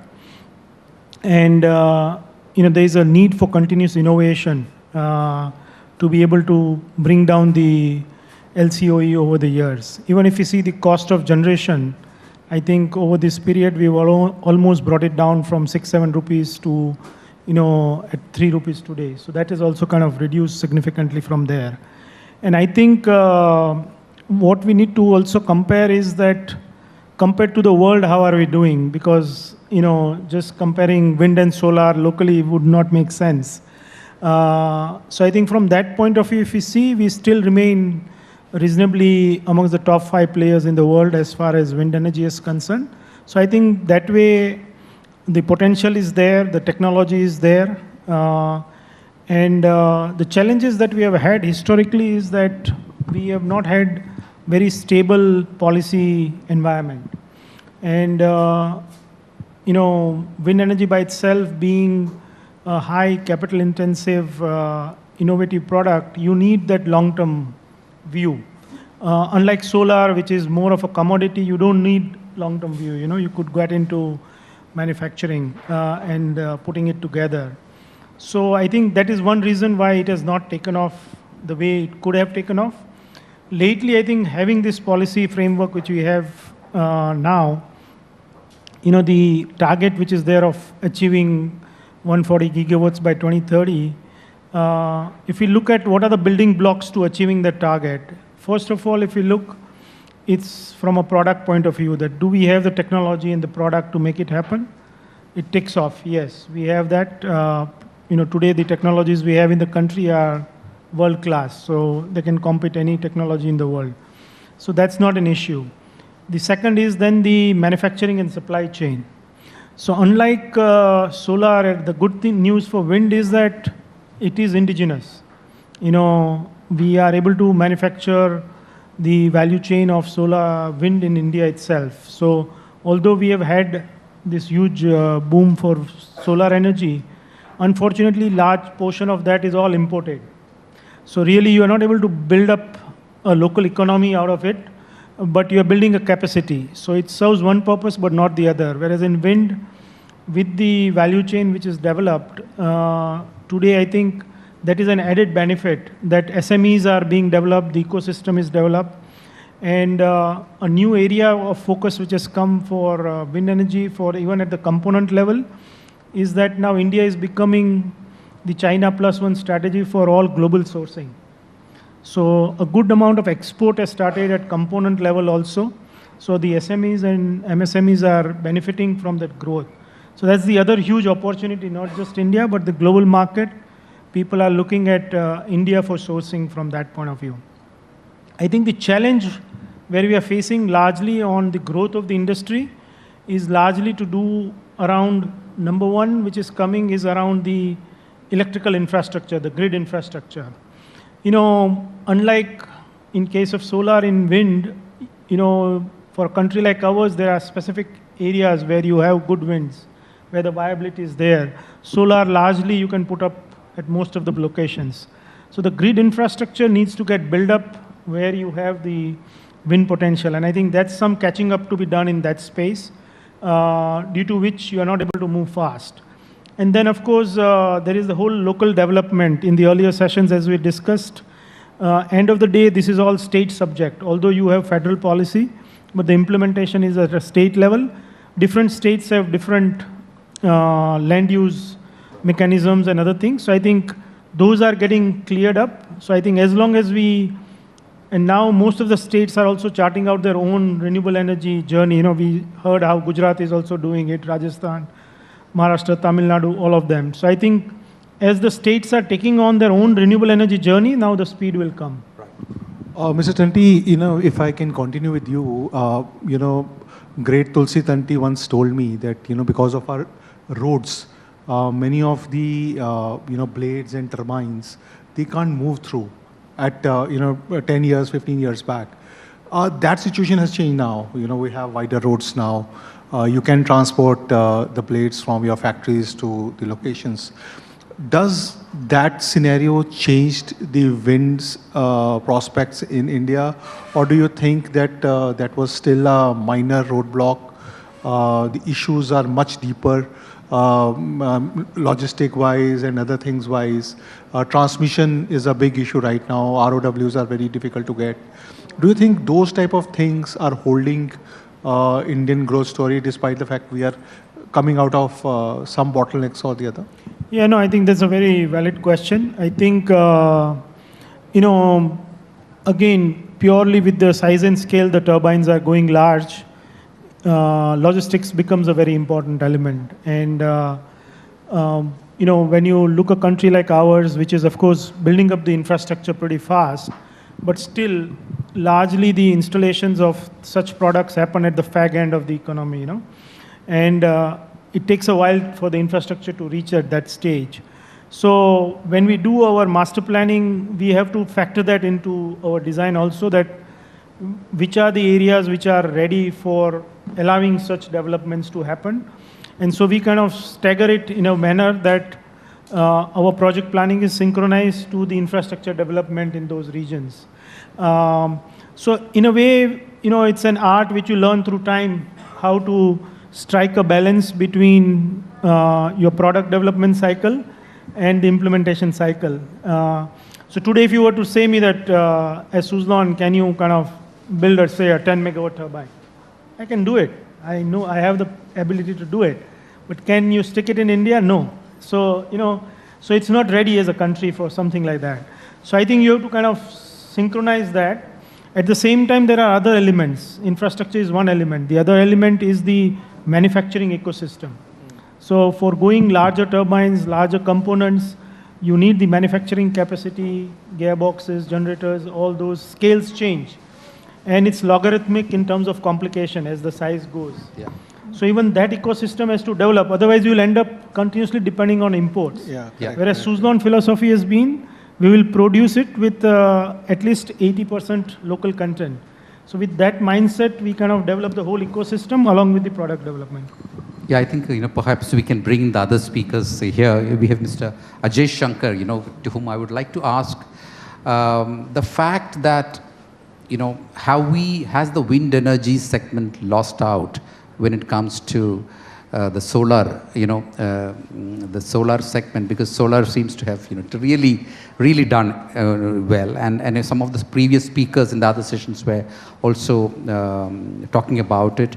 The levelized cost of energy for solar has declined, much more, around 11% per year compared to 5% for wind, which is also cited as one of the ways, reasons why customers have moved towards solar. How do you view this, and what is holding back, and why this mismatch when you compare with the solar offerings?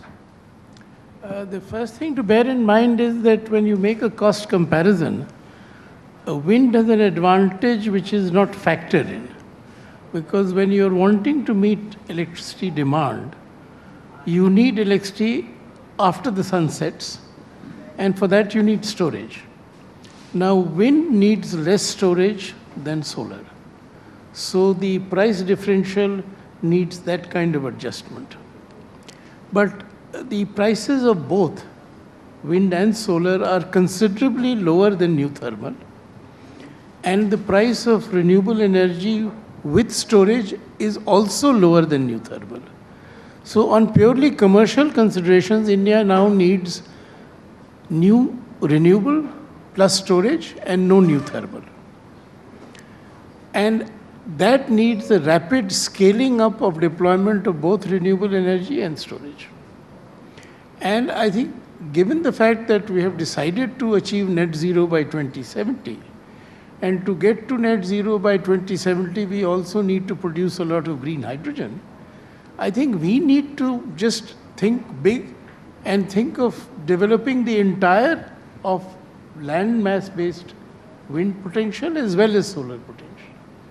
And we should think beyond 2030 of how we become the leading power in the world in terms of transiting away from fossil fuels.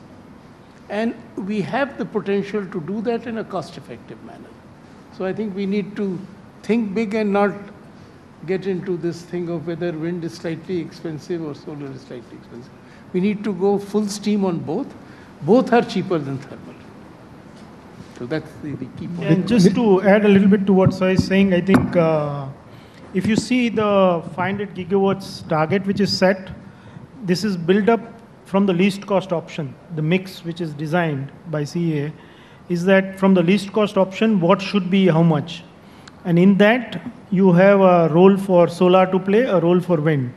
I think the kind of development that today is happening, both are likely to hit their targets and beat them. So I don't think it's a one versus the other, and I don't think any customer is thinking like that. And anybody who is aware of the load side of things knows it, that when you do the rightful, from a consumer point of view, then they both stand a tough competition. So as Sir said, when you need the power the most, and when the power prices are the highest, you don't get solar, but you will get wind. So it's also the price what consumer is willing to pay at that point in time. So you have to factor in all those aspects, and I think neither one can solve the issue. And the beautiful part of our country is that when you put the solar curve, wind curve on top of each other, and you add in, plug in amount of battery, it just beautifully sets in such a way that it can compete today's thermal energy easily. And even if you, and this is without considering the cost of carbon. The moment you put the cost of carbon, it is even significantly cheaper than any conventional energy today that we can make in India. So from Mr. Tanti to, let's go to Samcorp, one of the largest player in Asia. Nitya, I want to understand from you, when your board sees India as an opportunity vis-a-vis other countries in Asia. One, of course, is the potential which India has not only to consume but also to generate wind-based energy. How do you analyze the regulatory and the policy framework? Do you think more hard work needs to be done to ease it out? How is the thought process in your corporation? Thank you. Thanks, Anilesh. I think we all know our Honorable Prime Minister was in Singapore yesterday. And during that conversation, he met a lot of people across Singapore, amongst them our group CEO, Wong Kim Yen. And they met and aligned, and our CEO clearly stated, and I echo those words and I'll state them again, that India is by far the most friendly renewable country in the world. If you want today to build a power project, renewable power project in the US, the first date you will get to connect it to the grid is more than 8 years away.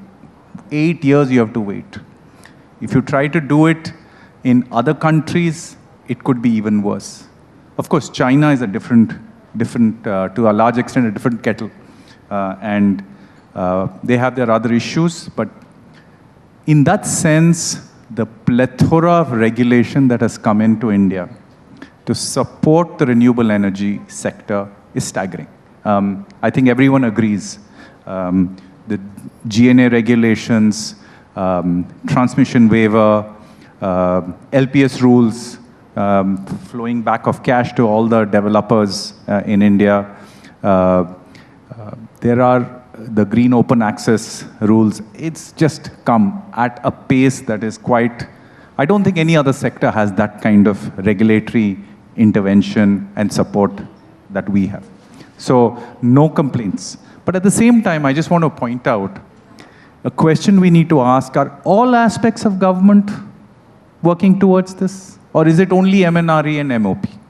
For example, I want to give a small example. As of earlier, maybe last year, all bank guarantees, corporate guarantees for loans taken in India, when given to a subsidiary, now have a notional cost of 1%, and 18% of that notional cost has to be given to as GST. Now, industries which have pass-through credit in GST won't care. It'll go through. It's just a pass-through. But power sector does not have that. So all international companies that are borrowing money in India with bank guarantees and corporate guarantees and facilitating loans in India suddenly see there's a new angle to it, cost. Now, it's not intentional, I'm sure. It was possibly not thought that the sector that will get worst hit by this will be the power sector, but it is hitting the power sector. And amongst the largest players in the power sector are concerned about. So I think to some extent, a holistic perspective towards regulation that goes beyond the two sectors can be looked at. And we need to look at it in that sense. I hope that answers your question. Yeah. Yeah, thank you. I want to bring in Mr. Balakuti and to know from him as an entrepreneur, as to some of your experiences, in the segment, and also the fact, we keep talking about adoption of new technologies, be it in storage or otherwise. So if you could throw some light on, some of this and the policy regulations surrounding this, is there something that you feel could be done better to encourage more entrepreneurs? Yeah, good evening to all. Thank you for bringing us here. Yes, we as an entrepreneur, we started this Indo-Wind Energy about 27 years back. Being the first company we thought we should position as an independently viable IPP, a renewable energy company, was totally dependent on various benefits like tax benefits, so many other things were given for promoting it at that point of time. So it was a challenge, to make a IPP on its own in a time where it was totally viable with other factors. We thought it's a long-term prospects and chose maybe some of the sites like best windy sites in India. So we could be successful to a great extent because of the beginning. Of course, the scaling up was a problem. It could be a small company, it could be viable without, in a regime where the cost of power was very less at the time, and it was all promoted by the government subsidies. But today, if you look at it, the wind industry has become kind of viable on its own with the lowest power cost, whatever it can offer. And as you rightly said, there are some problems like new technologies coming in. They have improved the efficiency for the wind turbine. We have solar, and we are also looking at the pricing issues, what Mr. Tanti brought out. There are different time zones now, peak time, non-peak times, etc. So energy storage has to be there in the ecosystem as a combo for it to be more viable and more kind of, to be a aggressive growth. So as the whole, we have a grid issues were there. We had various other challenges. Now today, solar is very easy probably to install. We can do a small capacities.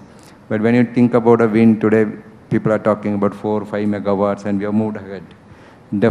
To a great extent, countries' infrastructure, road growth, everything is supporting. But still, capital intensive is there. We still have a long financing issues. As Mr. Nityanand really pointed out, there is a big challenge of GST. We were all along supported baby, like for the last 27 years. In the last 3-4 years, suddenly I see there is an 18% GST on the energy power as an ultimate company. I cannot pass it on to anybody, to my customers. So where this kind of a costing of 18% is going to, how can I absorb a small company as an entrepreneur? This is one of the biggest challenge we have been representing to the government. It has to be made. Maybe, okay, we cannot, the political angle, it may not be for the common man or a residential time, yes, you may not load them.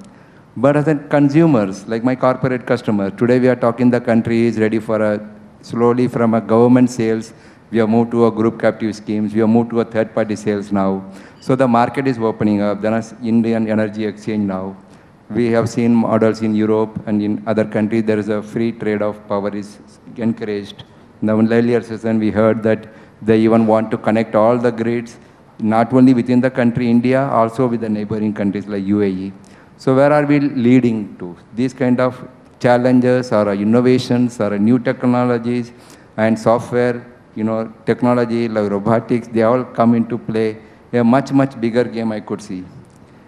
In fact, some of the papers in NASA says, why not we even install some solar kind of panels and reflect light to the earth to save about 2 hours of our peak demand time, like 6 to 8. Why don't you have some technologies there? So we have a long way ahead as whatever you talked about technology innovations. But within this, I feel there is definitely whatever the country has put a target, it's achievable with players like all top companies here today in India. Full technology available, infrastructure available, policies are there. Maybe few corrections on GST and 1 or 2 small things are changed, then definitely even IPPs can grow and become much bigger players. Sambitosh, if I can bring you here, if you can give us a more overarching view, since you see both sides of the business, government as well as many of these corporate houses. Prime Minister has given a great vision that by 2030 he wants to see a 500 gigawatt capacity of renewables, and by 2070 he wants to see a net zero, from the energy side. We all understand that wind comes with a handicap, that they achieve peak during the rainy or a monsoon season, or their production goes higher during the evening time and night time. Do you think that without storage, there are some policy plays which can be played? We have seen from 2000 and 2017-18, 2-3 big program came. One came with the accelerated depreciation and then generation-based incentives. Do you think some policy-based incentives can be pushed so that solar acceleration can happen? Maybe some out-of-the-box thinking is required in short term so that, wind can get some leeway so that whenever storage comes, they have a place. Sure. So thanks for this, Animesh. But I would start by saying that wind has no handicap. Let me put it very clearly. I think Mr. Tanti rightly mentioned, I think it is perfect for India. The solar plus wind plus storage is an amazing story which India can play. Okay, so that's very clear. Now, where are we on storage? A lot of debate is happening around storage. We are about 100 or 200 megawatt of storage, right? The whole battery systems. Niti Aayog report says we should be at 600 gigawatt hours by 2030. Okay, out of which for 2030, for grid stability, we should be around 200 gigawatt hours. Rest are whatever, EV mobility, stationary and all. Which means from a 200 megawatt to a 200 gigawatt is a 1,000 times jump. Okay. Now that's where we are struggling. And where is China, where is global? I think they are miles ahead, okay, very clear. But the good news is most of the tenders which are coming today are hybrid. Okay. So today somebody can do the mathematics of exactly what Mr. Tanti said. Can I have wind plus solar plus storage? The next 6 years is an amazing story where I think these utilities should be able to do that. That's number one. Number two is there is a long pending policy effort which needs to come in. Okay? And this was a debate which was happening in 2013-14, where we believe that the utilities should be segregated into content and carriage. Okay?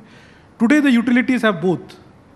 Now if you allow content to be contested, then what happens is these IPPs can actually acquire clients, can acquire customers, right?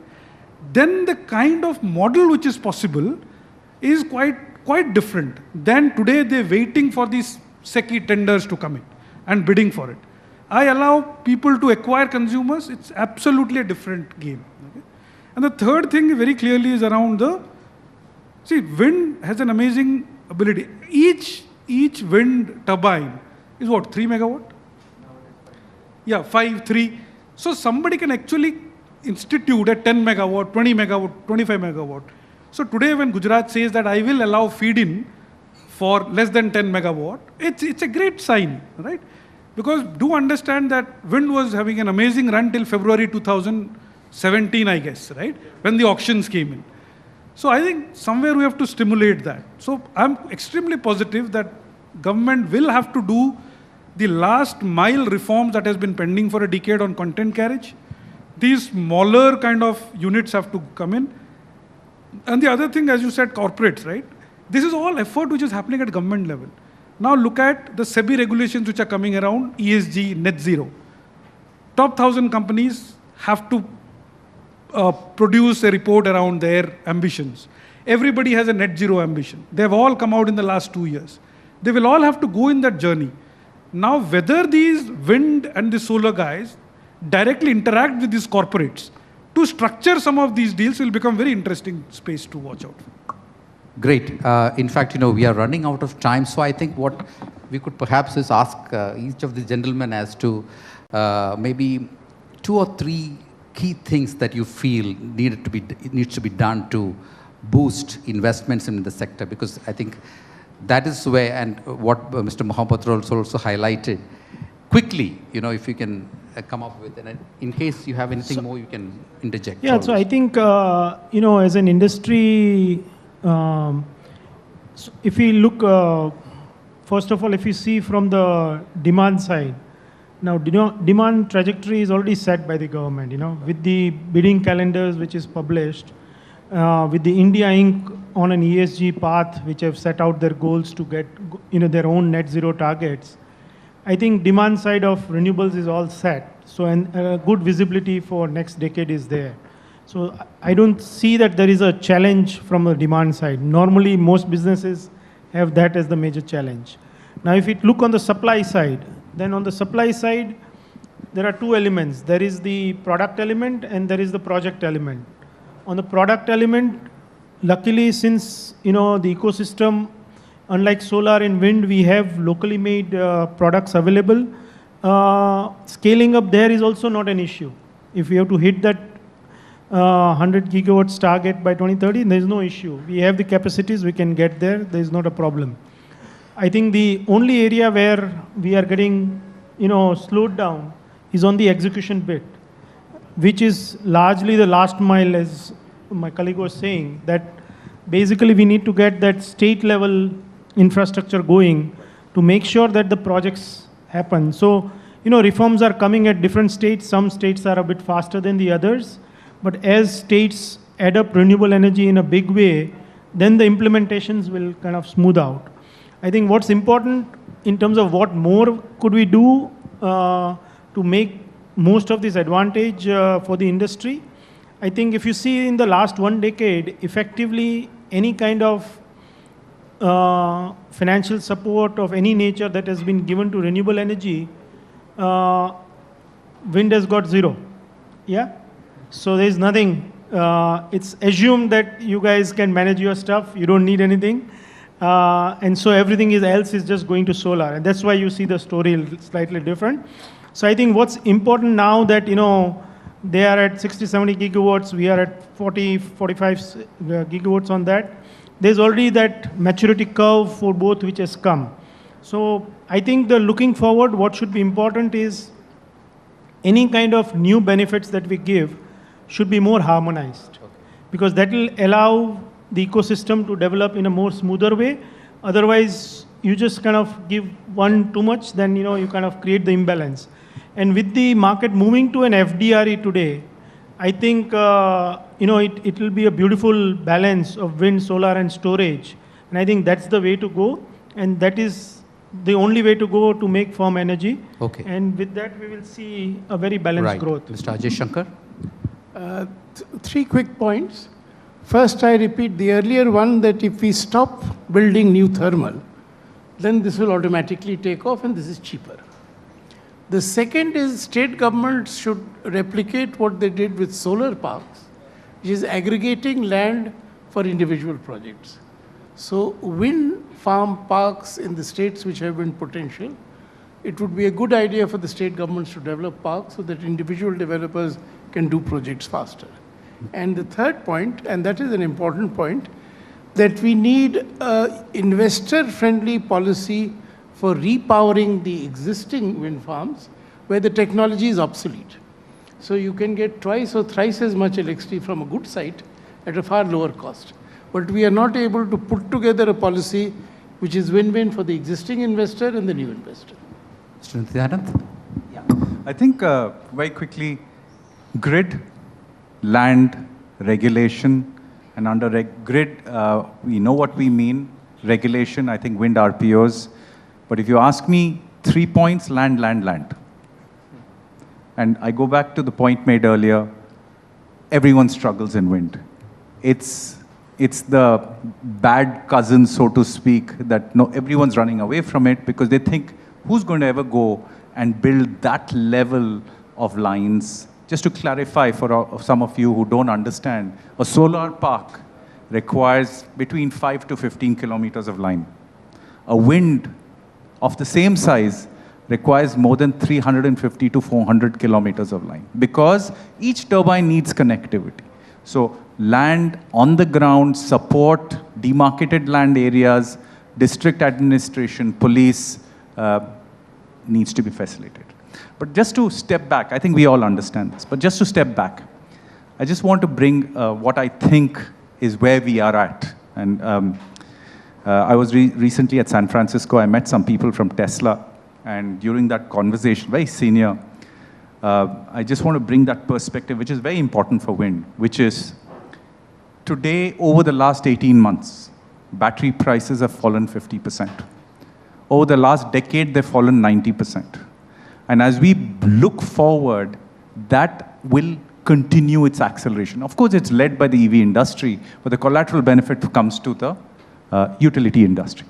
And as it moves, that journey, during that journey, ensuring that you are growing renewables in the right way requires wind with time of day cost to kick in. It requires wind to play the role of transitioning to that journey when eventually it will come to a point that we can really think we can play at at very, very large scale renewables. I don't think we've got there. I don't think we understand how big this game is as yet. We conceptually do, but I think the time is upon us. And the day that battery cost, as the minister was saying, I think it's much less than what he was mentioning, given that the latest prices have already breached some of those dollar values. The day that happens is when this industry will explode. And it is wind's responsibility because, it's in crude terms, it's energy for breakfast and energy for dinner that matters, not energy for lunch, right? That's the play here. So it's important to play that out in a smart way. And without wind, I can tell you, it'll be a very, very difficult journey. I also wanted to prick your mind on, we are already talking about one sun, one world, one grid. So do you think offshore wind is an option, when we have to connect India with, say, Middle East, or India with Sri Lanka, or, Norway with England? So do you think, offshore wind now becomes viable? I used to be on the board of an offshore wind company, and I think offshore wind is a very, very critical part of the entire play. But we must be contextual and very selfish for India. India, offshore wind, very good, proto tests, etc. The first turbines, maybe possibly in next 2-3 years.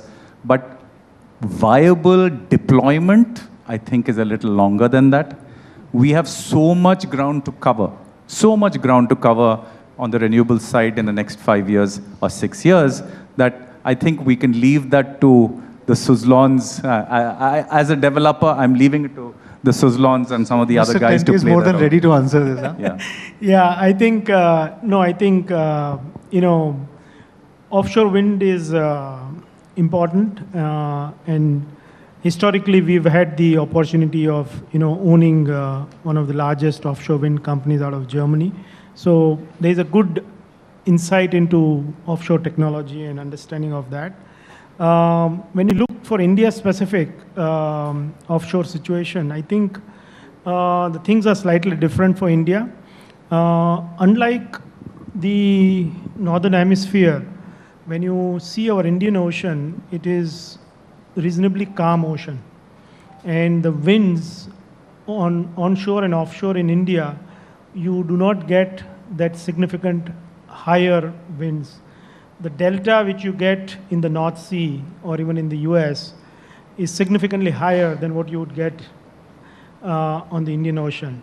When you go from onshore to offshore, typically your cost increase happens as a product because of the entire installation in the sea and everything, anywhere from 2.5 to 3 times, 3x of what you would do a single megawatt here versus there. in the Western world, because of the higher winds in those seas, Pacific Ocean as well as the Atlantic, you are able to get a better wind, and therefore it is becoming affordable as an electricity. In India, because of this disadvantage, your cost will still Mr. Tanti, I ask you this question, or both of you this question, because now we are talking about HVDC lines, subsea lines. And if we can think of connecting those HVDC lines midway, then many of this cost factor will come down. I understand, but what I'm just saying is that first I'm just purely talking on technology comparison globally versus India. There the business case is not coming up. That's why you need this value gap funding. So to give you an example, typically today when you are at 3 rupees, 3.5 rupees on land, it's going close to 8 to 9 rupees there as cost of generation. And that's not affordable on that ground. And that's why this, for the proto projects right now, the first gigawatt in Gujarat as well as in Tamil Nadu, we will see it happening. As we get to scale, that will give an advantage, but still you won't be able to bridge that because it's a 3x gap, It's not in percentage, it's in times. So it's a journey for us to get there. And of course, global pricing will also come down by the time. But near term, अगर देखते हैं अगले 10 साल का, we should not bet on offshore right now. And the potential on the land mass of India is enormous. So that's the other question. It's a multiple of what we've done. Yes. So we have to first focus on developing the full potential of wind and solar on the land mass. Let me just give you the. So we are running really short of time. Just 1 minute. So, just to complete the thought, so we can close it. I think a very valid point which Sir touched upon. Just to give you from numbers, the total wind potential of our country and the wind utilization of land today is less than 5%. 95% of the land where we can produce wind energy is still not utilized. And us being so sensitive to the cost of energy, we have to first focus there. So while that's nice to have, this is must to have. So it's somewhere a decade away. Mr. Balakuti, yeah, but the 2 points. Problem in India is, like generations, people feel that land is given by their forefather. They just don't want to give up. So maybe there is potential, but whether there is willingness to give the land to somebody else. So these issues are coming up. Maybe on that angle, offshore will have definitely some scope because it is in the government's hand. And yes, there may be a sea life and other issues to be discussed.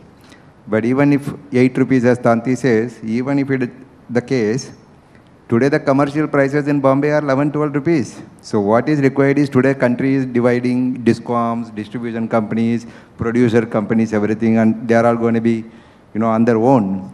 So maybe in 3-5 years time, we could see the demand of power is much higher projected.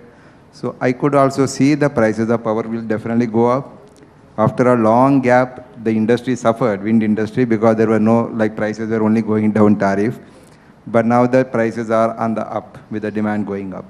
So I could see there is a case, offshore wind is definitely going to play a bigger role in India. Okay. Okay, I think we can keep talking about it, but it was a very interesting session. I thought that we had a big round of applause to all the gentlemen for being on this panel. Sorry, Sambitosh, we couldn't come to you because because of the time paucity. Gold, red, white, time's up. Yeah, certainly. Thank you, everyone. That was a very detailed discussion on wind energy. May I request Dr. S. Sundar Manoharan, Director General, Pandit Deen Dayal Energy University, to come on stage to felicitate the speakers.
Ladies and gentlemen, it's now time for the last session of the day.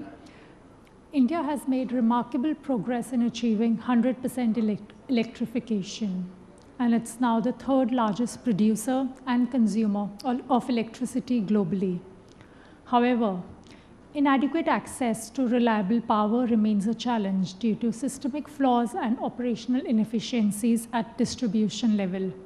For the panel on power, last mile connectivity, strengthening the DISCOMs, please welcome the session speakers.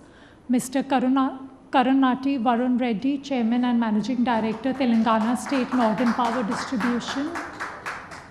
Mr. Rajiv K. Mishra, CMD Power Trade Corporation.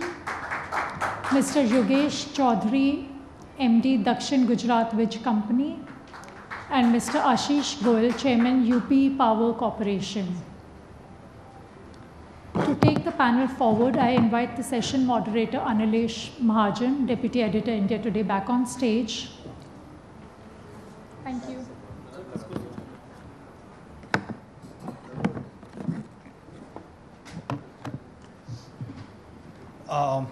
Good evening. There's a disadvantage of having a last session that we generally are late. So I'm so sorry about the time thing. I welcome you all. Good evening. This is a day-long wonderful conversation on various aspects of energy. This is my favorite subject. I can tell you I'm writing on this for last more than 2 decades now. And I can tell you after every 3 years I have to write a story saying DISCOMs are the weakest links.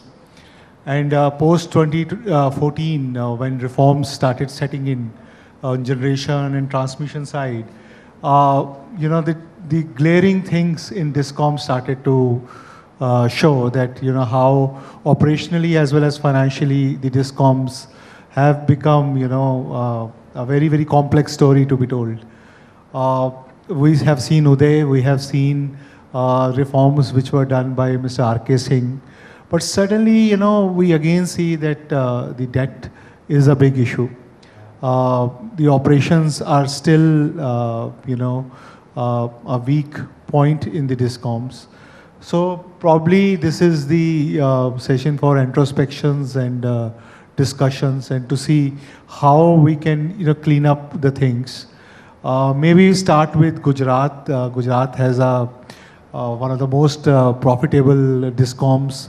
Maybe some stories to be told from Gujarat that how DISCOMs can be cleaned up and maintain the trajectory, because it's very easy to come out of mess and then go back into the mess. How Gujarat year after year manages to keep in greens. So help us in understanding that what Gujarat does and others can't do. Thanks, Anilesh. Thanks. First of all, thank you for having me here. It has been a good day of interaction and listening to some of the eminent speakers. Talking about Gujarat, I would quickly talk about 2-3 points that sets apart Gujarat from the other states. First of all, it is about the unique structure of the DISCOMs in the Gujarat. When you say that their DISCOMs have been the pain point, our structure is very different from most of the other states. We have a holding company called GUVNL, which handles our power procurement, dealing with the regulator on major issues and then policy issues. So DISCOMs are purely focusing on supplying power, maintaining it, and then billing and collection. So the biggest pain point in all the distribution sector is the collection of revenue. So in our case, the DISCOMs have been focusing clearly on only these three aspects: giving new connections in time, maintaining power quality, and third, billing and collection in time. And for this, for the last 20 years, there have been a clear political support. People have been made to understand that if you are using power, you will have to pay the bills. If the losses are lesser, if the theft is lesser, ultimately the cost of power to all the consumers will be lesser. And there have been completely non-interference in terms of billing and for collection. So that is why it has not been that suddenly in 2 years the power sector has been turned around in Gujarat. But if you see the trajectory, year after year after year, every year the T&D losses have been reducing from the previous year. The collection efficiency has increased. And for the last 5-6 years, the collection efficiency had been 100%. Billing efficiency has been 100%. We are able to bill all the consumers in terms of billing percentage of the units. It is crossed 90% now. Collection efficiency has been 100%. There has been no interference from any political level that we have to, if we are supplying power, we can only supply power in an affordable manner. We can supply power to all for 24/7 if we charge for that power. So that has been one big difference. Second, as I talked about the structure of the DISCOMs. And third, as the DISCOMs are purely focusing on operations, we have been innovative. There have been good professional competency within the DISCOMs. And year after year, we have improved from one level to another. And then another major factor was the launching of Jyotigram scheme almost 15-16 years back, where we segregated the feeder long back. Right now, under RDSS, many states are contemplating segregation of feeders, but if we have segregated the feeders long back, we have a good industrial base. So if I go by sector... Yogesh, I'll come to the, the rural distribution. From Gujarat, I am traveling to UP. I remember covering 2014 elections. So Prime Minister Modi made that famous, stanza he used that to improve power situation, you require 56-inch ka seena. So 56-inch ka seena was explained by him that how political will has changed Gujarat. Since 2017 onward, BJP is in power in Uttar Pradesh. Sir, a lot of improvement has happened. I was seeing the data, the supply of power has improved. But still, UP is amongst the laggards. Still, UP hasn't reached into the top performing states. So where do you see, do you think that now UP is coming out of ages and the political interference is coming down? Do you think, we can have 100% collection from UP? What is your experience dealing with the DISCOMs there, sir? Ashish ji? Yeah, thank you, Nilesh. So first of all, let me give you some figures. This year, we supplied 24-hour electricity during this peak summer of April, May, June without any glitches. Hardly 1% of my substations were overloaded. From 2017 to 2024, we have come a long way in maintaining the reliability of supply.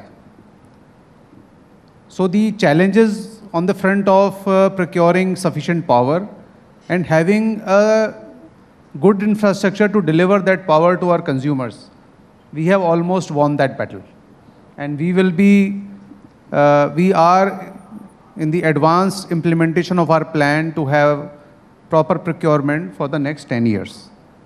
The other challenge which remains is, of course, the metering, billing and collection. You have to understand, I have almost 3.5 crore consumers, out of which more than 65% are rural consumers, and 50% of my consumers are lifeline consumers, who are supposedly below poverty line consumers, who have got electricity connection in only last few years. And we have to inculcate this habit of getting them proper bills and getting those bills collected. It has taken other states almost decades to build that culture. In Gujarat, that thing started in 2002 when the current Prime Minister took over the charge. And in other states also, in the southern states, these things started in early 2000. So we are well on our way to achieve those targets.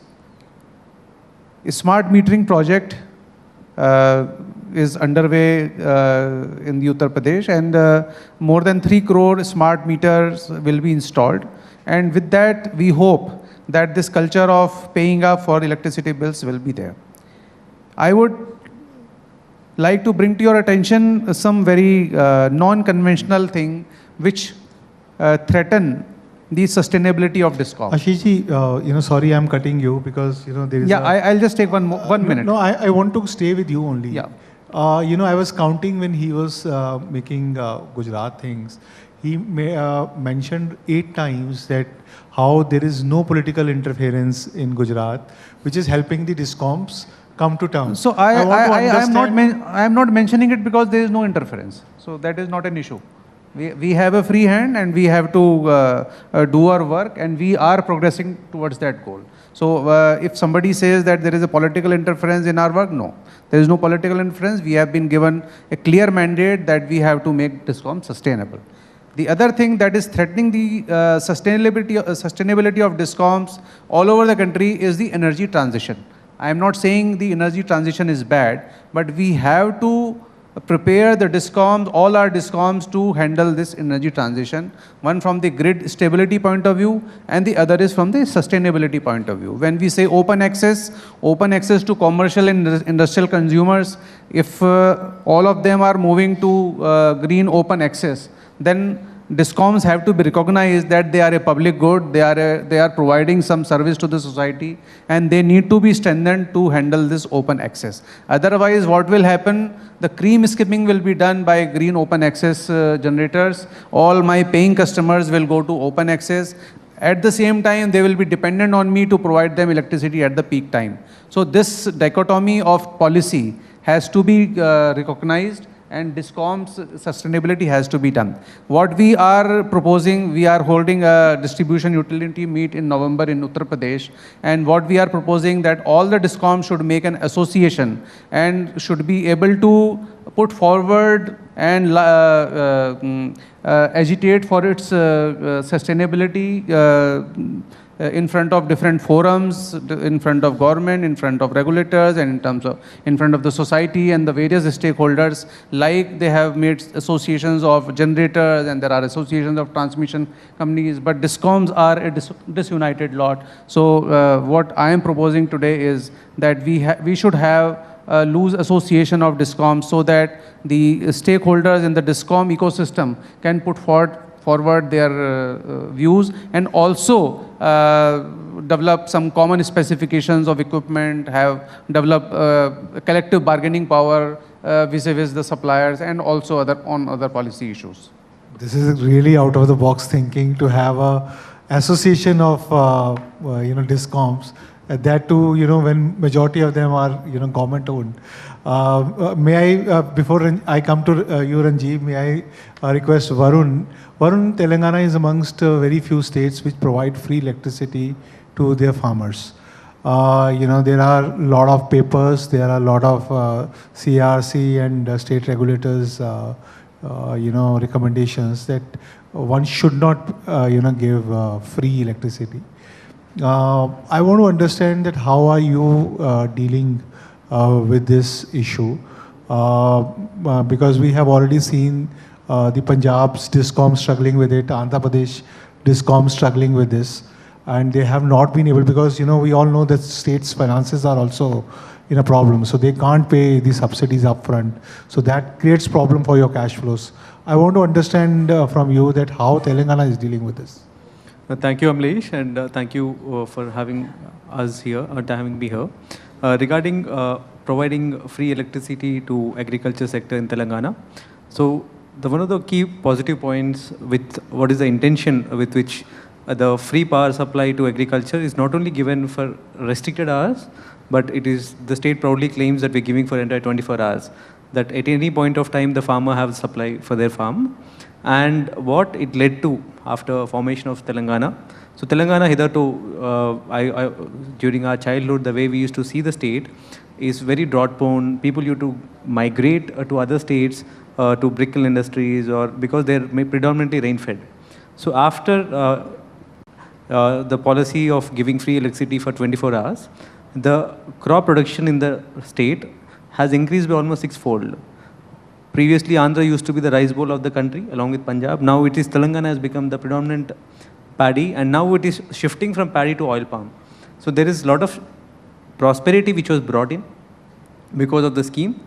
The other pitfalls which are in terms of how you manage the subsidy, and government to its credit has been upfront and regular when it comes to tariff subsidy for agriculture, whereas slightly we are a little bit accumulation of arrears on the other bills, the government institutions or lift irrigation projects which the government is running with Kaleshwaram. But otherwise, in terms of it is upfront when it comes to the agriculture tariff subsidy. But how the state is navigating now, the policy thinking which the government is planning is, we are planning to utilize the Kusum scheme of the government of India and encouraging farmers to come forth for solar pumps so that they can utilize their own consumption for their own irrigation needs. At the same time, they can earn certain revenue with the energy which is injected into the grid. So that scheme which is being planned in the planning stage, and that is how we are seeing in the forthcoming years, maybe in the 5 years, 6 years down the line, how slowly making farmers much more, shifting the entire agriculture load to solar hours and making farmers more responsible in terms of consume during those solar hours, at the same time earn money in terms during their excess injection to the grid. And that also reduces the subsidy burden on the government. And for DISCOMs, the benefit is they get the cheaper power than procuring somewhere down the street from other states, as it is injected directly at the source of consumption. Rajiv, if I can bring you here, we had one of the best DISCOMs, one of the most improving DISCOMs, and Telangana's case as free power, that how it may impact or it may not impact. You have been for ages monitoring DISCOMs from Delhi, and you have seen all the reforms which happened in last 2 decades. Help us in understanding that, when we call DISCOMs a weak link in the story, do you think that reforms have actually, the last 3-4 years reform when R.K. Singh used stick and carrot method, do you think that is now taking shape?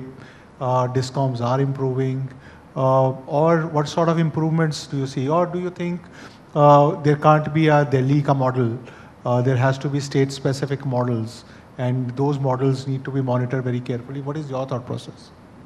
Thank you, Anlesh. And thank you once again for inviting me for this session.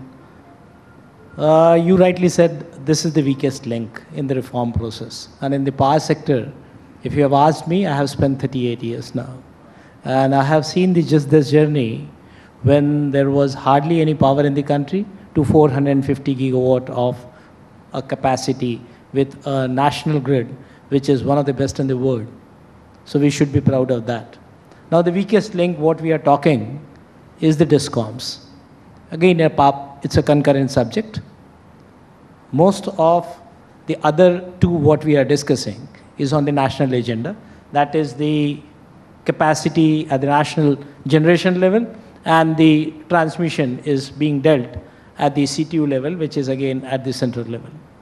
The DISCOM predominantly is with the state, and the power procurement is also being done at the DISCOMs levels. So a very important aspect of reforms in the distribution companies are happening in these states. And you have rightly pointed out, several schemes have come, right from Uday to the recent schemes which has been done. Some of the states have performed very well. Some of the states have not done so well. And that is being reflected in the statistics if you see every year, that the AT&C losses for some of the states may be as high as 60%, whereas in some states it is 8% or 9%. So certainly, it's not the uniform policy which has worked throughout the country. But the most important thing is, you rightly pointed out that what are the 4 pillars which is working for the DISCOMs. And let us just try to find out these 4 pillars which are part of the reforms and is working for some states and not working for some other states. The first I would like to see are statistics called AT&C losses, and it comprises both the technical losses as well as the commercial losses. And Mr. Chaudhary has rightly pointed out, it comprises of two components. One is billing efficiency and the collection efficiency. In some states it's 100%, some states it's maybe as low as 70%. So virtually what you are billing and you are not getting is as high as 30%. So those are the things which are administrative issues, and that has to be looked at from the administrative point of view. Second aspect is the infrastructure for distribution company. Let me be very candid in saying that the kind of infrastructure we could create in the capacities for generation and transmission is of world class. Whereas in the infrastructure what we have created in the distribution companies are still lacking and is certainly not of a very high standard. We need to improve there drastically. You make plans, you give them budget, you give them a specification which is of world class, and then try to create infrastructure of an What do they lack? Sorry, I missed it. What do they lack? Discoms? Yeah, discoms. I mean, say if you have urban infrastructure for distribution, say transformers, distribution, your network and underground cable, everything requires some kind of a specification which is of an international standard.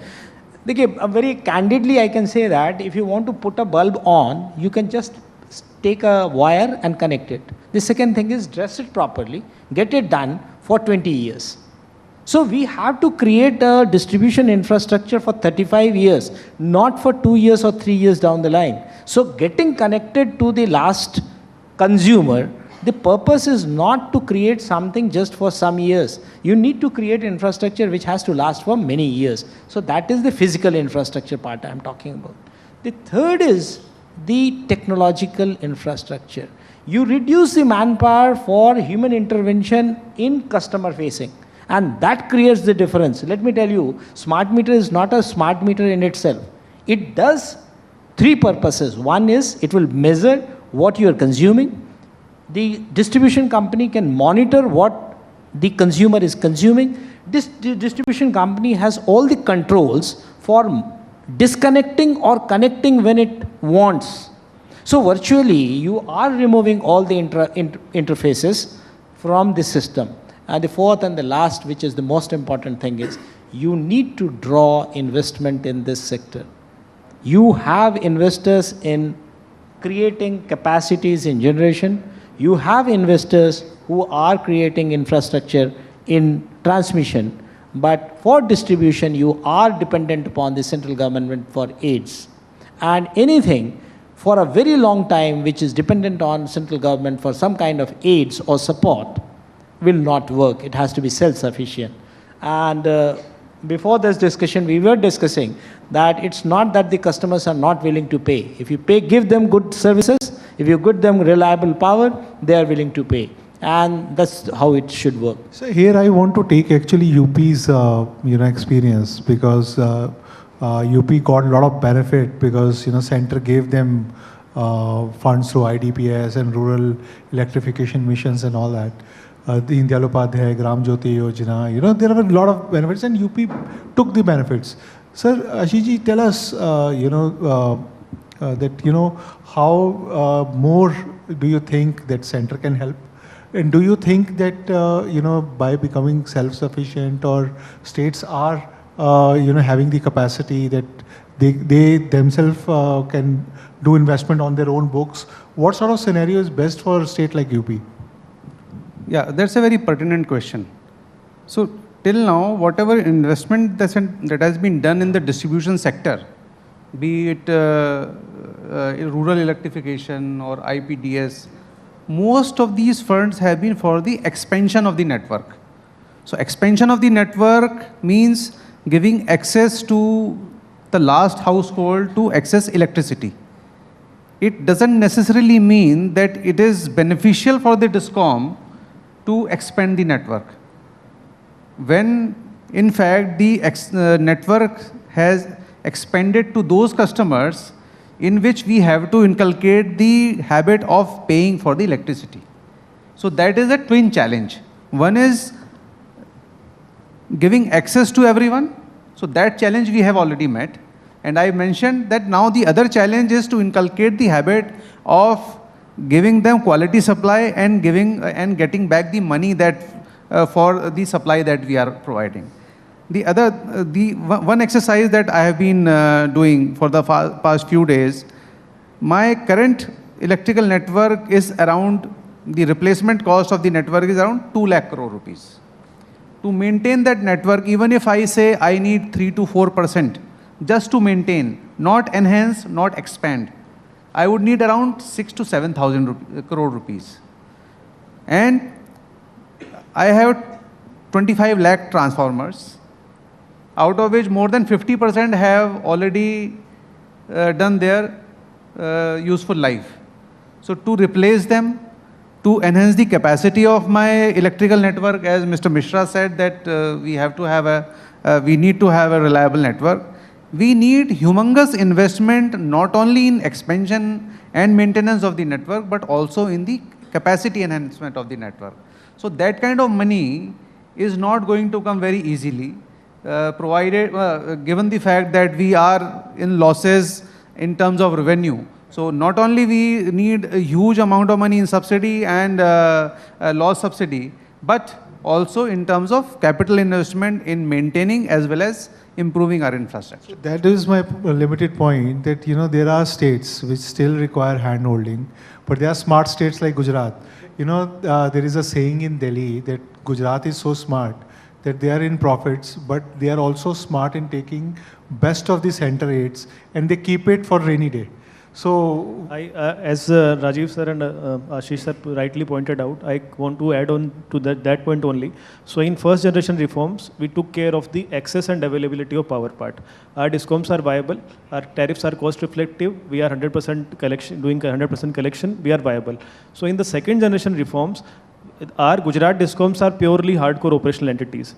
So my boss was earlier here in another discussion. They are taking care of the energy transition, policy, viability part. We are purely looking into operations. And right now our entire focus in the second generation is only on two parts. First, giving connections in very easy manner, in very time-bound manner. We have already implemented a centralized processing center where all the application for LT-ST connections are online. Within 1 hour, we are registering the application. For A category connections, where is no expansion of network is required, we are giving connection within 2 days. Second, on the reliability part, we have already awarded works of more than 8,000 crore in the state. If I talk only about my discom, we have, under RDSS, we have awarded works for around 1,300 crore rupees for reliability improvement part works. And then we are also putting back our profits into improving the quality of power. We have already started redundancy planning where we are, for every end consumer, we are planning in urban areas and industrial areas that there should be power from 2 substations, 2 transformers and 2 feeders. So already I can assure you that the sales of inverter in our state is quite low, and going ahead in the next 2-3 years, the sale of home inverters will be negligible in our state. So we will take care of the reliability problem as well. Thank you very much. So the red signal is on, so I'm so sorry that I can't take this conversation forward.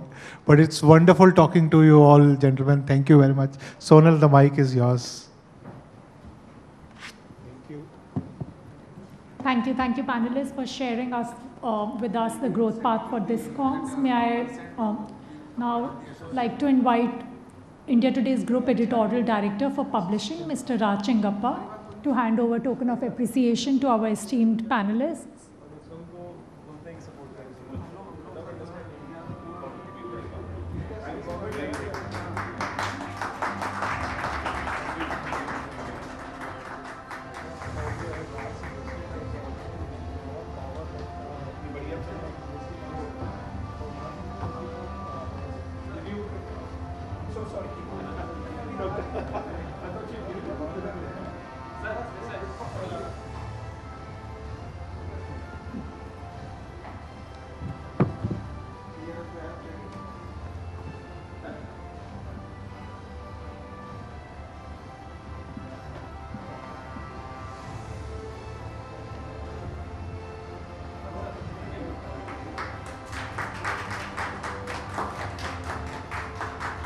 Ladies and gentlemen, and with that, India Today Energy Summit comes to a close. We look forward to welcoming you again next year.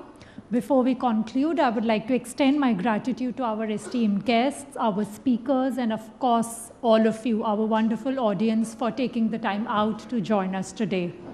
Let us also take a moment to thank our sponsors for their support.